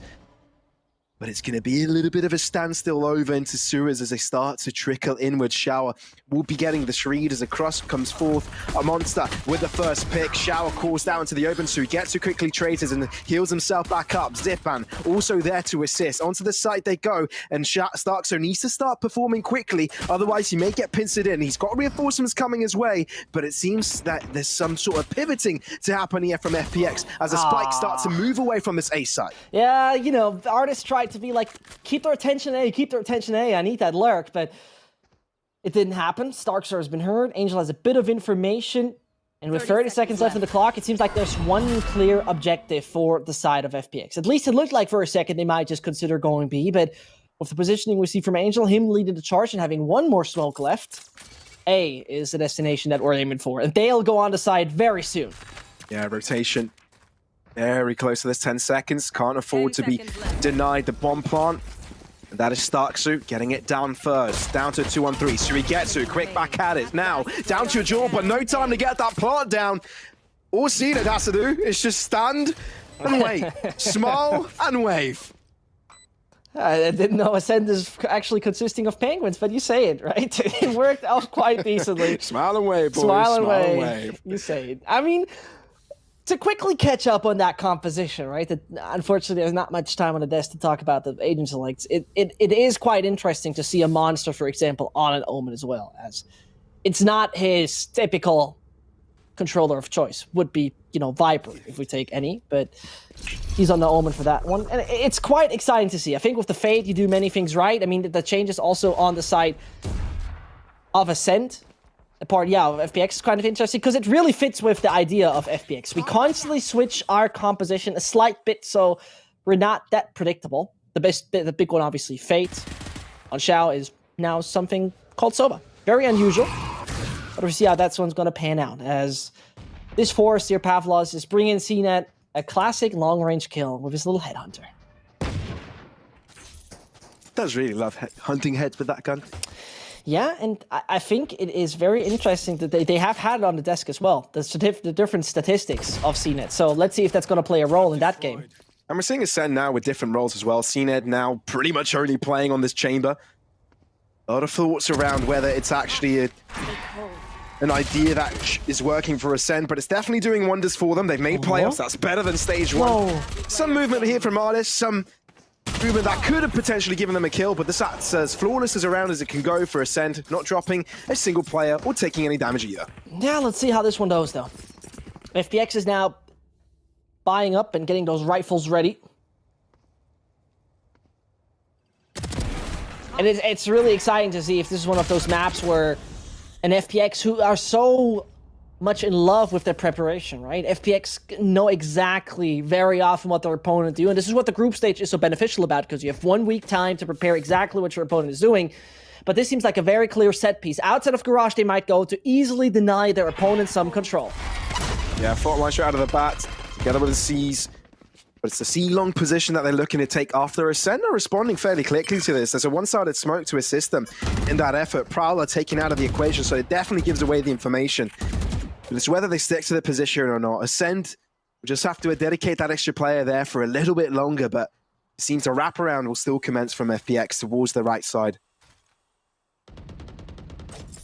Ascend so far, the only real aggressive tool they have that would be CNET over there. Ooh. He can't TP in time. Angel gets him down and feels like this is going to be fast. This is directly hitting the A site, and that's what they'll do. It was the only defender of this A site, right? So clearly this has opened up. That cover now falling through, both on Heaven and on the defensive spawn position. Now they can just move in, get that spike down without too many issues. That wall comes in straight on time because now the dash comes in from Starkso with a double blast pack, but he's got no reinforcements. Gets one kill, quickly shut down. Now FPX can compose themselves. Quite chaotic is probably the best description for it, but it seems near impossible here for Vec as well, Zeke, to do anything. There's one flash left onto Zeke to really open anything up. He's already down. And Vac should be falling any second soon. FPX get the first. Very well played from FPX, knowing where to focus, and yeah, there was nothing much Ascend could do in that instance. And the interesting part is that FPX instantly reads it, right? Again, there is no what to work with on the side of FPX. It's not like, okay, this is where CNET stands, equals A side is clear. They instantly took it and be like, you know what, we have an advantage, we gotta go into it immediately. But I believe that's not going to happen again in this round, because this is where the real rifles come out for Ascent, this is where the big guns are going to be used. And so far, I'm very curious to see how the proactive map control goes. Just take a look at it. CNET goes very aggressively A long. There's been a prowler for C long. There's a bit of information very early on for Ascent that they can play with. But B site, FPX love it. Ooh, they do. Now into it. Zipan, first blood, B-site control, that covers to the ends, but the Horde comes in straight away. That means they were looking to move in. Prowler as well, Angel's still alive, and Starkshot wants to move in from the other side. Patials definitely need to find a kill onto Angel. That's the opener you need, but Zipan now, desperate measures, call for desperate guns, showstopper shown, and all of a sudden, Spike is on the other side of the wall, with Ascend having less of the players. Monster finds an opening. And now they've equalized, they've stabilized. And FPX used the Aldrin to gain the info, but really need to break this wall to get the spike. They've actually gained it. And they're not really committing to the B site. Yeah, and it's the only logical thing, right? At least for the moment, they don't hope that anyone is peeking out of the B site any second soon, but here it comes. Monster goes deep in C, so that one is out, right? This is not going to happen, which gives CNET a lot of opportunities with his moves. Oh. Timing's not going to be on. No, but at least by process of elimination, he can tell his teammate stay in that A site. He's still checking a bit on mid. Wants to make sure. He didn't see them, so he doesn't believe it's going to be A necessarily. He has to eliminate all positions, right? And it's all down to Cena to give out that call by the end of things. First shot, Headhunter delivered for the second. Some damage connected. Shao is so miserably low. But it's the operator to kill him. Doesn't matter if you've got the biggest caliber in the game. You'd shoot him down anyway. You love to see it, don't you? That right here, I mean, this was, again, a Sippin' masterclass. By the way, he doesn't hear anything, so he basically plays without headphones. Notice that Vax's ult came from the left-hand side of C connector. Bam, showstopper in. And that's a solid start. Again, swapping up the default as well, right? From what we have seen where CNET starts to play, now he's moving over, goes from A to C.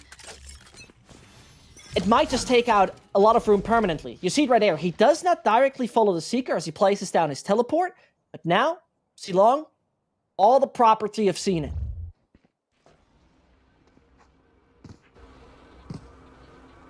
FPX looking to slow down this pace a little bit. TP over Monster. Didn't have a chance to react to that. Awesome Guardian shot there from Zip and Stark. So looking to equalize though. Now they can stay composed that they're not pushing just yet. The question is, how much will Starkso get at this point in time? Now he gains the information, goes for his ult. No way. Oh. Wow. Shao is lightning fast. Yep. For a very good reason. But this is very nice to see, because Ascent do not remain passive. Instantly take room again. Looks a little bit desperate, to be fair. But if it comes out to work for them, why not? Now they've equalized, but need to be careful of the other extremity. That is Zeke delivering once again. No Shao way. looking to trade him now down to a 2-on-2. They don't know about Vac. And that is why Vac will come out alive. Getting a double as well. What a beauty by Vac. That's wonderful to see, right? He baits them in and being like, you know what? I'm the only one who's holding you up. And there's not one single shot from Vac the entire time. He's not supporting it. There's not this distinction in the ear of FPX of like, there's another one. I heard him, I saw him. That can be awkward, we know it, but clean and easy from Vac. The man who's so versatile with the Agent on Ascent. He's not only IGLing, he's flexing as much as possible. And again, a default change from Ascent. You see, suddenly seen it as somewhere else. You want to see the newest editions of Ascend just doing the big hitting, and it was both Monster and Vac just moving in together, right? Absolutely. Incredible. And I mean, what we've seen in the game what we've seen with FPX already is they very much enjoy, and that you saw against Liquid, their A side takes, right? They really avoid C as much as possible. Mainly it's B, mainly it's A. Those are the two spots they really favor. And it could be very much Ascent preparing for that. We've seen it taking out Shao. Another one off. It is possibly a 5-1 lead Oh, this is looking like a very strong Ascent right now. Winning their duels, getting the reads, all pieces of that puzzle are just working out. And the biggest piece has seen it! Spike down A. You might as well form an entire picture with a puzzle piece of Cned. You don't need anybody else. He completes a whole team! Oh, thank you, thank you. You are too kind. You love this guy for just doing that, right? Absolute CNET masterclass by the damn book. Buy down to your king. I mean, listen, this is sure just not the best spy from FPX, but Obviously not. mechanically speaking, that was insane. It was. It very much was. I love the operator switch to headhunter straight away. That was. I thought he was done at this point. I thought he was done. And here comes the timeout. Usually very useful from the FPX side with, as mentioned on the desk as well, the likes of Doombrush or Angel really calming down the team and inspiring them with new ideas. It is time to get something going. Remember, the one round they've got was the entry on CNET in a bonus of Ascent, and they directly pushed A. Ever since, more calm, more slow, more evolving around how much control can we gain. But Ascent have never allowed that because they're very proactive in what they do. For example, when you remember the VAC, the 2K that VAC got, it could have been also then be very passively remaining on site and be like, we have a man equalized scenario, there's no need to over-aggress. But they haven't done it.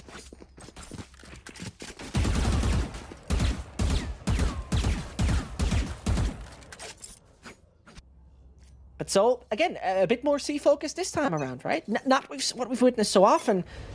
But here comes a Seeker, here comes a Dart, and there's one player directly keen to find more, but Cena's like, no chance, son. Pushed out on A the previous round, he'll push out on C this time around. Cena keeps on giving. The rest of the team has fallen flat though, which means he needs to do the heavy lifting. They're really troubled. I don't know if they want to push in, but he might be reading it on time. Oh, his brain is massive, but his hands can't keep up with him. Oh, Starks has such a good discipline in this, but there he goes. Zeke as well. Yeah, another nade following. You can't pick up the spike. Deny that opportunity, and now FPX in trouble. Monster from the back end as well, putting pressure onto them. Oh, they're winning out on every single one of these trades. It's looking perfect from FPX. They're back and somehow turning it around. You once consider going C? It works. A quick garage split that we saw. It was a millisecond decision and that didn't get seen at the kill, but it was entering up well. I'm not gonna lie. Sail me. I should have given that round a lot more hype because it seemed like FPX lost it. Yeah.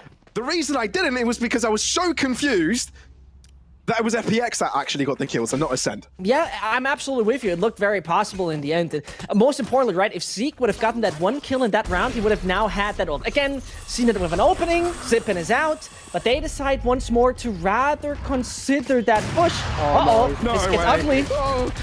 Come on. He gets it through the wall. What is this? I don't know. And now we're looking at Artis, looking to hold this position for his team because let's be frank, FPX have gained no other space apart from Garage. They're still down in numbers, still down their controller. Yep. Their entry. And here is still the thing, right? Zeke has not used his ult. So, he's dead this round, but we know a Rolling Thunder is the master key to retakes on this map.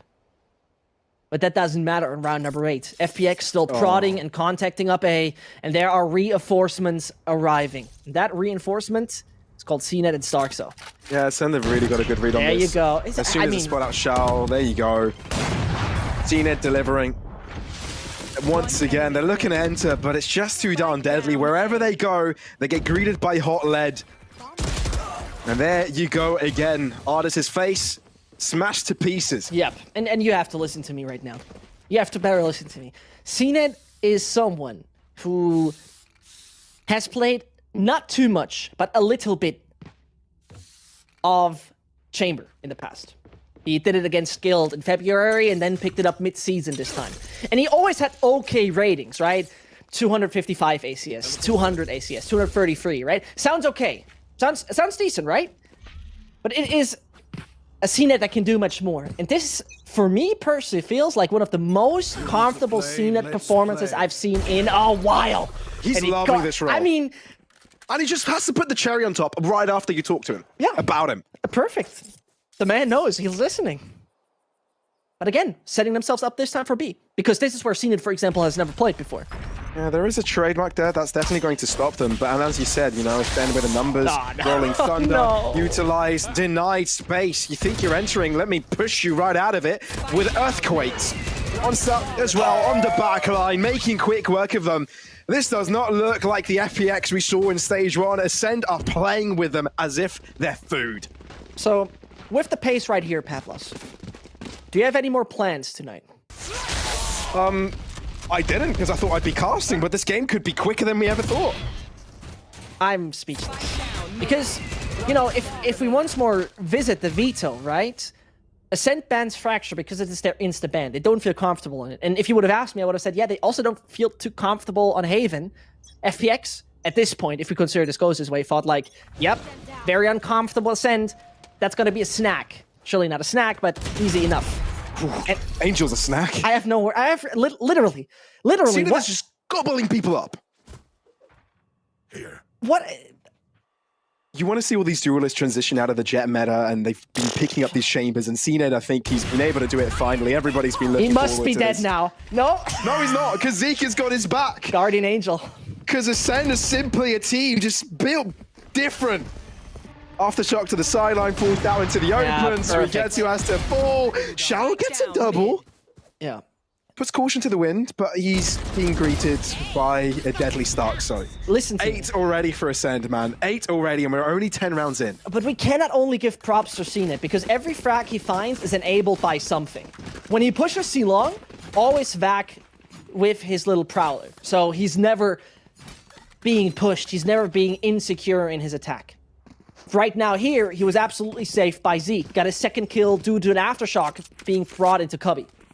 So the support, CNET could not be this good if he wouldn't be supported by his team. No.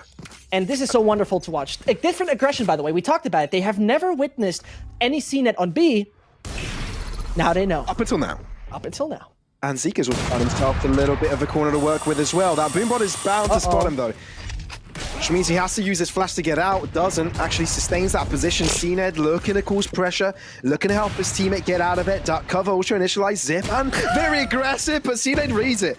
I mean, we're talking about a pistol buy for FPX. You don't expect all that much, but Ascend are really not respecting them right now, but maybe they should. Because Shao has just killed Vac, and that's a Phantom that could be collected by one of his teammates. Yeah. I mean, their C-side attacks were quite decent from FPX. What is this? I mean, if he would have found it, I'm out. Legit, you can get anyone in. I really don't believe what I'm seeing. If we would have hit that, I would have called hacks. It is. I would have asked someone to check in PC. We're 11 rounds in, and I think he has 7 or 8 entries at this point. Consistently finding them. It's ridiculous. Oh, Angel, be careful. Yeah. Oh! See you later, mate. See you later, alligator. 35 seconds. And if this goes on like this, I can watch Canada. But for now, it still looks possible, right? Putting it more into realistic stance, FPX can still make this work. FPX. Oh, Monster. Turning it around, maybe not so much anymore. Oh, Yeah, especially when CNED is there on quick rotation. Oh, no chance, man. I mean, yes, pissed around, but come on. Last round before the switch. You know, I think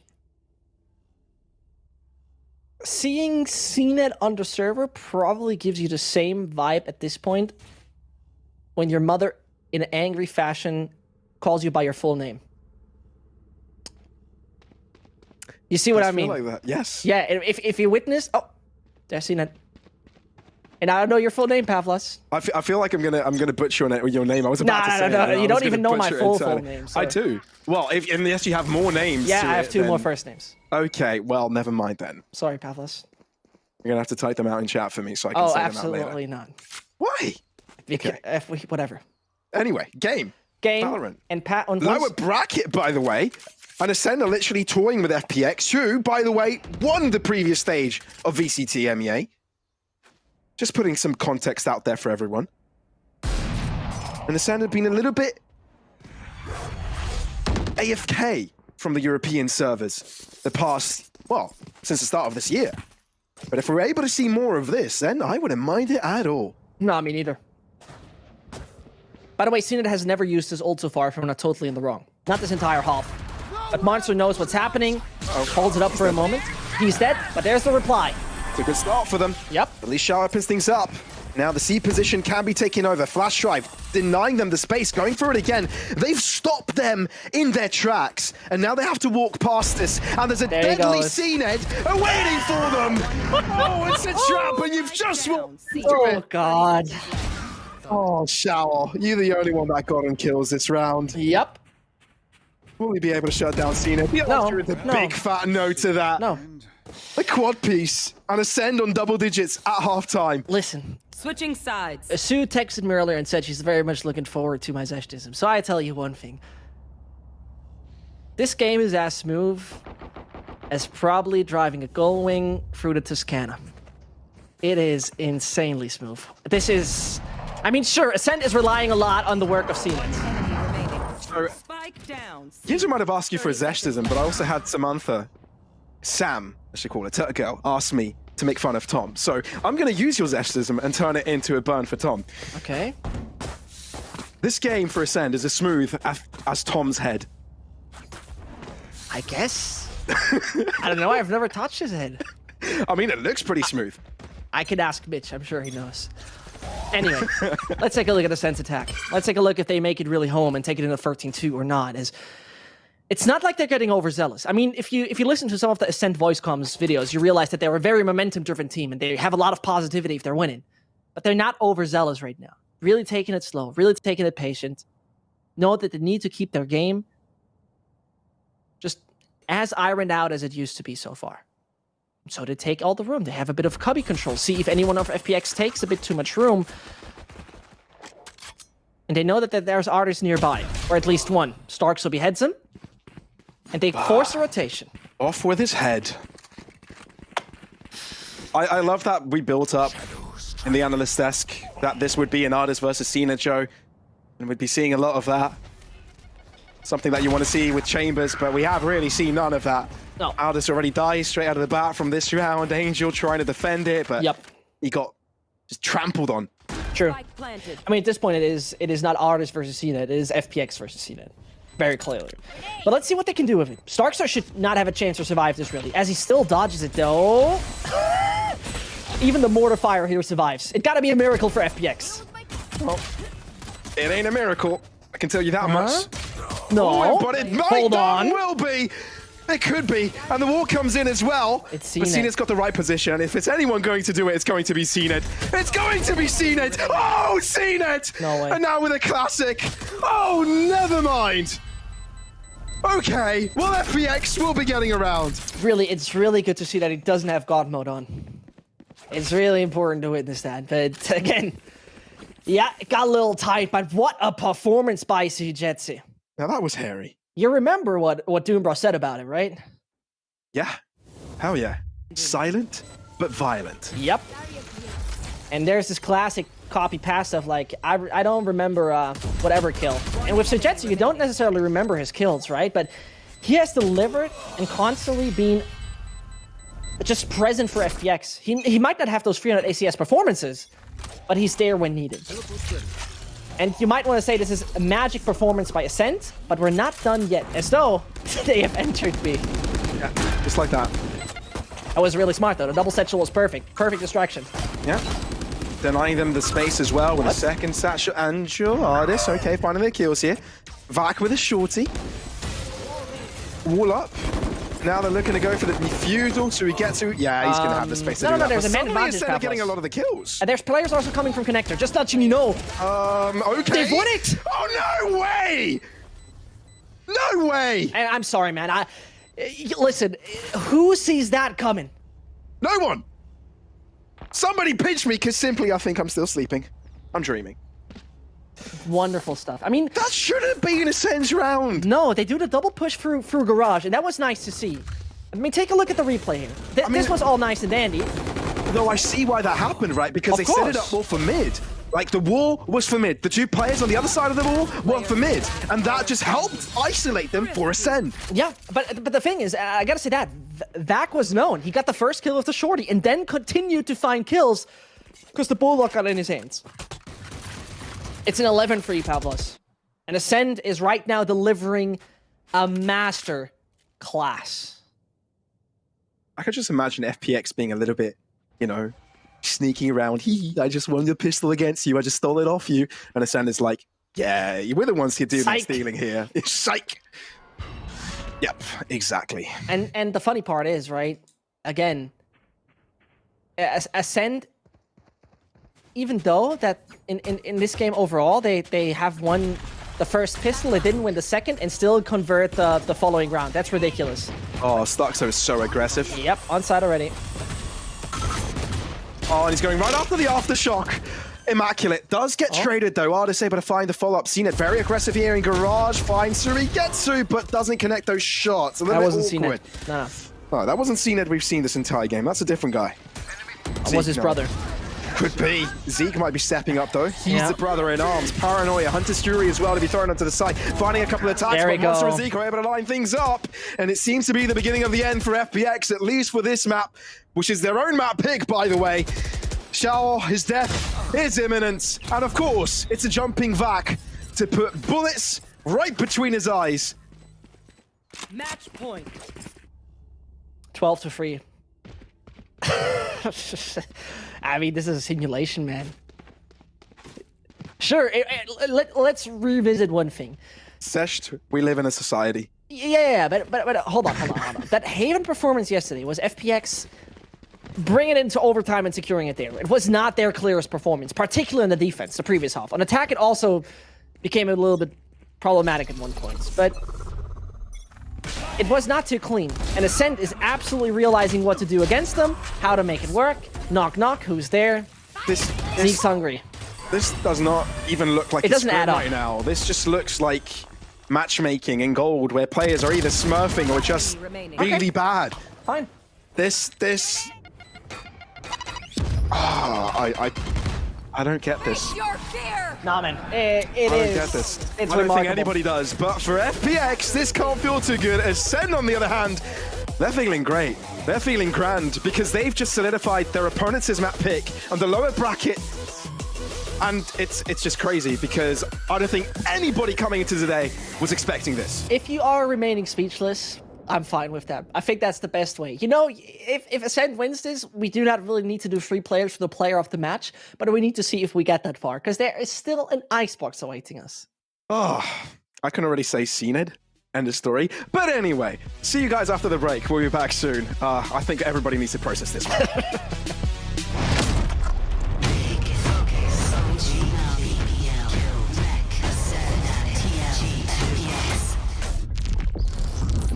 Get ready for playoffs.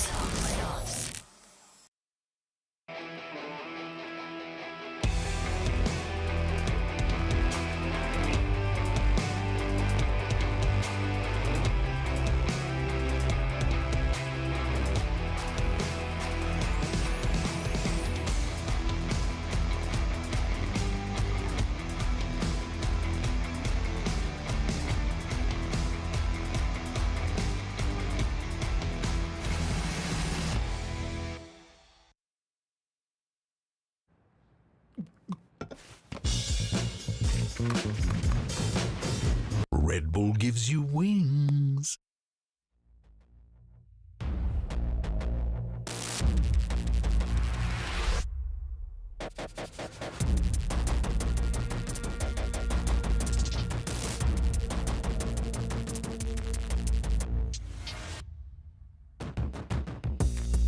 Here we go. It's time to show the world. We gonna rise up. I won't ever let us fall. Here we go. It's time to show the world that we gonna rise up. I won't ever let us fall. No. Won't ever let us fall. No. I won't ever let us fall. Here we go. It's time to show the world that we gonna rise up. I won't ever let us fall.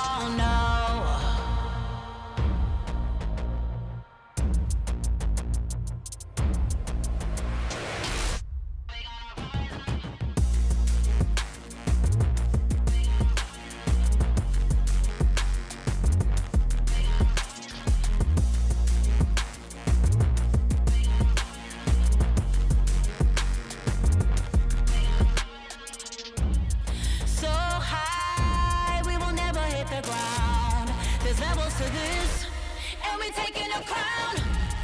We on a level, a whole nother level, it's just us. We going, keep going, it's only one way and it's way up. I won't ever let us fall, no. Won't ever let us fall, no. I won't ever let us fall. Here we go. It's time to show the world that we're gonna rise up. I won't ever let us fall, no.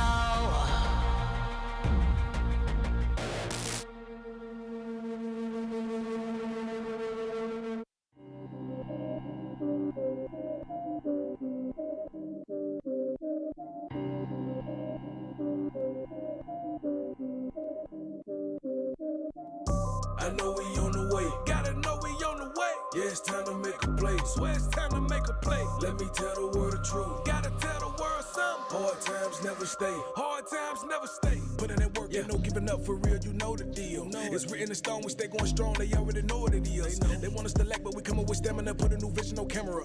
Bringing that pressure, no need to relax. It's about to get hot as it's ever been. I'm speaking the truth and bringing the proof. It's about to get crazy. Running them numbers up, legendary, amazing. Gotta be careful the fire we bringing is blazing. I'm just ready to see the look on their faces. Get a little extra, we killing it, you can't save them. Mark my words, this history in the making. Got another one showing up and it's major. Don't wanna miss it, this something that you was waiting for. Call everybody you know and tell them the wait is over. It's time to open them doors and let the whole world know it. We on the way.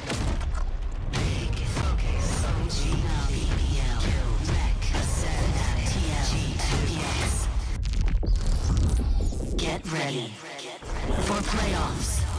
Welcome back, everybody. Map 1 has ended as quickly as it had begun, and what is this? What? Let's do the Hollywood Hulk Hogan moment. What is that?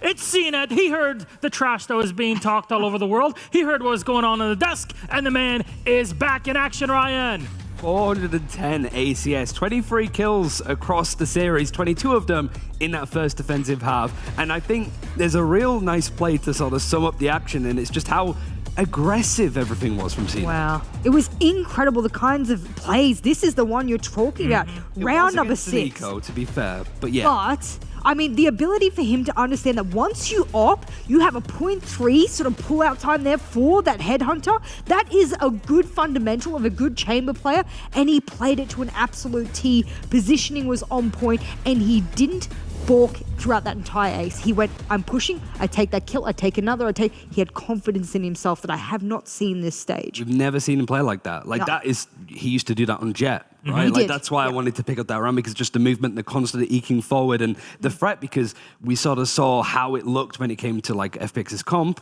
They didn't really have much to deal with him. Like, that's why Breach has played on this map a lot. So the lack of that meant the CNN was like, I can keep pushing. And that whole tempo focus, I think, really made FPX crumble.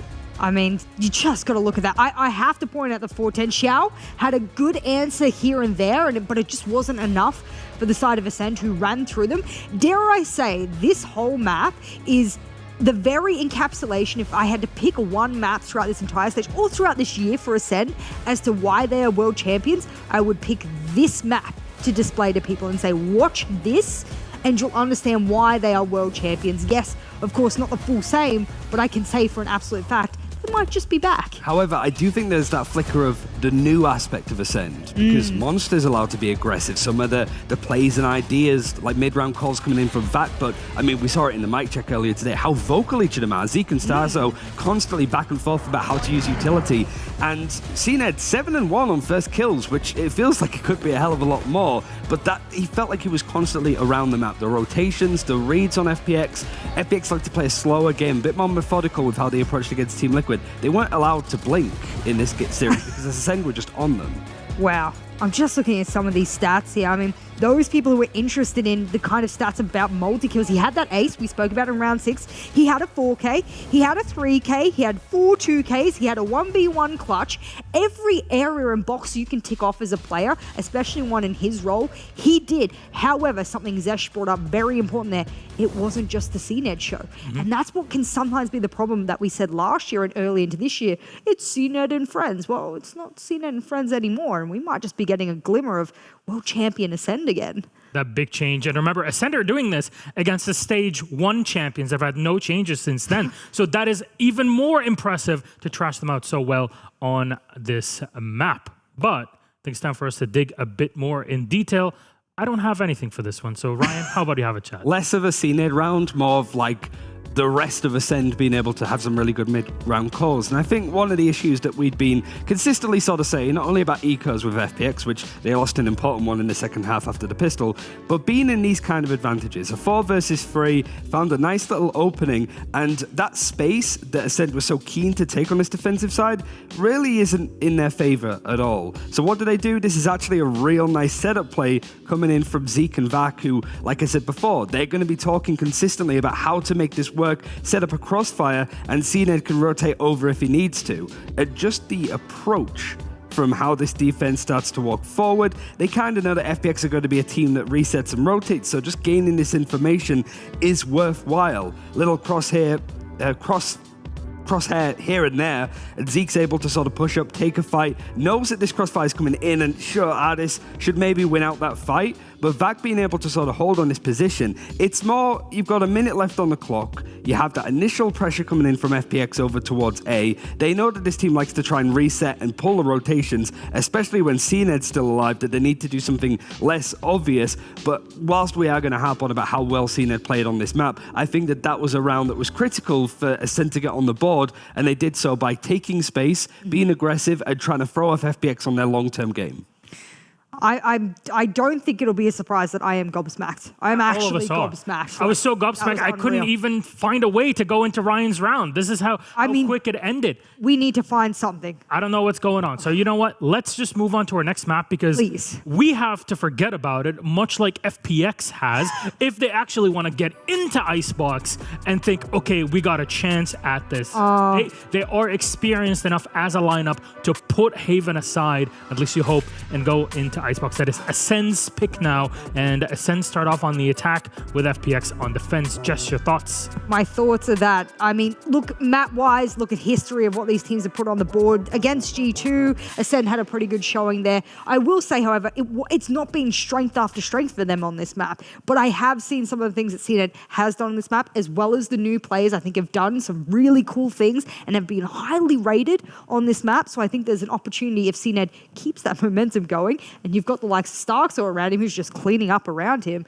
Oh, I still think this is going to be hard for FPX. You said like FPX have experienced, unfortunately, on Icebox, it's experiencing losing, really. It's the 0-3 so far this stage, but each time they bring out a new comp and it just doesn't seem to work. Yesterday they brought out the Euro. It was a nice attempt at something to try and catch people off, but now that you need to sort of pull something together, if it was that uncomfortable, then FPX would have banned it out. So that's my conclusion.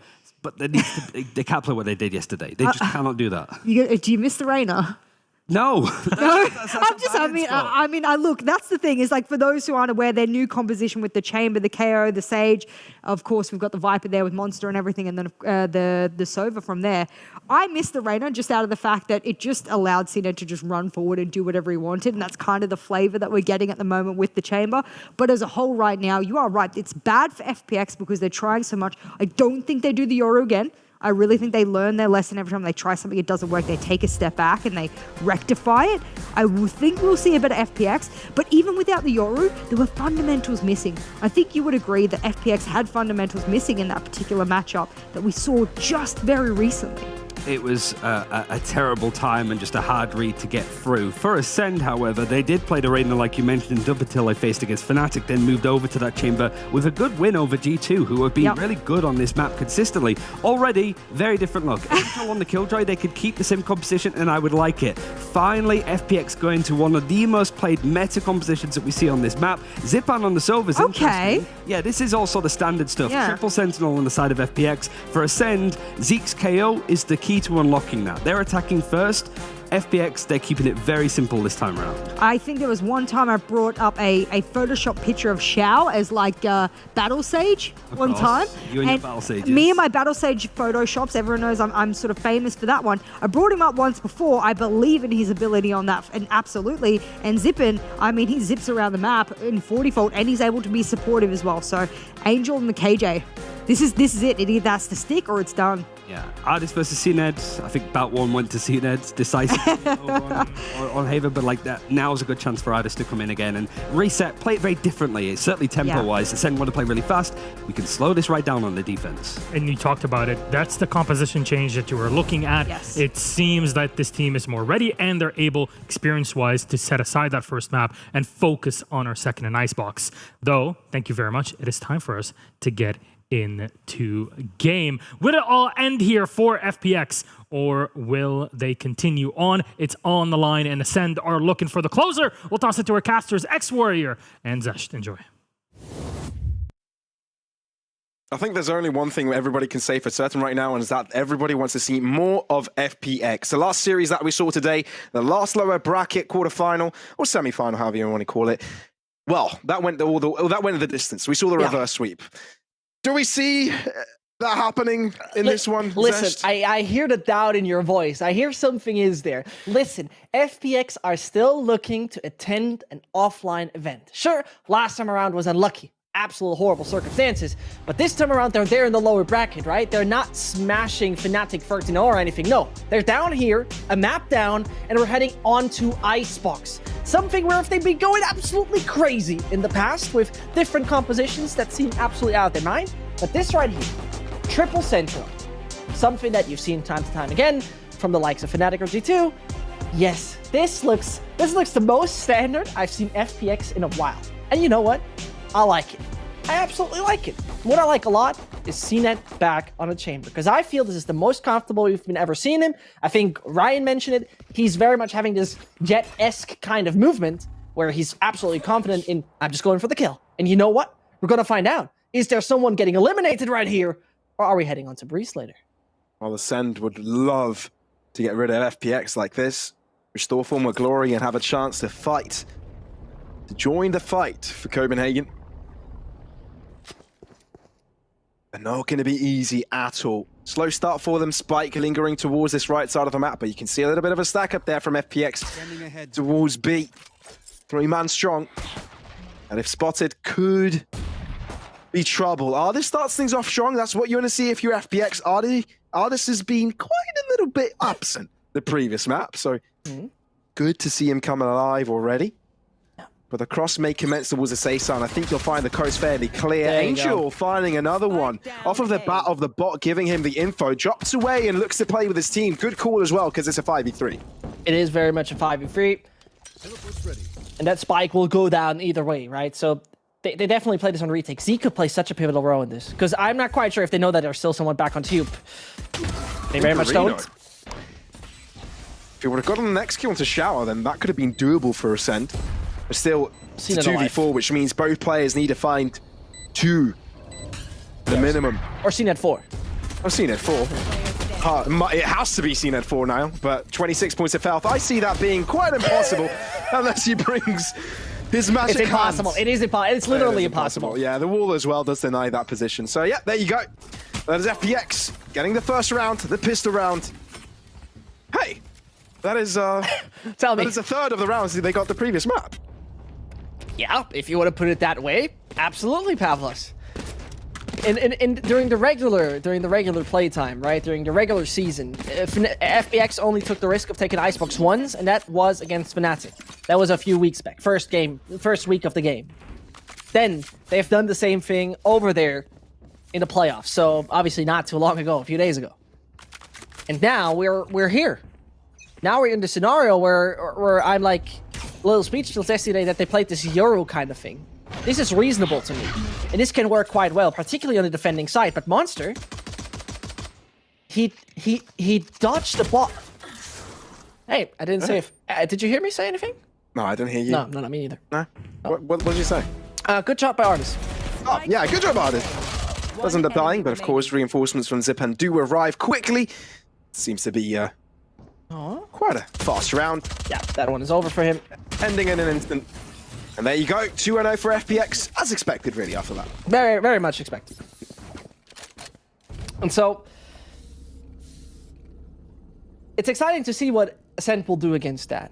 Because I believe, and I could be wrong, that Ascent had a very good sample to work with on Haven.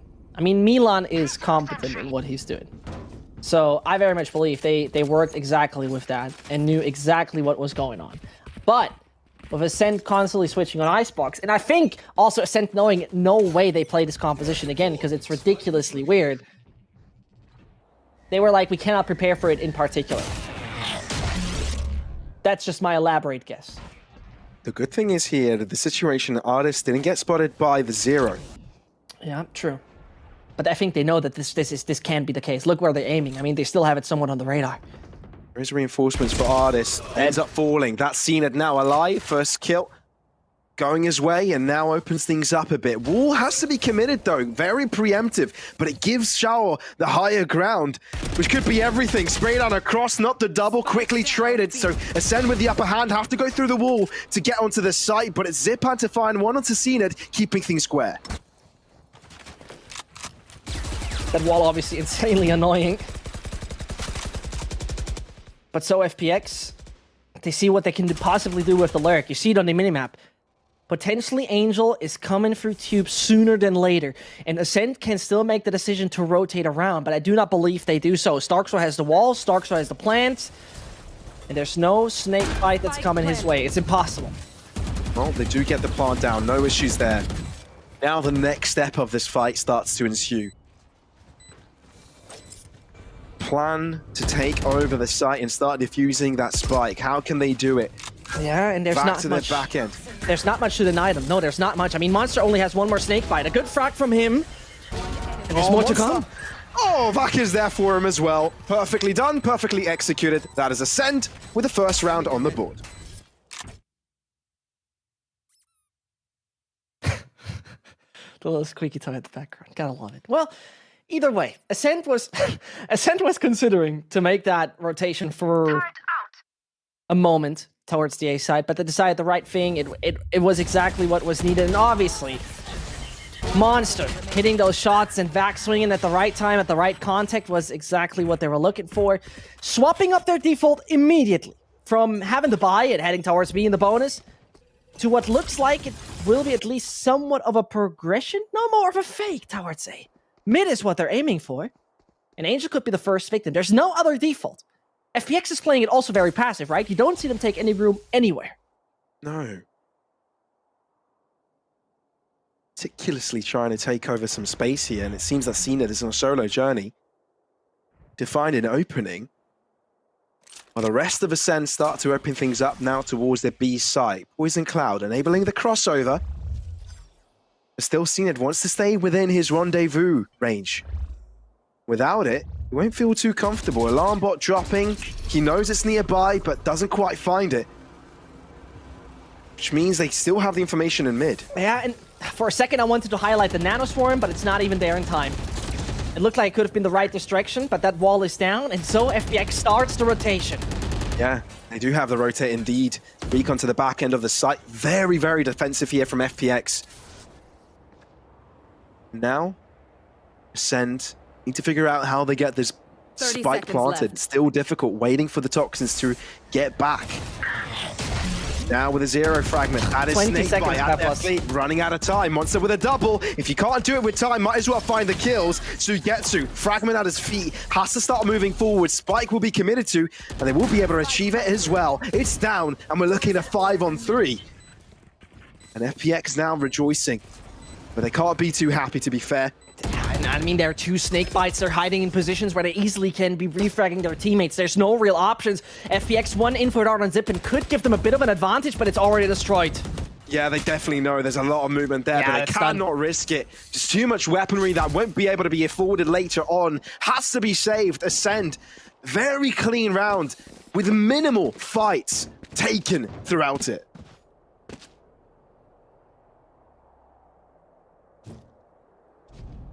And I would really love to see what Monster has done there. Because we didn't have it at a POV, right? We couldn't really witness. And it looked like it was shooting for his own wall. So a double kill that opens up the opportunity. Because otherwise it would have been a 5 versus 5 retake. But if Ascent, very much back on it. And so far, it's not anyone's particular show. Let's put that right here as a headline. No, it definitely didn't start like the previous map did, with Cena just showing up and doing stuff. No. Although, let's be fair, that defensive side does really help out with that chamber. So on attack, it's a little bit more difficult to find that impact because they're not really walking into your crosshair like that. But still, it's good to see Monster's entry fragging ability now being illustrated. Of course, one of the newest 2 members of the Ascent side. A very nice little combination we saw there to deny the AWP. Potentially thought that Artis or Xiao might go for it. But for now, one thing that is very present to me is the matter of fact that FPX don't show any early interest in mid. And as a defender, you don't necessarily do so, but you also don't have much in denial. So outside of that alarm bot that is usually put after the smoke, that's all the control. And so Ascent waits. Ascent also don't set a very early Viper wall, just to put that one out. But here's one crucial information piece for FPX. They know it's not going to be A. At least eliminate that outcome. Look at the rotation. They know very early on. And having 4 players in this approximate direction is perfect. And if they don't do something about it soon, they will have a problem. Cannot plant. 35 seconds.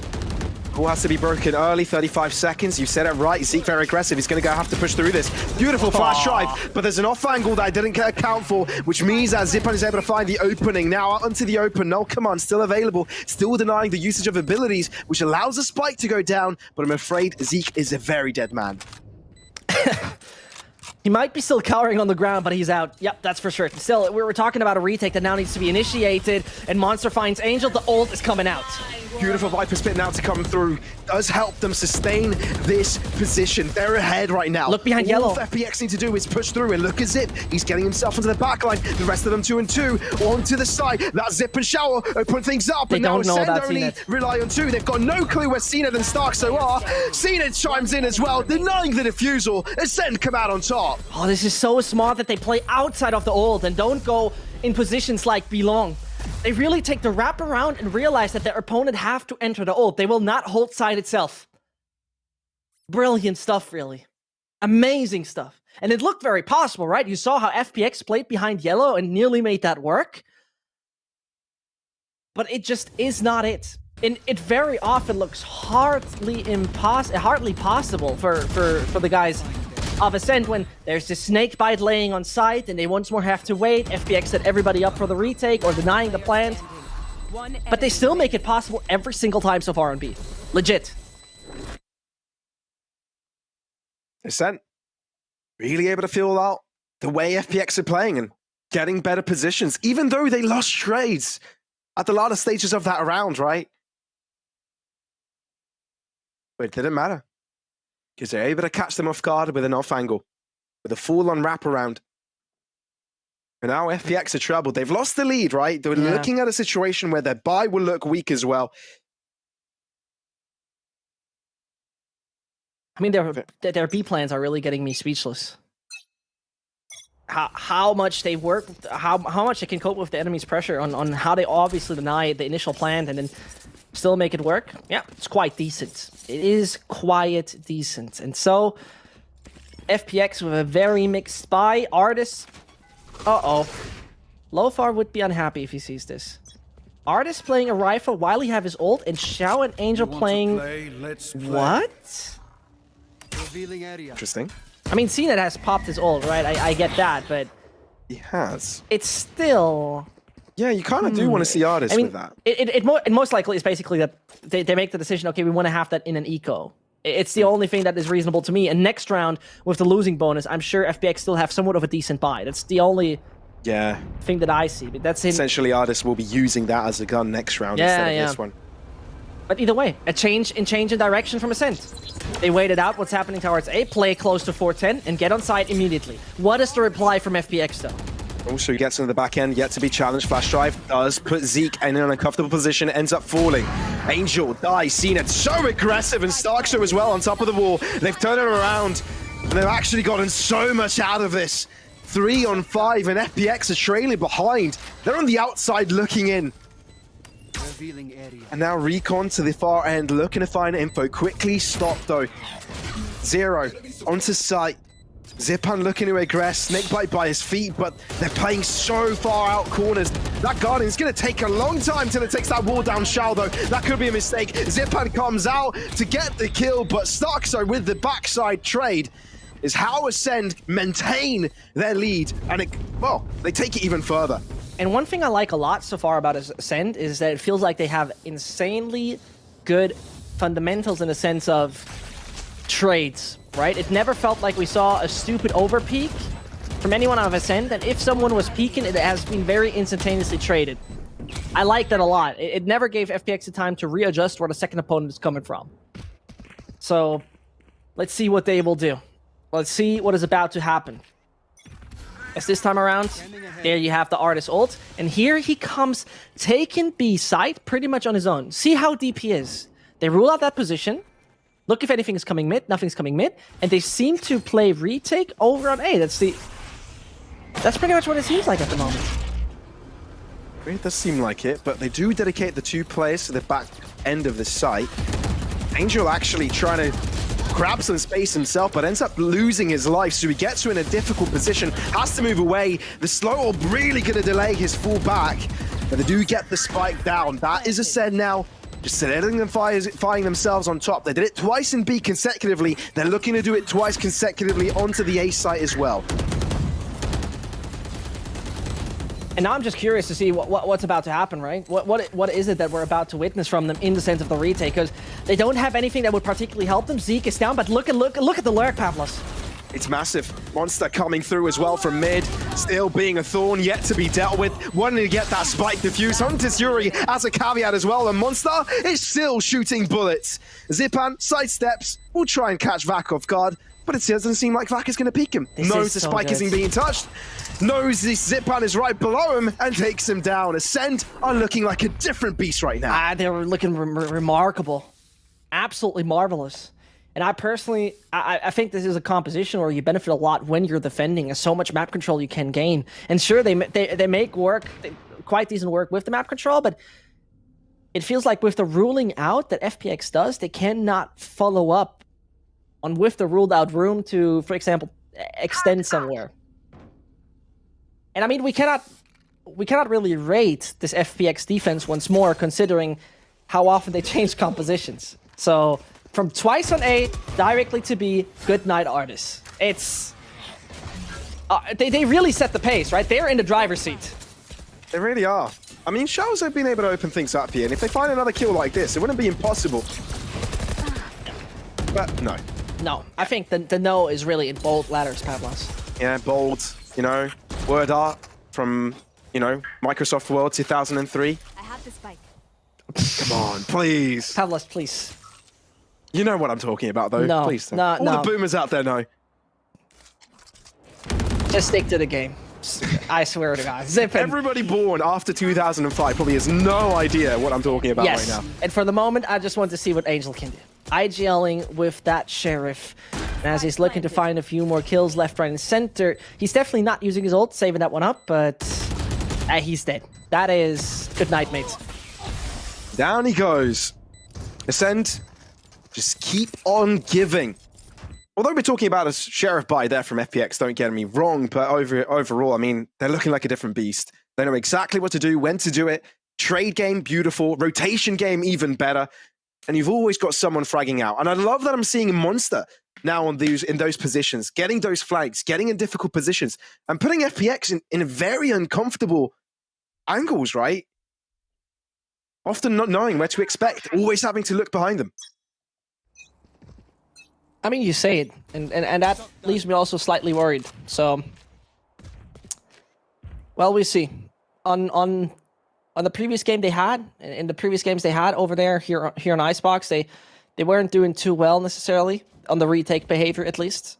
Their defense on Icebox also not the best, not the highest win rate, so it gets problematic. But what we see right here, you have Killjoy on her ult, you have Viper on her ult, you have Zipan with his ult. Shao can revive anyone. It would be about time to win a round on the side of FPX, because otherwise it will spiral out of control, similar to Haven.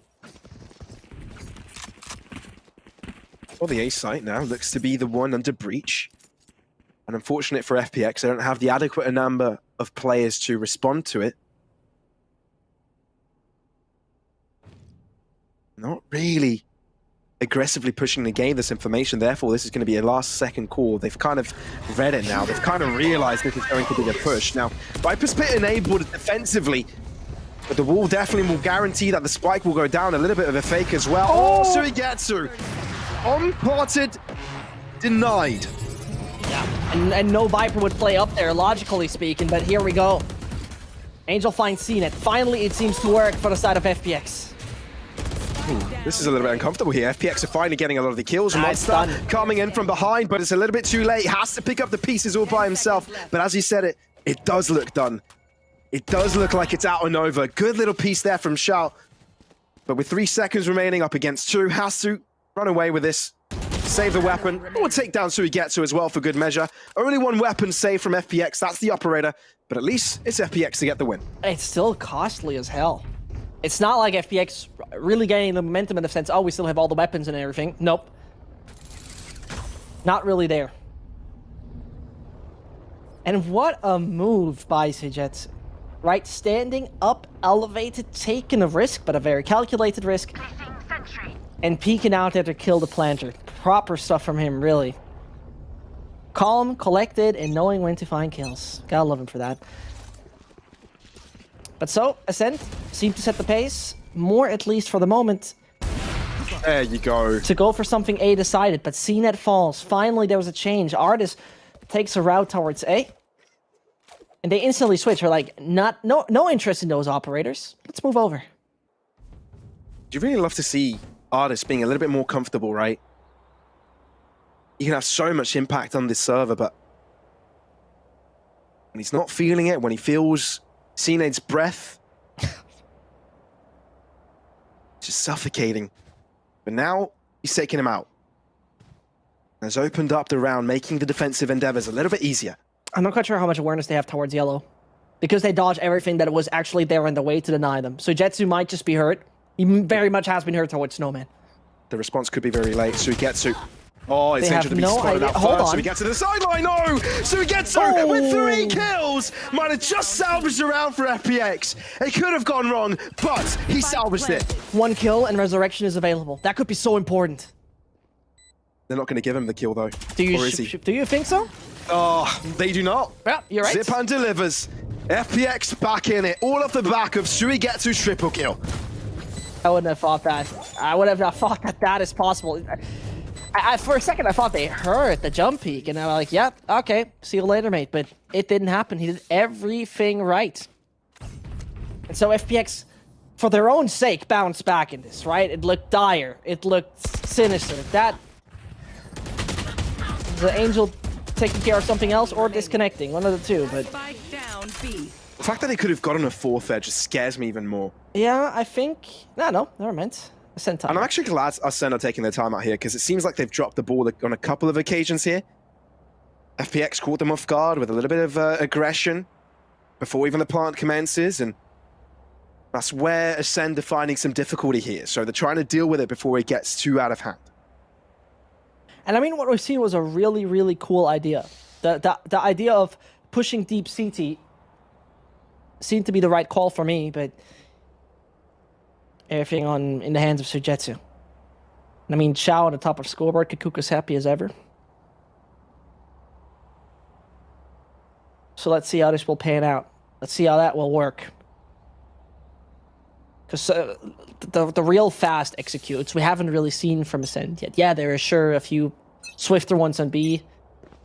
The full-on A execute. Yeah, nice things, don't get me wrong, but I think this is something that can really work well on the side of Ascend. Can they turn it around back in their favor? They're already a map up. Remember, FPX can't afford to lose this. High stakes all across the board. If they lose this matchup, they're out of VCT EMEA Stage 2 of this year. And no longer contending to get themselves to an international stage. Lovely shot there from Artis to keep him alive, and his team seen it again out, just like the previous round. He seems like he's able to deliver. Resurrection, though, brings everybody back up and alive. But it does seem that Ascend are double backing from the decision. And there you have it, right? There it was very clear. Let's take a bit more of an aggressive stance towards A, but immediately denied. Good that they have the resurrection available. But FPX are just taking it so patient, right? We've never seen them overstep the mark, really. We've never seen them take any big risk in the sense of a peak. It has always been very calculated. And with 45 seconds left on the clock, the destination is clear. But what is the reply from FPX? Ooh. How do they work around this? The shot been spotted yet. They know there's two on the close approximate area. That is Vac finding the first kill. Zipan stuck between a rock and a hard place, gets himself one before he ends up falling with the Viper's Pit. They will start planting that spike, but we're talking about a 3-on-4 here. With a lockdown now placed by Angel, this could be doable by FPX.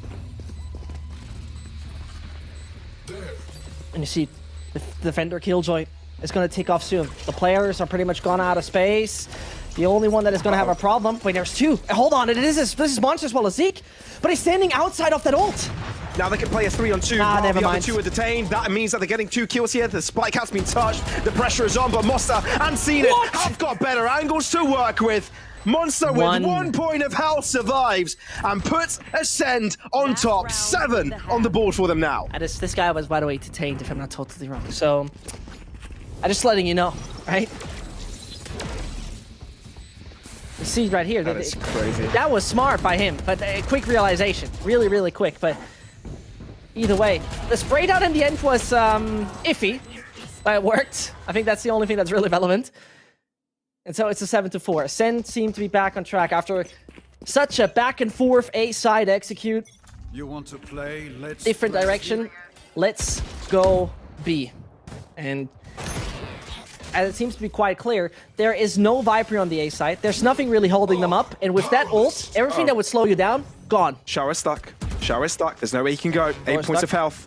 And he is going to die without able to trade a single kill going his way. Artist able to shut down Zeke, but that's the ultimate to keep him alive. Hunter's Fury to keep him busy, looking to do further damage. The resurrection will come through, bringing him back to life. 5 players on the Ascend camp, FPX with 2, and now the decision has to be made. Do they keep their place onto the B side? Do they wrap around? No, sticking around, getting the plant down, and we're looking at 3 from FPX, looking to get close. They do deny the spike plant at first. Now the Swarm also comes in, but it's Angel to get the kill.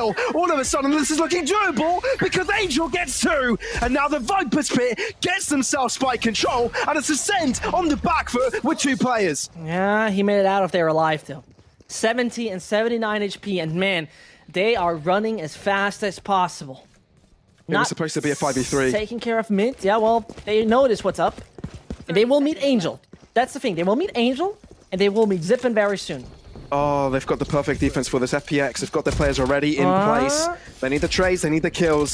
Cena is low already. Zeke has to fall. It's all down to Cena. It does rendezvous away, but how can you even uncover yourself from this? 14 seconds, barely no time. All they have to do, FPX now, is just hide away.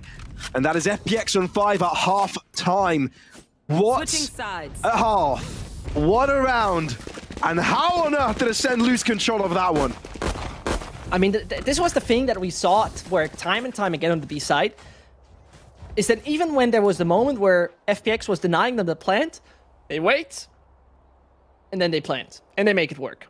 So we very much witnessed right here that it's not always that easy, and FPX can finally bring such a round home. But that was one hell of a back and forth, let's put it that way. It's crazy to me how FPX came out on top on that. Yep. Maybe they're too greedy to get that spike down quickly. Instead of trying to find some extra space, extra kills, it just can get out of control so fast. And even though FPX had an abysmal first map, it doesn't seem they want to go down in a similar fashion. They're really giving it their all. They're really giving it every fight. And now on the attacking side, it's them to dictate the pace. Quick trades coming through. It's Zeke to open things up, and he's able to double it up as well, getting back into safety. Being chased after a lot of aggressive FPX players. Still 2-on-3. Ascend to win out on every angle. There's Monster and Vac chime in as well. The pistol for Ascend will just increase their advantage. Looked wonderful, didn't it? I mean, it tried to rush the A site. No chance overall. And you see the wonderful trade behavior and the wonderful off angles that just caught FPX off guard. They were just too fast in it.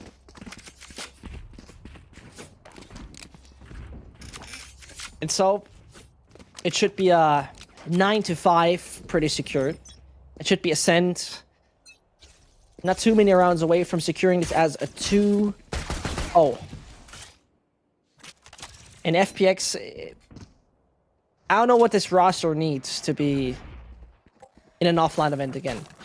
I mean, sure, their bracket was showing them that they're playing against Fnatic. This is not the easiest task. But here we go. Here FPX takes out one of the strongest units of Ascent with a Sheriff, and suddenly the defenders have a man disadvantage. It's... Watch out, there's a new cowboy in town. Didn't know they have cowboys there. Yeah. Well, they come from heaven. Angel. Good one. Didn't see that one coming. Yeah. That's why I had to say the name. Yeah. Good thing you did. Otherwise, nobody else would have gone. They'll be probably like, what yeah. is this guy on about? Heaven? I think from the point you started talking about cowboys, that was probably the audience reaction. Probably lost them already. Sure thing.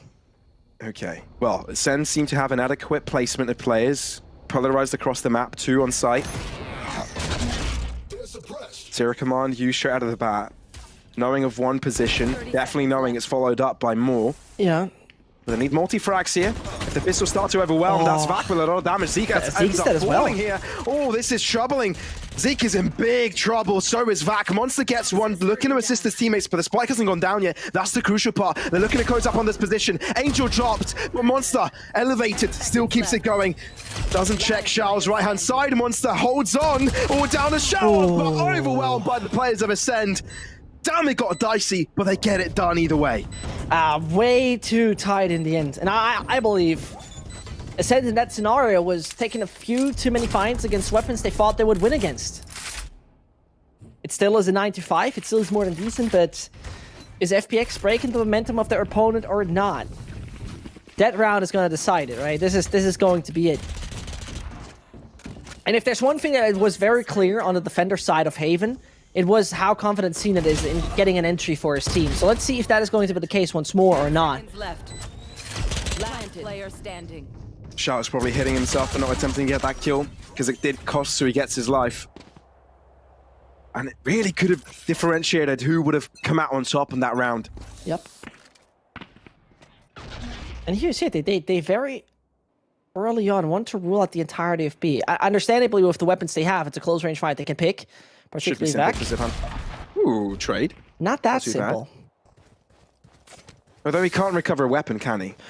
No, it's too far out of reach. But I mean, if you have 7 bullets in your headhunter, is it that much of a deal? Not necessarily. Sure, a rifle spitter, but it still is. It's CNET. It's CNET, and it's hella lethal. So this man is better giving us his daily routine after this game. In the meantime, though, the entirety of B long, obviously due to him leaving, has been left open. So one bad timing, and he's dead. But he dinged him for the wall. Just letting you know, he dinged him for the wall. Through the container. That is insane. Against the 9th room. They're denying room entirely with that. But he's finally dead. I think that's relief for FPX. Yeah, this time he did get caught, which means so he gets weapons things up. That could be a simple plant for FPX, you're right. Now they can be a little bit relieved with their position, hold their back ranks. No reason to play aggressive anymore. Starkso left behind there. Monster trying to nestle some shots through the smoke there, but instead receives some to the face himself. And Zeke falls in a similar fashion as well. We're looking at a 6th round here for FPX. They're closing up the gap, but still quite a long way to go to reach Ascent.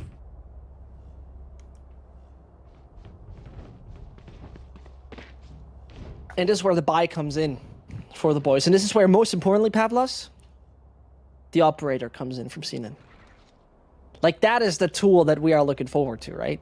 And instead of what you very often see from operators, and most likely Chambers, is taking a bit of a more aggressive stance towards A, right? Going closer to the orb, passing the orb, or playing behind yellow and B. Nope, he's trying to deny mid control of FPX. Even more, tries to go down deep mid. And with the arrow, he knows, okay, nobody's pushing, nobody's nearby. And he goes through. They're ruling out a lot of space at this point, and they know how much it potentially is B, though Zeke rotates around. Yeah, it's a little bit slower though. Yeah, Zik is reinforcing that A site, but FPX are looking ahead towards this B site though. Yeah, and they're very much hoping for a mistake from the Ascent side to go a little too over-aggressive, and that just might happen here. Angel versus CNET is the entry duel. Oh, the timing could have been bad. But at the end, he gets it. Yep. And that's what matters. Splitting the map in two, but they need to act quickly because the rotations are already coming in. The wall comes forth as well from Stark, so desperately holding up this position, buying the time for his teammate to arrive, and he might be able to do so. Look at them already at the back end of the site. CNED chiming in some shots. He's looking for more. They seem to be trading out favorably for Ascent right now, but Shao needs to hold on. Up against 3, make it 2 now. Finds himself back into safety, and even has a res to use if he's given the opportunity to, but he's running out of time. Yep. Throws in the wall to try and get a resurrection in, but that is going to be an aggressive Zeke to find both remaining players Ascend on double digits. I'm astonished on that decision making from Ascend right here, right? You see, first of all, that CNET is taking an aggressive stance because they expect the rotator from A to B. They don't go A because there's the Viper ult. Further on, and that's even where it gets better for me, is how constantly they were denying FPX the room to enter B. Okay, you have a wall there? Fine, wall gets destroyed. Okay, I'm gonna slow behind yellow. Okay, now they're coming more and more closer to the wall. I still got my fragment ready. It was really one layer after another to deny FPX getting on site. You want to play? Let's play. And here comes the aggression. How do you get? There's a turret, but he's out of it. We've seen Alex hit those a couple of times, but not yet CNET, but he's going in for more. This guy, unrelentless. But he does hold back for a little bit, never mind. Just give him the benefit of the doubt, guys. CNED, he's not going to go away unless he gets a kill. And the good part is that with that entry, you obviously do not necessarily see a player once more facing against you. They walled down deep mid, so mid is obviously clear. All right, we can focus on B side. This is where Ascent is right now. FPX on the constant change of compositions, now going to something more default. But it still doesn't seem to be it for him. Zipan does run it through the smoke though. Interesting. Okay. Double it up, okay, give him a chance. Kind of ridiculous, to be very honest, but all right, it works. Monster, though, sneaking and lurking. Oh, Monster. Oh, this could be the turnaround yet again. That's the first one. Artist now is out. And interestingly enough, the rest of the team is starting to help him out as well. So he gets looking to set up a crossfire here with Shao, but they're all going to come in from the back end of Yellow. Bulls and Cloud. Shao is going to aggress. Past each other. Oh, they walk past each other. So he gets to aggression. Monster, though, turns it right back around. 1 point of help, but dies to the Hunter's Fury. CNED. He can half it. Up against Zipan, there's a shock dart available, and it could be enough if it accurately hits CNED here. Off to the sideline, not good enough to recover it. Zipan with a quadra to save the day for FPX. They're still in the game. They're still in the game. Very much they are. And you see the back and forth coming in from Ascent. And all the room that they ruled out were still simply not enough after those entry frags they got on the side themselves. That's crazy. Ascent didn't see that coming. Ascent didn't see coming how to get eliminated. You see those 2 big X's over there on the B side, on the side itself? Yep. Those were the ones we were looking forward to. Or at least the FPX side was looking forward to. Bit of a back and forth, that one, wasn't it? Oh, yeah, it was. Until the last second, both of them could have won it. But here we go. Very smart, by the way, from CNET, using his Headhunter instead of Tour de Force to destroy the turret, because those bullets are valuable. You cannot repurchase them. And so no real weapons in the hands of Ascent. Legit classics, a Sheriff, 1 Guardian, and, well, the ult. I've seen it. That's it. Now FPX, it's as if they've thrown a lasso into Ascend, is starting to pull and approach them ever quicker. Slowly closing up this gap. No longer, this is not an Ascend show anymore. This is FPX looking to bounce back, and if they're able to find kills like that, they'll just make it comedic as well. Yeah, but if they really want to go for it, they will run into this man. But now they think twice about it. Me, other mind, he's dead. All right. I thought if I would be the heroics, but it ain't happening. Artist is a much more happy man now with this particular map really falling into place for him. Completely different to how Haven turned out. Oh, unfortunate.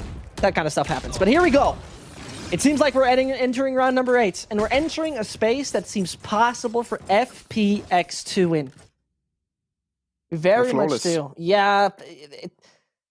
I mean, it was kind of clear this was about to happen, but I mean, when we talk about recent Icebox performances, right?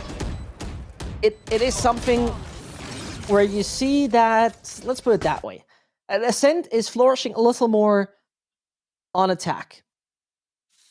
When we leave focus out of the equation, we see that their attack is just a slight bit better than their defense throughout this stage. So, it's not too many rounds, Pablo. It's not like we're talking about a good chunk. It's just 3. But those 3 are quite hard to obtain. FPX setting themselves up for a quick A-side take. Wall's already up, and they're going to Swifty. They're going Speedy. Angel has his ult. Sujetsu has his ult. Those are things that really deny space so massively from Ascent.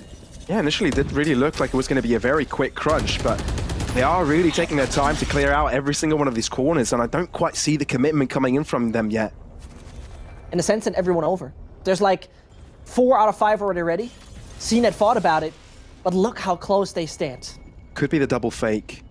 Make him think they've already pulled them towards the B site, but thankfully CNET is there holding down that extremity.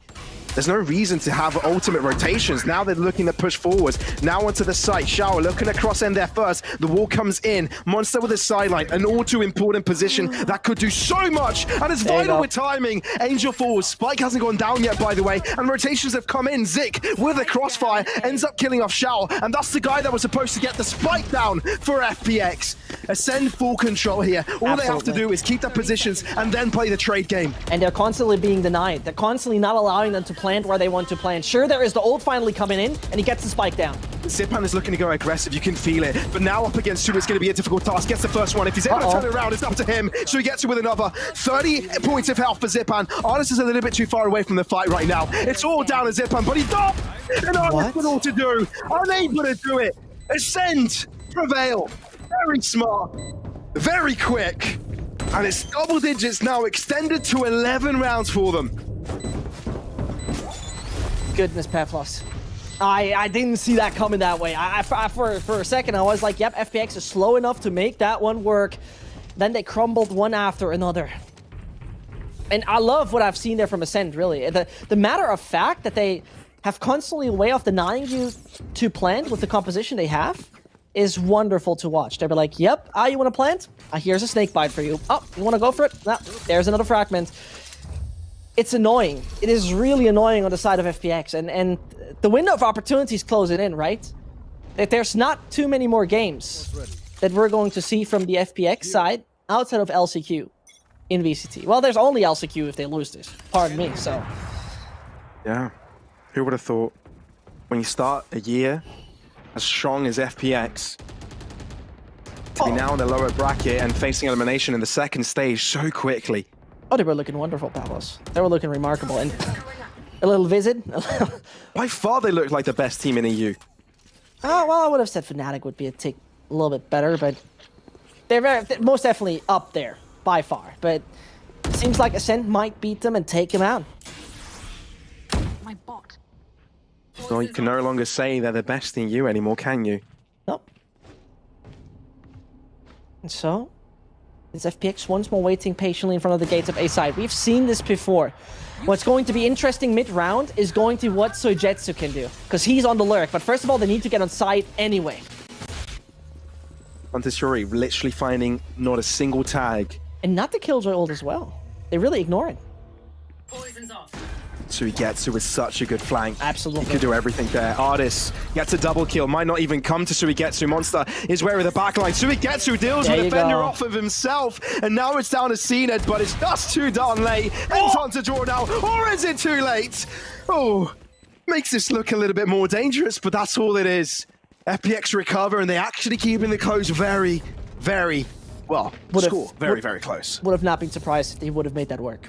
Honestly, would have not been surprised. But what a stuff by FPX, really. Their A-side executes look really, really solid. In combination with that ult from Angel, exactly what you needed. And here comes a time from Ascent. NBS once more talking sense in their players. And be like, guys, we need to calm down in this. If you heard some of the voice comm videos, Ascent can be very chaotic from time to time. Especially when the tension is high. And it's not like it's constantly weird comms, right? It's far away from that, but oh boy, am I worried. At the same time, FPX, it feels like this is the time where I'd be like, this is so close. We're not out of this at all. Haven? Okay, whatever. And so Ascent on their defense really need to show what they are made of. The A side is somewhat of a weak link, at least this is what it feels like. The scary thing, Zescht, is that we might have to wait as well. We may be looking at FPX on a 10th, and then that's when things really do get scary. I mean, it depends really much on the buy that Ascent is going to take right now. And they're going to go for it? No, there's no way. It's a half, yeah. It's somewhat of a half. It's fine. It's fine. It's a bit of a shaky one. Yeah, but it's more than alright, because with the weapons they have, they can still deal some damage and try to work with it. Grab some for your teammates when you get a kill. And here we see once more CNET taking a risk. So in the meantime, Starkster falls in mid. Ah, no. This man is spotted. And they ignore it. They do know exactly where he is. Yeah, they do ignore it. They want to head towards the other side look instead. At that there. Oh, back. He would have loved the kill there, but he's actually able to get away from that. I'm surprised. Recon to their feet. They know there's a ton of presence from FPX towards the B site now, and you can already see the rotations coming in from Ascend, but honestly, the question is, how much damage can you do? How close can you contend this? And they reconsider it again, as you see, right? They might have 2 players behind yellow, but they'll not do it immediately. Ooh. Good stuff. Artist did not hit. He did not. No, he didn't, and they still consider B. What seemed to be a conditioning towards A, we're going B. Artist wants to give it a second go here. No way. And the Viper Spit is enabled. That's definitely going to give the call for FPX to rotate, which means it's down to the wire. But look who's importantly holding this out is Zeke. If he stops them for any amount of time, this could be crucial. No, unable to do so. No Trampled way. over. Yep. In the dust. CNET's turn now. Uh-oh. Close. Overrun. Angel gets it done as well. Yeah, that FPX did exactly what they were supposed to do. And now can just simply get the spike down without too many issues. Monster, only a trade. But it just seems this is where the round ends for Ascend. And this is where FPX will be greeting them into the double digits gang. Very cool gang to be in, but it seems like Monster isn't done. At least not done with dealing damage. But 1 shot from the turret, or 2 bursts, and he's dead, so... It's definitely keeping them on their toes. Hold on. No way, Monster. The turret is dead, by the way. The turret is out. And so the nano swarms. Oh! That surely would have been the play of the year if Monster would have performed that. If he would have been able to pull it across the finishing line. But he didn't. But I mean, this game so far, on the Monster side, is literally... He is what his name implies. Absolutely wonderful with lurks, absolutely wonderful with control, with delays, and obviously in the fragging department. But that's so far not enough. FPX are creeping up and creeping up and creeping up to success. And this gives them the 10th. Their approach so far with the slower defaults where they have second thoughts and second decisions in their aggressions seems to work decently. And Ascent don't have the same map control. They don't have the same approach, right? Somewhere in the beginning of this half, we saw a CNET hold mid aggressively. Haven't seen them ever since. They are way more passive. They're definitely towing in Ascent's boat, and they slowly will be finding themselves on board. Scanning ahead. Little by little, FPX know the pressure is on, and so do Ascend. Very slow, no risks taken anywhere. Look how far back Ascend are playing it. Yep. You would say Zeke's position is aggressive, but it really isn't. He's got CNET to the left side, an angle. Angel, yeah, you're right, didn't get spotted, but they back away from this. They don't entertain the idea of A, instead pivot towards the B site. And the slowing power there is present but limited. For example, Starkster doesn't have a wall anymore. He used that in Tube. And with 35 seconds, 2 more slow AWPs can do something. Uh-oh, Starkster. He knows where he is. Yep, and he's going to slow him again. That's more than decent. Away? No, he cannot. Suigetsu with a double. Where did the second come from? No idea. But he's doing it on. He's going on and on and on. That's insane. It is. Zeke, there's no way he brings it back from this one. CNET with everything to do. FPX equalize and have just put Ascend in the mud. I would have said more in the snow, but I see what you mean. It's getting ice cold for Ascent. There is no momentum heating them up at the moment. It needs to be a miracle round to deny the possibility of overtime, if not the success of FPX. And they're toying with them. Throwing those icicles though, man. How do they come back from this? They seem to be in control. 8-4 half, and now 11-11. FPX seem in full control.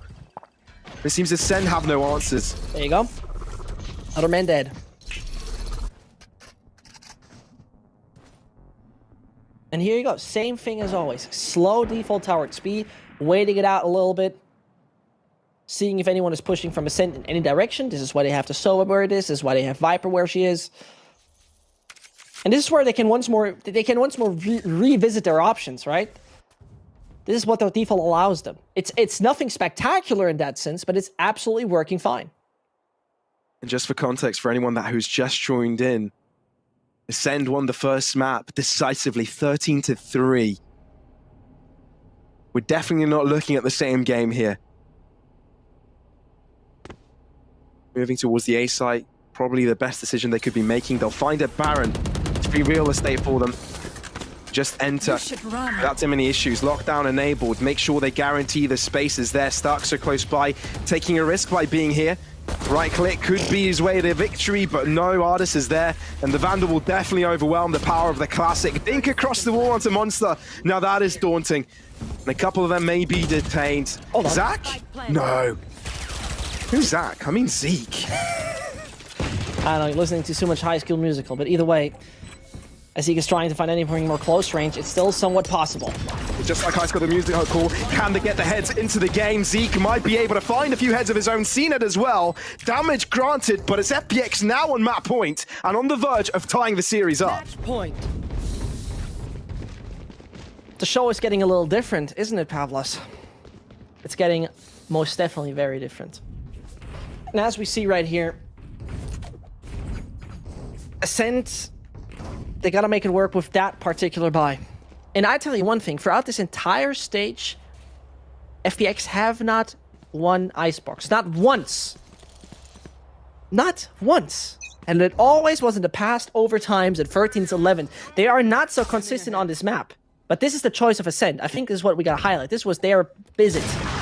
With Zeke eliminated, round 24 starts with man disadvantage. That is not how you want a round to start for Ascend, especially when your opponents could be closing this map out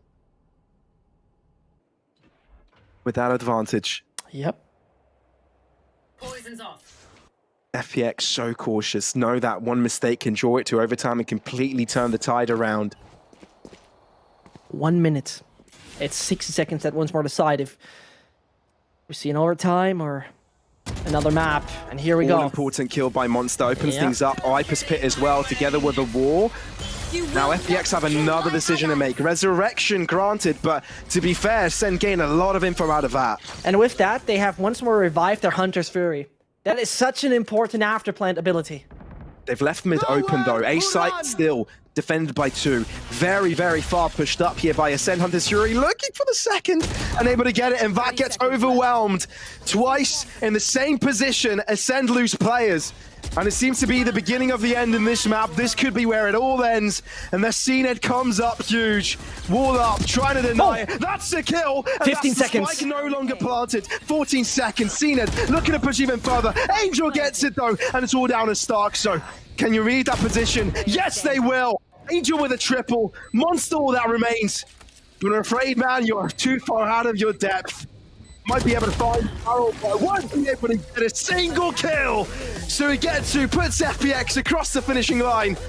In the series now, they're 1-1 apiece. And they're both fighting for elimination and progression. I cannot believe what I've been just seeing here, Pavlos. I'm absolutely speechless. It was so close. There wasn't too much missing. But in the end, it was just a flat last few rounds where the momentum was shifting in the other direction and where Ascend suddenly start to make mistakes that are very unusual, right? This was 5 in a row by FPX. 5 in a row. All I know is that we saw 2 maps this series and both of them were completely different. Now, who knows what we can expect from the third map, but ladies and gents, you won't wait for too long for that because we'll be back after a very short break.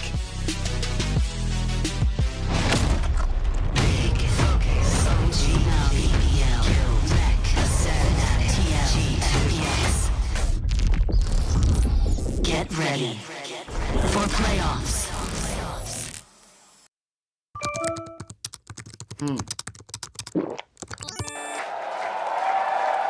Red Bull gives you wings.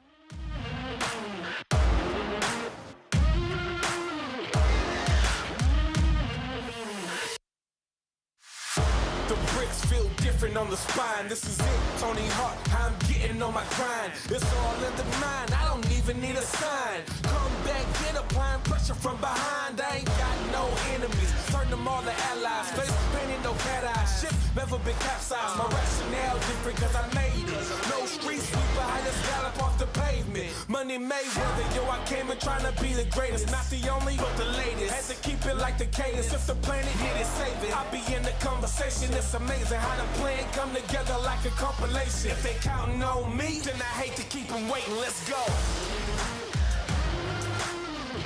I'm backs to the wall, but they counting on me.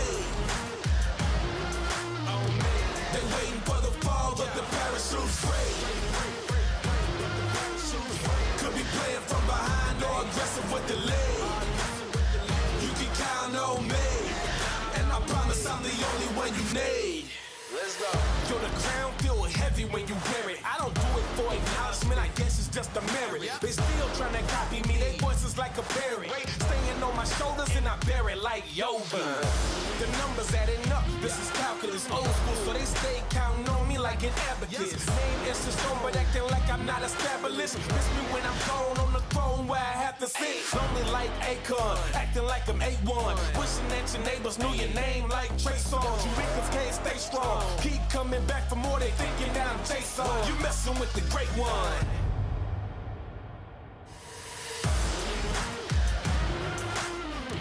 I'm backs to the wall, but they counting on me. They waiting for the fall, but the parachute's free. Could be playing from behind or aggressive with the lead. You can count on me, and I promise I'm the only one you need. Is it for the fame or glory? Past your limits, or you finished with the story? I wanna know what inspires you. Or your eyes filled with courage when you're challenged? Will you shine and be discouraged? I'm asking what inspires you. Can you lead and be a savior? Will you free us when you introduce the failure? I'm asking what inspires you.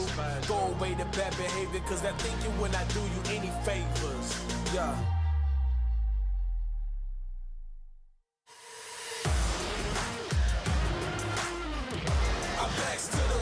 They counting on me. They waiting for the fall, but the parachute's free.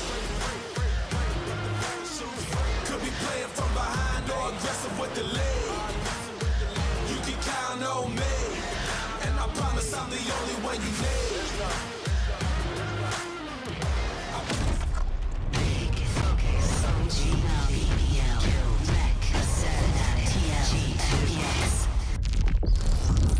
Get ready for playoffs. FPX do not go down without a fight. Our Stage 1 EMEA champions are still back at it again, and here they push Ascend to a map 3. We talked about FPX being able to recover with their experience from that Haven, a 13-3 for Ascend, and they bring it back 13-11. Incredible here, Ryan. It was such an odd map overall because Ascend again were looking really strong. FPX had only won one full buy versus a full buy on Haven. It took them until round 9 to get one here, but as soon as they got things going, there was a bit more confidence building, and we sort of said it on Haven. The tempo of that map is very fast. Ascend were leaning into it, but as soon as things became a bit more methodical, slowing down baits and rotates, I think that's where Angel's calling really came into its own. Yeah, and I think the calling probably became even more important for the side of FPX when they were able to chain together, they get the 5 rounds in a row to capitalize. When they started working out, there were very particular power positions of the map that, Ascend likes to hold. And if we kind of just pick and prod at those and take a couple of fights here and there, Haven was so successful for the side of Ascend because you heard the casters pointing out time and time again, the trades were unstoppable from the side of Ascend. But on this particular setup defensively here from Ascend, there were people who were a little bit more spread out. They take a little bit more solo power positioning, and FPX were like, we got that. We kind of know what you're up to now. We now know where your solo stragglers are on the map. We just take them where we can, and then we hit the site with power. And it was a little sad that they weren't, with the 3 Sentinel setup, able to defend sites appropriately, but they absolutely made up for it on their attack. It's the first time that we've seen FPX play that triple Sentinel of Killjoy, Sage, and Chamber. I'm so used to seeing him as a duelist. I think he was actually my role, but I think it was a case of they played it as it should be, and I think Ascend really struggled to adjust by pushing on the defense, seeing if they could get stuff, they get picked off. But FPX don't then rush to a site, they still bait and rotate, pull around the map, and this Ascend team is still relatively young. It was hard for them to really get a grip of what this FPX team was trying to do across the map, and they also had individual plays to match. And then a player to highlight for this game is Zipan, clearly. So let's see what he breaks down with numbers, Jess. I felt the momentum and everything shifting in the game when Zipan was over towards yellow on B and he went nuclear. I think it was a 3 or 4K, then very next round he popped another 4K. And I sat there and I thought, ooh, things feel a little different now. Ascend look a little more scared in these rounds. Zipan is just flying in.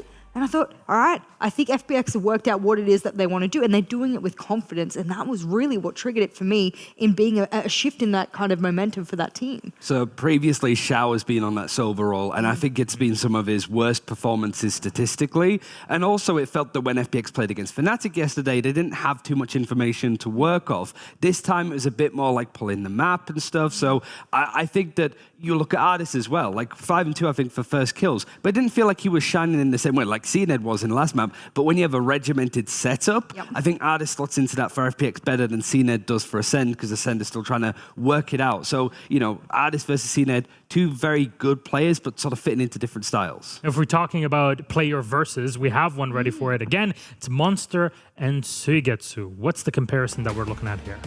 God, they both played lights out, to be honest. Yeah, they're both cracked.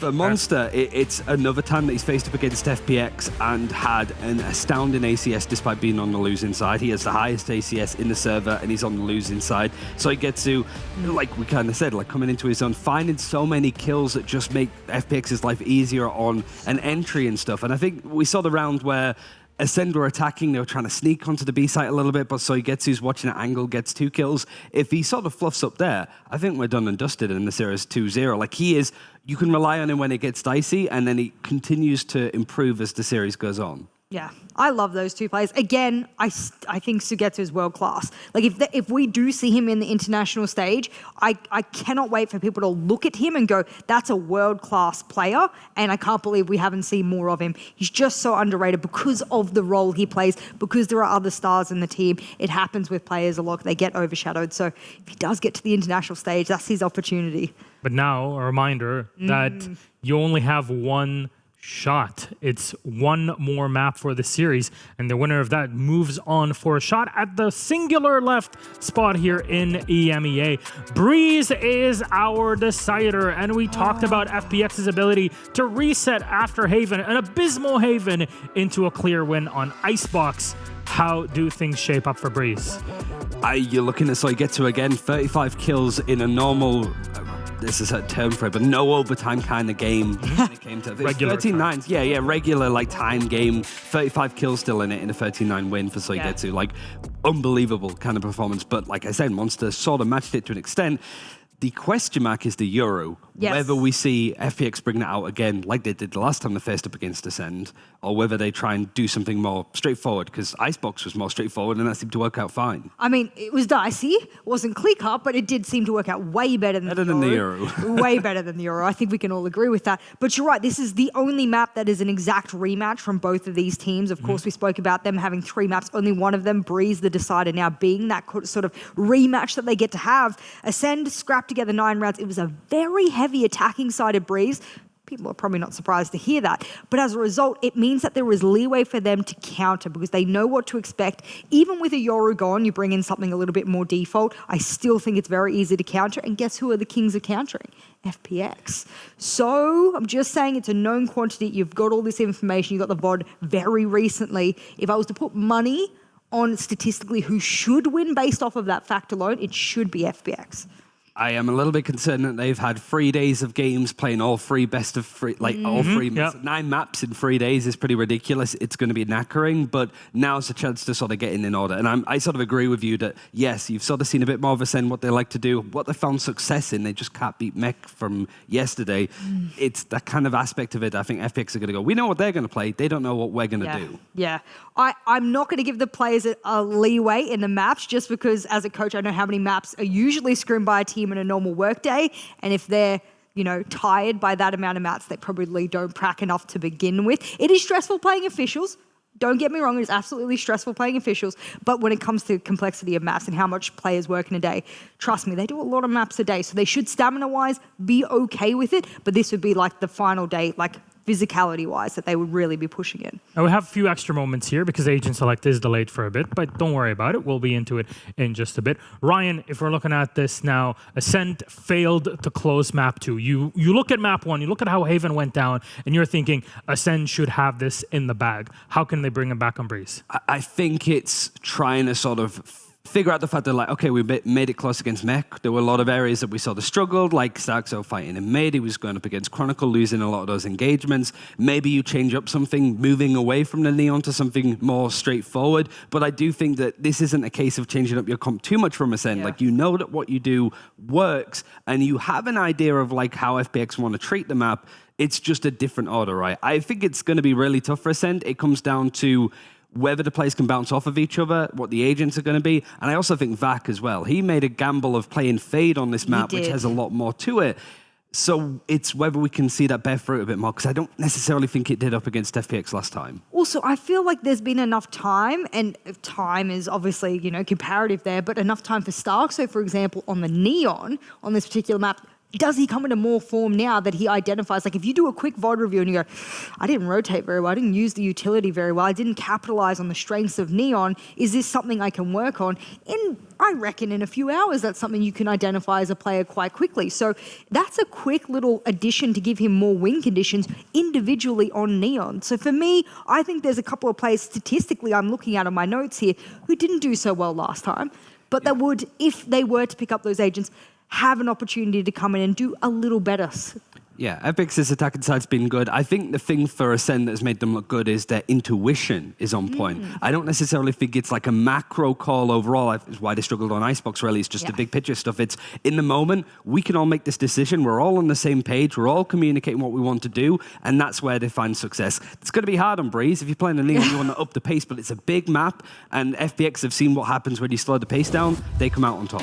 Well, it seems like we are about to load in here for Agent Select, and you're talking about Neon, you're talking about the Fade. What do we expect here composition-wise before it actually shows up, Jess? I mean, Chamber, Fade, if Vac does stick it Stark, so as we referenced, Zeke on the Sky played really well right behind who else other than the Viper main, a monster, and he was rather an MVP for them last map as well. So come into this one, he loves it, it's his playground.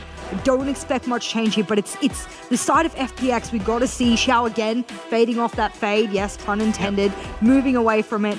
And yeah, we're just going to stick it here. Zeke back on it. Vac is going to stick that fade that you postulated before. No. Oh my God, no. Fade the Yoru again. It wasn't awful for him individually statistically, but it wasn't amazing. They had some really good executes on taking mid control with the TPs and how they're getting onto the sites for executing as they're attacking first.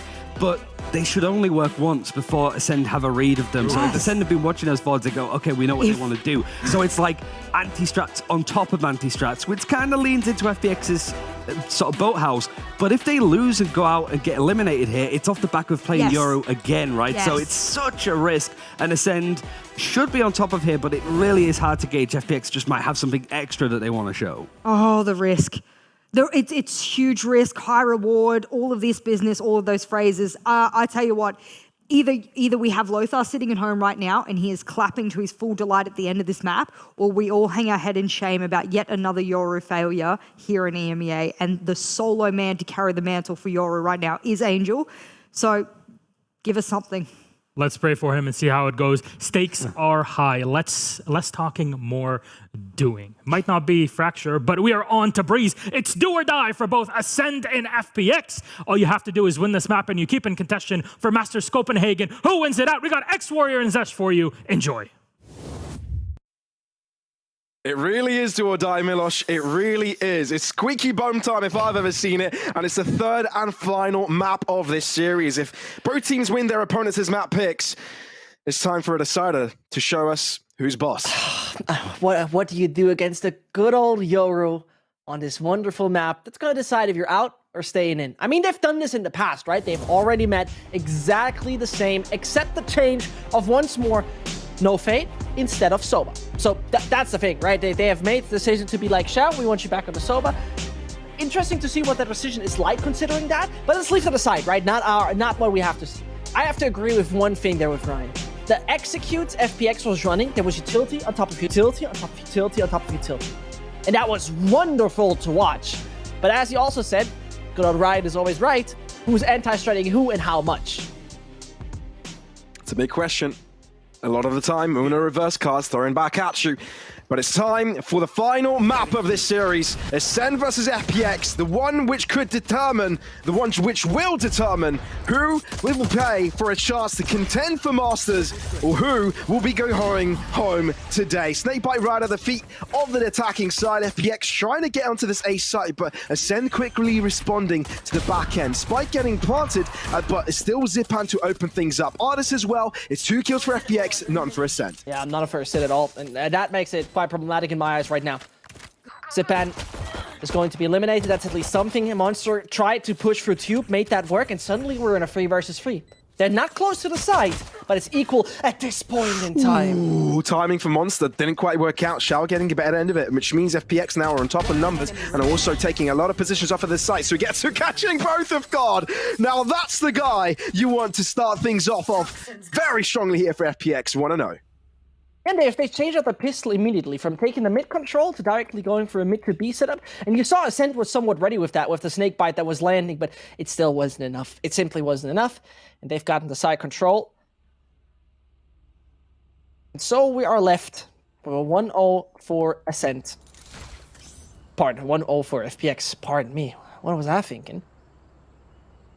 Yeah, I wasn't thinking. I wasn't thinking.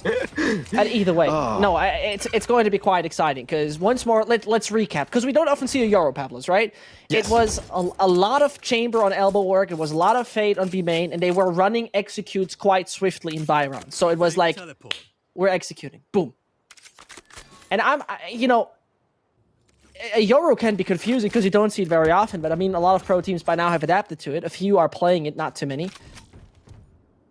I mean, one of the key sort of teams that have adapted to it was on Icebox versus Fnatic yesterday, right? Yeah, but Fnatic is for me a different beast. Fnatic is an absolute machine at this point. And Ascent still need to find themselves, right? This is the first time we see VAC IGL in VCT. This is Monster, first time in VCT. There's a lot of pressure situations. Monster is going to be the first one falling, just talking about him. But CNET has something to say as always. And he gets out of there as well. Doesn't really take too much damage out of it. VAC as well, chiming in. Speaking of the devil, keeping things square a bit. But of course, the heavy dedication in mid with the longer ranged weaponry for the FPX side will favor them, therefore happy to stick around there. But look at Stark, so if they go towards 30 him, seconds left. It could at least be a trade at this point. He has the perfect weapon. Oh, this is perfect! And we'll be able to get away. Smart. Oh, he gets Smart. away.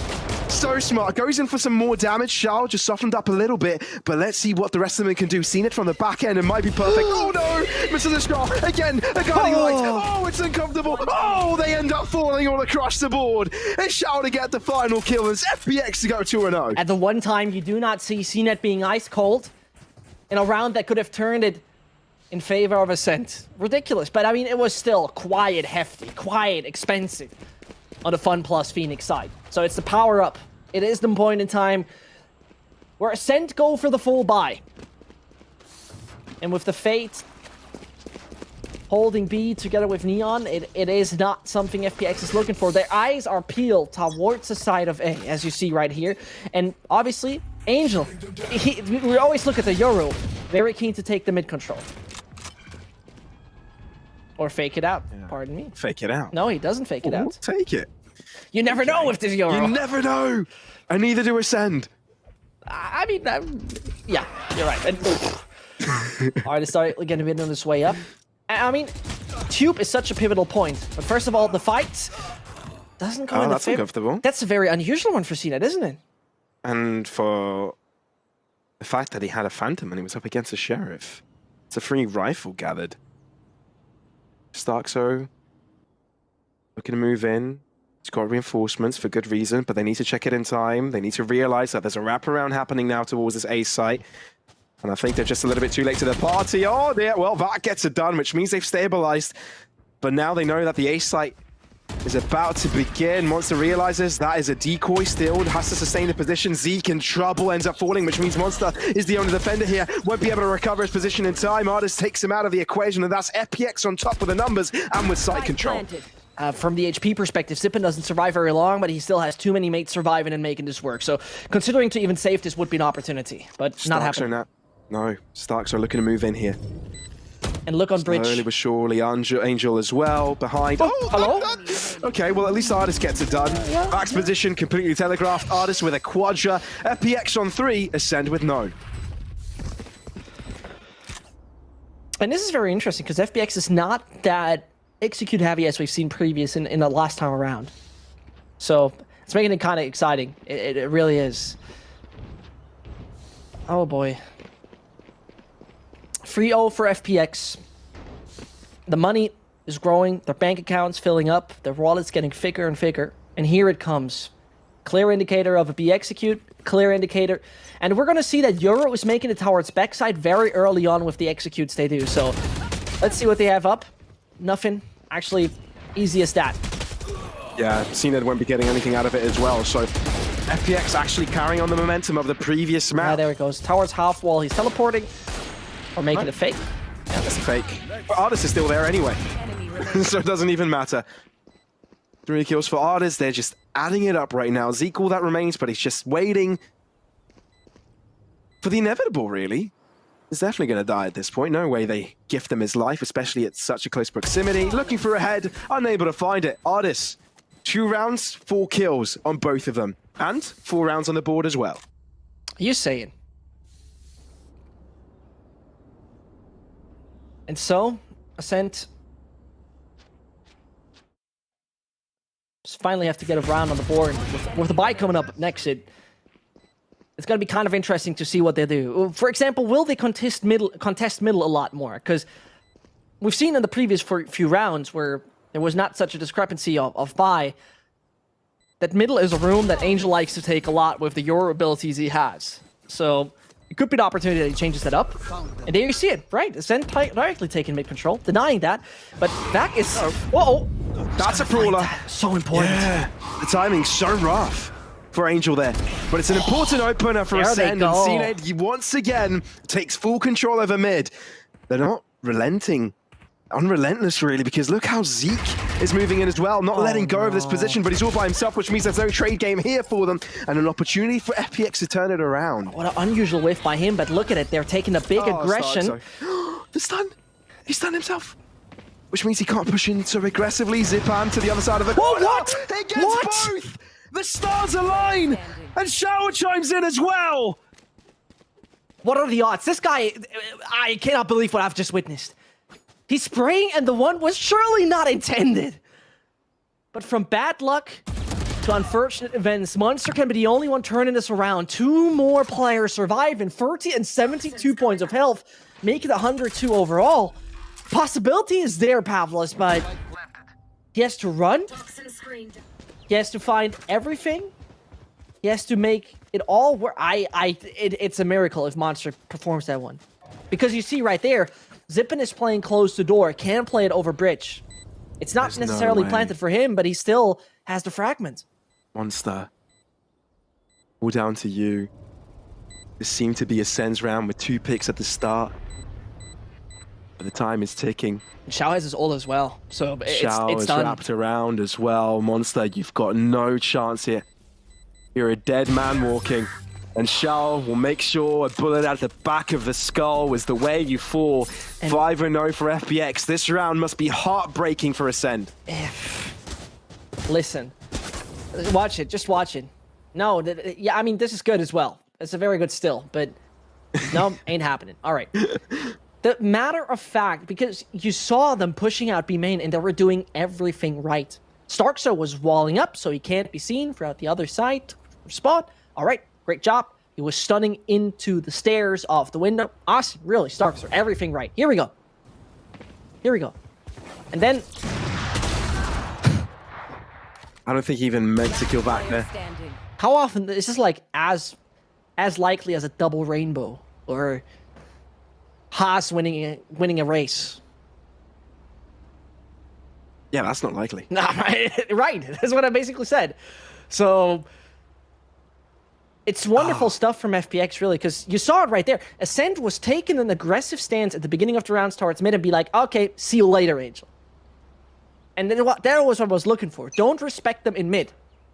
This has got really... This must hurt so much for Ascend. I mean, particularly after winning it by 2 rounds in Icebox. They could have already been, like, sleeping. They could be looking forward to their next match. Or that, alternatively.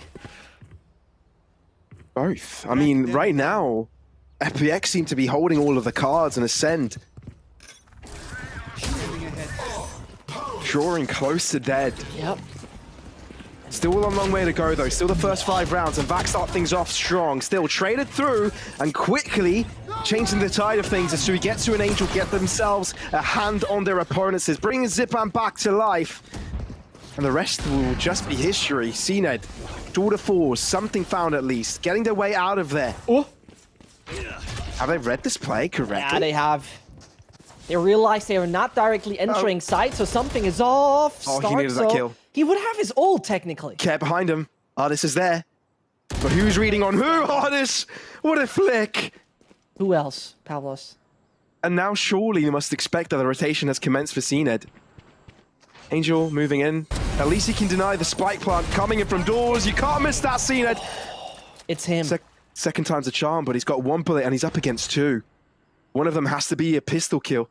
Unless he's able to close up the gap and find himself a rifle. 1 bullet, by the way. And look at that. He needs to find that one. He will not. He will not. 6-0 for FPX. We wouldn't expect much from Ascend with their buy capabilities that round, but it's starting to really hurt. The pressure is really mounting. It gives me Haven vibes. It gives me the Haven vibes. Just reverse teams, you know?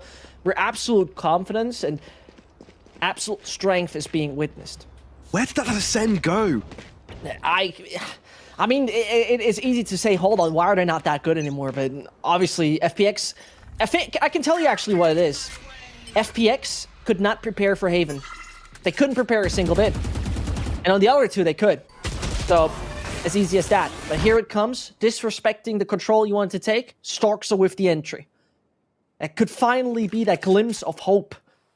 And as Ascent have mid control, have elbow control, have now with the Seeker B control, they don't know necessarily about Zippin.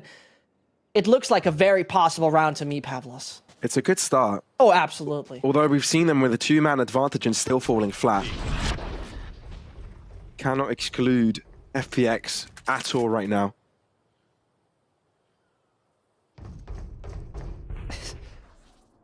Stark, sorry. It's so weird. Thankfully for him, no, is that okay? I've let the right clone past me. And so much information, but look the long way that the Seekers take.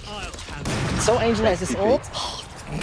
Okay, well, he's moving up into mid. Look how far deep he's heading into it. And spending a TP towards the B side, that's interesting. Angel, they're going to be wary of this position. They know he's there, but the pressure he's putting onto Ascend right now is massive. And how many players are putting attention towards him? Vac knows how close he is, spotted, and cannot find the kill. That's B-side control. Crucial. And now FPX seem to be back online. Not only that, but in control. looking to move in here. Starkso with the right opportunity. Should we get too left behind to close out the rotations? Ascent seem lost. They're even trying to shut down so we get to before it's too late. So we get to stand up, but still alive. Finding cover. Zenit struggling to find the kill. Starkso finally kills him, but look at the time he's brought Zeke on and off angle, looking for reinforcements, but the rest of his team were on a mission to shut down the player in mid, and now are late to find their way onto the site, meaning that Zeke is now dead. And they've realized there's no more time to recover the positions of FPX and kill them. They're going to have to hand this over, put their hands up and wave a white flag. This round is over for Ascend, and it's a 7th for FPX. Listen, Ascend once more got an entry in the round, seemed to have the right control, a Viper ult in front of A. Man, it was looking possible. And FPX really played this by the book. Angel's ult had so much impact, so much information, the teleport on site in combination with the Sova. I more and more understand why they like the combination of Sova at this point. It feels so smooth. The layers they have are ridiculous and remarkable. And one thing that also stands out to me, FPX is way less execute heavy than they've been in the previous game. I said it a few rounds ago as well, but now it becomes more and more present. Take flight. It seems Ascend may wanted to go a little bit aggressive over into K, but that won't be happening. Instead, they'll be greeted by firepower towards mid. Angel quickly finding the kill to Starkso. Monster also had to fall. This is looking one-sided for FPX, but Zeke looking to stop it. At least he'll try. Seen it there to assist, but look at the wraparound now towards mid. Full deep mid control for them. There's only one defender. That's the B main player. Vac has got to do it all by himself, and unfortunately for the Ascend side, there's Angel trying to hold off these rotations, looking to move in. But Vac, can he hold it back in time? He's got the judge. His teammate's distraction. Oh, Zeke is there, but no, Shao gets the kill. And now he's just too far off from the judge to have any impact. And he draws him away. He draws him away. And CNET needs to find the kill. And so he gets so deep into spawn. CNET, no way you expect that. The matter of fact that Vac seemed to have the spike delivered on a silver platter, but a shot from Zeke, drawing the attention away. It's a butterfly effect, to a certain extent. 8-0 for FPX. It's an absolute slaughter that we are witnessing. And there you witness it again. What looked like a quite instantaneous play at the beginning of the game turned out to be a casual default that was turned around to be wherever you want to be. First, it looked like B, made the decision again, going towards A. The game plan from FPX is working magnificently, and Ascend have no antidote to this. Not at all. One of the few times you might see a fast execute, and it's funny, FPX is really playing it safe in the enemy's economies / force buys with full-on executes. Always when the enemy has a force, always full-on execute. There's a hero Vandal play for Ascend as well, sort of relying on Vac to do a lot of work here. Monster, one quick kill goes his way, but quickly traded. You want the hell more than that. CNET, though, might be able to bring it back home.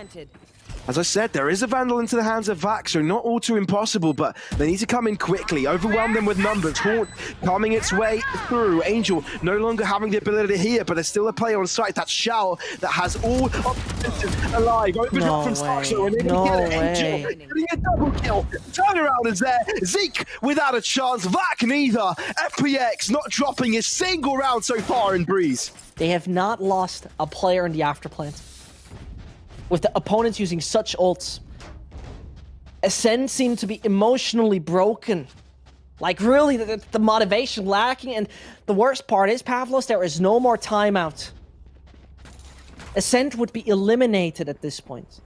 Ascend would be a team that has not attended a single offline event this year after winning champions. After being the best goddamn team in the world. Sure, they've done roster changes, and that is obviously something that needs its time. Don't get me wrong, you need to respect them for that. FPX is a unit that stands together for such a long time.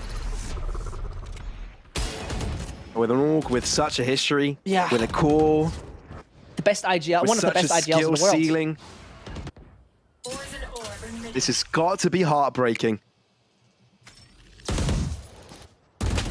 Poison Cloud doesn't reach the trademark either, gives away the position, but they still run away with a kill, so gets to turn his attention towards it. Angel as well. Okay, it's getting a little bit awkward here, but they're still stabilized to a 3-on-3 Stark, so just showed his position. It could have been such a massive caveat. They know where Artis is, which means they can play around it. The only unknown is Shao right now. They have won those rounds, though, without any issue. This should be an Ascend win. Yeah. But how often did we say that? FPX, oh, you can't count them out. They've been able to move into the B site, and there's no way of Ascend knowing. It's going to be a post-plant scenario for them. Now they know. Well, definitely, but it's too late, right? 30 seconds left. Trying to see if the entirety of the site is open, but here comes the spike. It goes down. We're looking at tier 3 with Artis having a very, very aggressive position over towards Spawn. He needs to catch his attention towards Zeke, but Zeke reads it first and Artis falls. Had his knife out at the wrong time. Shower with all to do. And he can. He's usually so calm and collected. How can he find them one by one? The stun is perfect. There's nothing you could do there. Finally. Starter just quickly, smoothly slides in. And as you say it, finally, Ascend find a round in this game. It was about damn time for them. It was really about damn time for them. And you see it right there, the contest in middle finally got them what they wanted. A 9-3 is something you can work with. Is it ideal? No, obviously not, but it's better than nothing. And you have to see it like this. This is a long history of Ascend beating FPX. I mean, sure, in the recent times, the last one we had was just a few days ago on the 5th week, but outside of an early 2021 performance, FPX have never taken down Ascend. Not once. Not once. And one thing we have to highlight, though, is that this is the way stronger side of FPX, right? The last time around, it was a 9-3 as well. So let's see what Ascend can do to slam those brakes. Ooh, Monster. That's a double. There you go. There you go. That's something. So he gets to able to trade it back a little bit, but still the damage has been done, right? We're talking about a 2-on-4. Ascend wouldn't mind to close up this gap a little bit. 9-3, at least have the cursed narrative going for them, but still such a mountain to climb. But at least they can gain some confidence towards the latter stage of this half. And it was a really good read by Ascend to take aggressive 2 control, because this is something FPX has been taking time and time again. Smart move by Monster.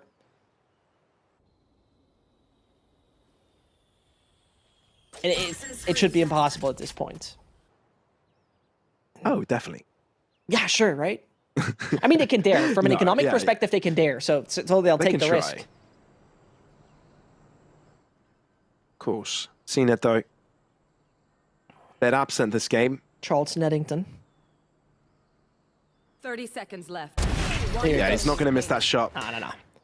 Too easy for him. He saw him as well, so they know exactly where he's coming from. Oh, hold on. Okay, Hold on. All of a sudden, Look this is where they doable. are.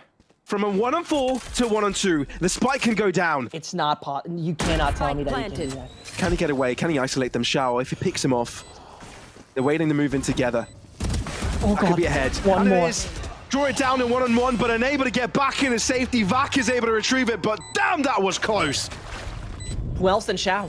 Who else than Shao? He has been proven to be so good under the leadership of Angel, taking the IGL role temporarily as well. And he is a pillar of the strength of FPX.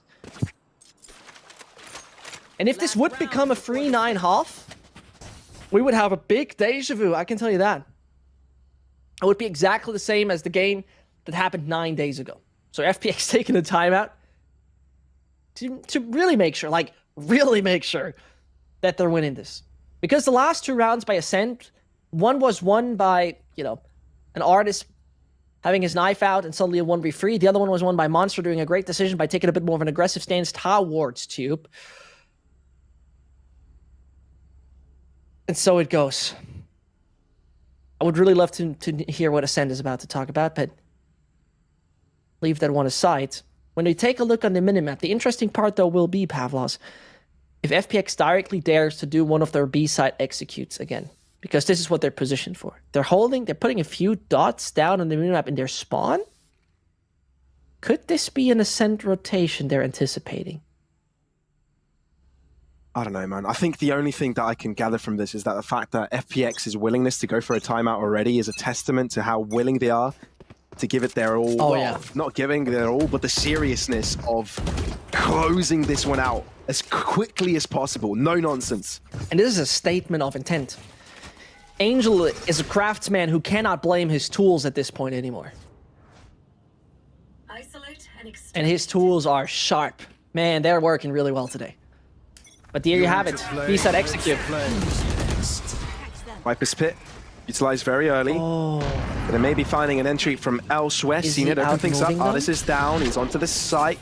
Faking out towards the Viper's Pit. That can allow a flash. That could be so big. That could allow Zippin to move in, but I think they've realized that as a clone. But Angel is already on the Smart site, from and Monster. is able to find it just in time. Zipan ends up falling as well. Vic, well, Vac with a spray down. And Now that it's should down be to it. Shao and Suigetsu, and it seems that Ascend have got full control unless Suigetsu finds a magical spray down through that Viper's Pit, but I'm afraid Oh, I mean, that's just too difficult. it's Jetsu and Shao. Like, this is where I'm still kind of scared, but you're right. If there's any duo to do it, it's these two. It very much is. And Stark goes out, but we have to talk about time. 45 seconds, 2 players hiding in the ult. Step in the right direction.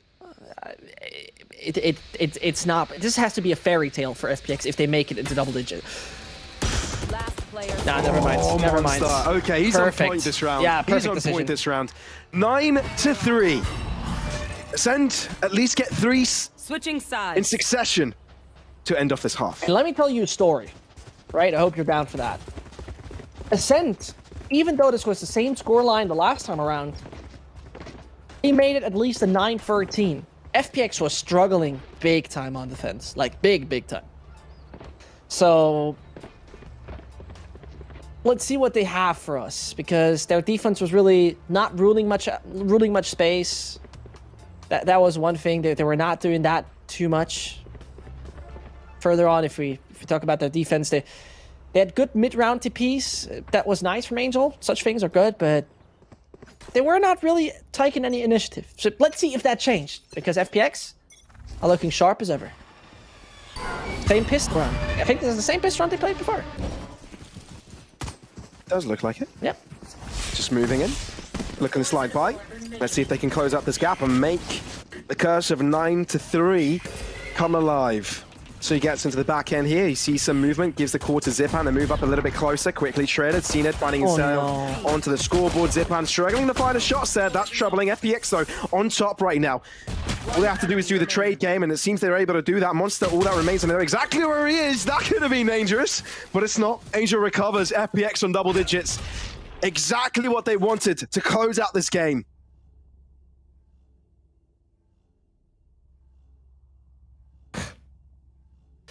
The silence right there, Zescht. That is Ascend. Yep, it very much is. Man, Ascend was fighting and showing what they're capable of doing on map 1. Icebox, so close, so tight.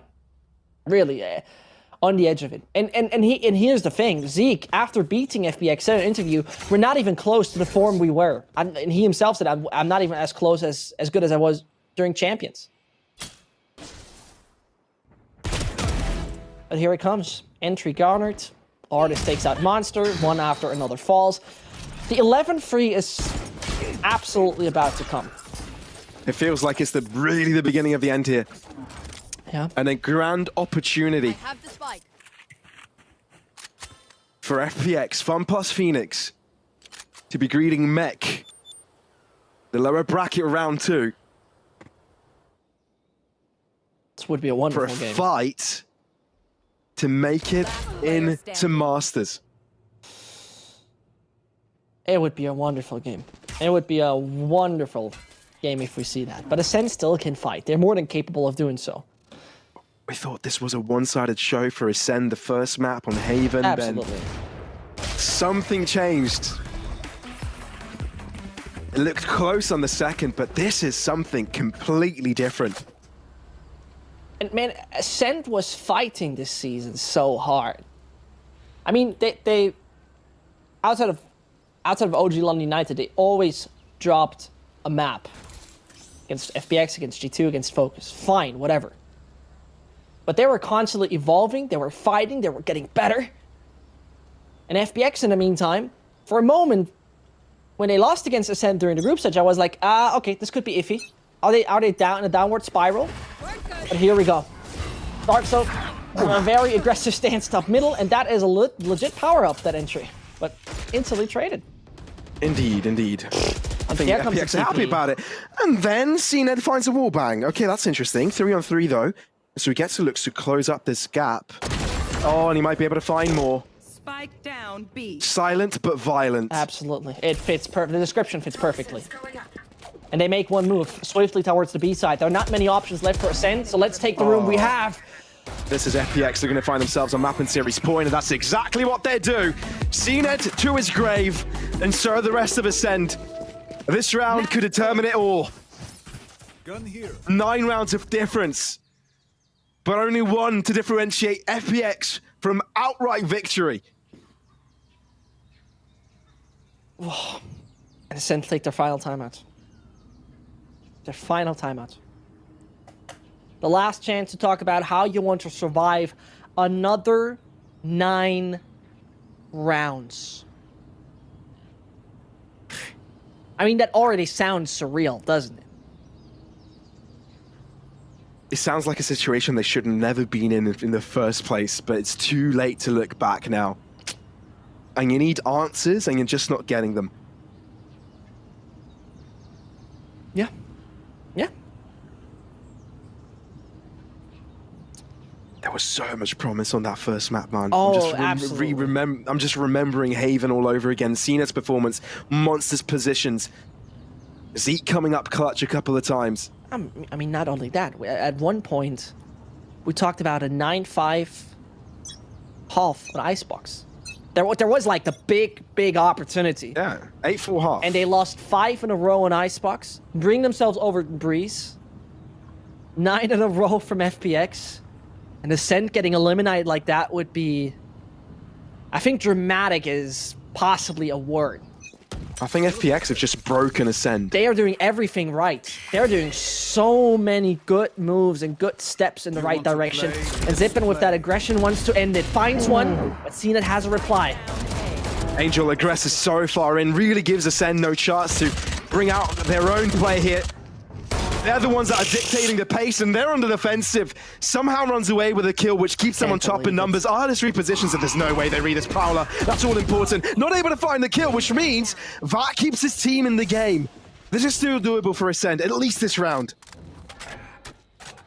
They have to keep that dream alive for 9 more times. 9 more, and then they even have to step it over in overtime. But still, they need to close out this round. Oh, yeah. And They're that's not even easy. there yet. No. Especially when Shower's got this strong position. Seized in place. Oh, that's good. Decayed. Oh, CNED connects the shot. What? Oh! What? How does that even happen? FPX, 13-3. Magnificently dominant. Take down Ascend and knock them out of VCT EMEA. FPX are here to stay, and they're going to be fighting against Mech next week for a spot in Masters. This was one of the most anticlimactic finishes I've ever seen in this game. I'll be honest with you. I can't. I mean, what are you about to say? That was a 13-3 win. And this round where we all had the dream stays alive situation, it looked like, okay, this is possible. This is done. But it isn't. And it's all gone. It is all gone, Pavlos. I have no words to what just happened there. That is crazy. Player of the match, though, we need to go and give that call out, but head over to the Twitter to get your votes in. It could either be Zipan Suigetsu or Shower, but goodness me, I don't know, man. Like, it just seemed like FPX showing up all over the place. Angel, perfect calls from him all across the board. Zescht, if you could give it to one, who would it be? I would give it to Doombros, but at this point in time, I think for the sake and the spirit of Kakuka, I'll give it to Shao. That's crazy. Yeah. That's crazy, man. I just really want to unravel this game in my brain right now, because looking at Ascent, it looked like it was all working out for them, but suddenly FPX were finding all the answers and looked like a completely different beast. It seemed like they brought out a caveat that Ascent really didn't have any answers to. So Zescht, could you wrap up this series with just a sentence, perhaps, with just a couple of sentences? I think it was one of the biggest roller coasters. The first game looked remarkable, and I think to be very honest with you, if I have to pretty much tell you what my facial expression is like, it's like this. I can't believe it. I absolutely can't believe it. So it's incredible. Wow, they're out. Yeah. Well, those are our reactions, everybody, and I'm sure your reactions are very similar. But this is the analyst desk now to show us and kind of give us an explain of what happened, because I think everybody needs a rundown right now. So yeah, Milosh, Jess, Ryan, take it away. Thanks so very much, friends. And yeah, we can't believe it either. They did him dirty. They reversed it on Breeze. The same thing that ascended to FPX on map 1 Haven was done to them to close out the series. Ryan, hell of a day. Hell of a day. It's been a hell of a weekend so far overall. And even like if you got to last week, full best of 3 up against Ascend in that way. And it's weird because you look at the last map, the fact that we went to Breeze, the map that FPX won in that series, the option was there for Ascend to go to Split. Yes. We chose to go to Breeze. Maybe wasn't expecting FPX to run something similar. But if there's anything that we learn is that Euro on this map has legs, I think. It's not only the way that you're using this utility, but the way that you can like prop and pull and how much control FPX had around mid calls in the map, for example. And it's little things like being unsure.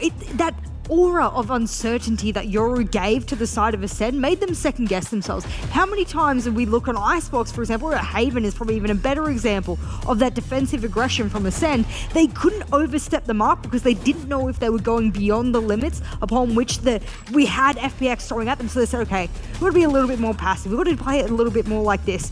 We got into the second half, and I thought, okay, attacking side here. Both of them last time were heavily attacking sided. We'll see a little bit of kickoff here from Ascend. And you know what FPX did? Ran circles around them and said, we don't care if you're the one with the neon. We have need for speed. And just Ferrari peeked them at every corner. I think it was FPX really just trying to cook Ascend. Similar to sort of Icebox and go from there overall, yeah. Yeah. God, what a map. And what this man on your screen right now, Sugetsu, for example, unreal. I think he has just done a fantastic job at being able to leverage his sneakiness. It gives me Nats vibes, but not in the exact same way that he kind of has. I'm going to start calling it the Sugetsu poke and prod, where he pokes and prods around the map. Yeah, I'm loving that. I think that's definitely something he's done well. Yeah.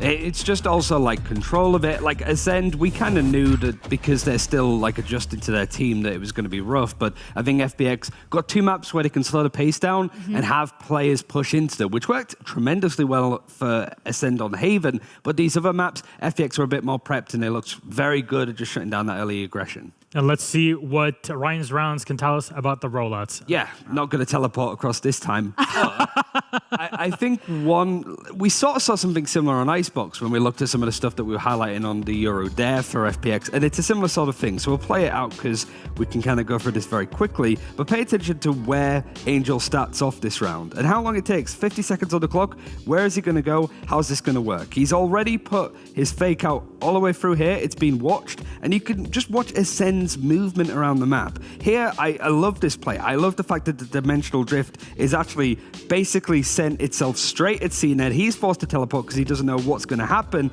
And at this point, the Euro actually comes in, tries to push all the way into mid, and puts his TP over towards that B site. So that's going to keep crawling on through. These steps are all heard. The flash is even going to come through. So FPX now taking a lot of map control. Whilst this is all orchestrated by Angel, the rest of the team is here perfectly. The fact that that teleport comes in as the recon dart shows up where Vac is perfect. The fact that it starts off in like A lobby and moves all the way to the B site within what, like 20, 30 seconds overall? It's that kind of like whiplash that they were giving Ascend on control of the map. And we know how high they are when it comes to like calling. Like it's very quick, it's very purposeful. But if it's chaotic, that's why Fnatic did so well yesterday. They just chilled it out, whereas Ascend cooked themselves, I think. I mean, that's the very thing I was saying, is how many people had to sit back and watch one little TP? Had to work out whether or not was he there. We had to have CNED TP away because he wasn't sure of the dimensional drift and he'd be flash and they'd go. So for me, it just left so many question marks in the head of Ascend. I think they overthought it. I think Fnatic stayed cool, calm, and collected. You're right, and it doesn't work against a team like that. But against Ascend, there you go. That was our game then. FPX, congratulations. How about we talk things, chill out at the end of this week with our post show. And we are in and through. Like I said, should be good to have the kind of spike destruction noise. Yeah, we should have that to whoosh it into it. But let's talk about all that happened here with our playoffs bracket first. 2 teams have been eliminated today, and that just means no more for Team Liquid fans, for Ascend also. They will not have a shot here in the playoffs. Mech and FPX move through, and one of them will be joining Guild and Fnatic, who are already qualified from the region. Ryan, are you surprised seeing all this? Not really. I think that, like, for Liquid and Ascend, I've overall just been impressed by the level of play in this tournament, because EMEA has been very, chaotic, some weird games that teams should not be losing out on. But if anything, we've seen that, Liquid and certainly, Ascend are up there. And for Ascend especially, they're on the right track. It just takes a bit more time and need to keep going. It's a shame that they ran into Mech and FPX for one, because they've been in a lot better form, and really it's just more time is needed for this Ascend squad to really shine, I think. I mean, it's a hard thing because you say, oh no, the world champions yet again won't go to an international event, but we're talking about roster changes, then people start to compare them to Fnatic, but it's a difference in core, it's a different in support, you're changing different sorts of players in different roles. So for me, the new players have been great. I absolutely won't give them any doubt on that. But the map pool upon which the players have synergized into is not quite having the breadth it needs to just yet, I think. And to iron that out, we're going to need a second week of playoffs, and that'll ease us into next Friday, where you can come back same time as always. But we got a big fight here. Who gets number 1? Practical gets a big shot at number 1 here in EMEA. That's Guild and Fnatic. The important part for them now is seeding, but for Mech and FPX, they are fighting for a spot in Copenhagen, and they're gonna earn it by winning this matchup. Just to set it up, what do you guys believe will happen here? I just hope it's another crazy series, both Mech and FPX just wanting to get back in and get to these international events for one as well. But I think for Fnatic Guild, that's still an important game. Seeding is incredibly important. Yes. We don't know the format of Masters yet, but if you get a bye like last time, it's a lot of points on the board, pretty much confirm yourself for champions if you're doing well consistently there. Yeah, a lot to play for still. I mean, imagine having all of those stakes just in front of you and you're like, whoa, I have so much to play for here. It's not over by any means. Plus, it kind of feels nice the same way we said that FPX is stage 1 champions to also then call another team a stage 2 champion as well. So there is so many things I'm calculating in my head. I'm going to sit at home, nice little popcorn out, and I can't wait for those matches. That's the one we're going to be looking at for week 2. Make sure you're tuning in for playoffs next Friday starting off. But our sister region, North America, is about to begin right after the show is done, and they also have a big fight for survival. Evil Geniuses will be playing against NRG in just a few minutes, so you got just enough time to freshen up and get ready for some more Valorant action right here on the channel. For all the VODs, as always, ValorantEsports.com/VODs. You'll get to see everything that's going on in-game and learn from the best in the world. Until then, that was everything from us here on the desk. So happy to be here with you, Jess and Ryan as well. You guys all take care back at home, and we will see you next Friday. We love you. Good night. Not the set! Not the set, not today.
ready for playoffs. Champion, I'm never gonna stop, I'm a champion. I'm running to the top like a champion. I'm never gonna stop, cause I'm a champion. Oh, oh, I'm a champion. Oh, oh, I'm a champion. Oh, oh, I'm a champion.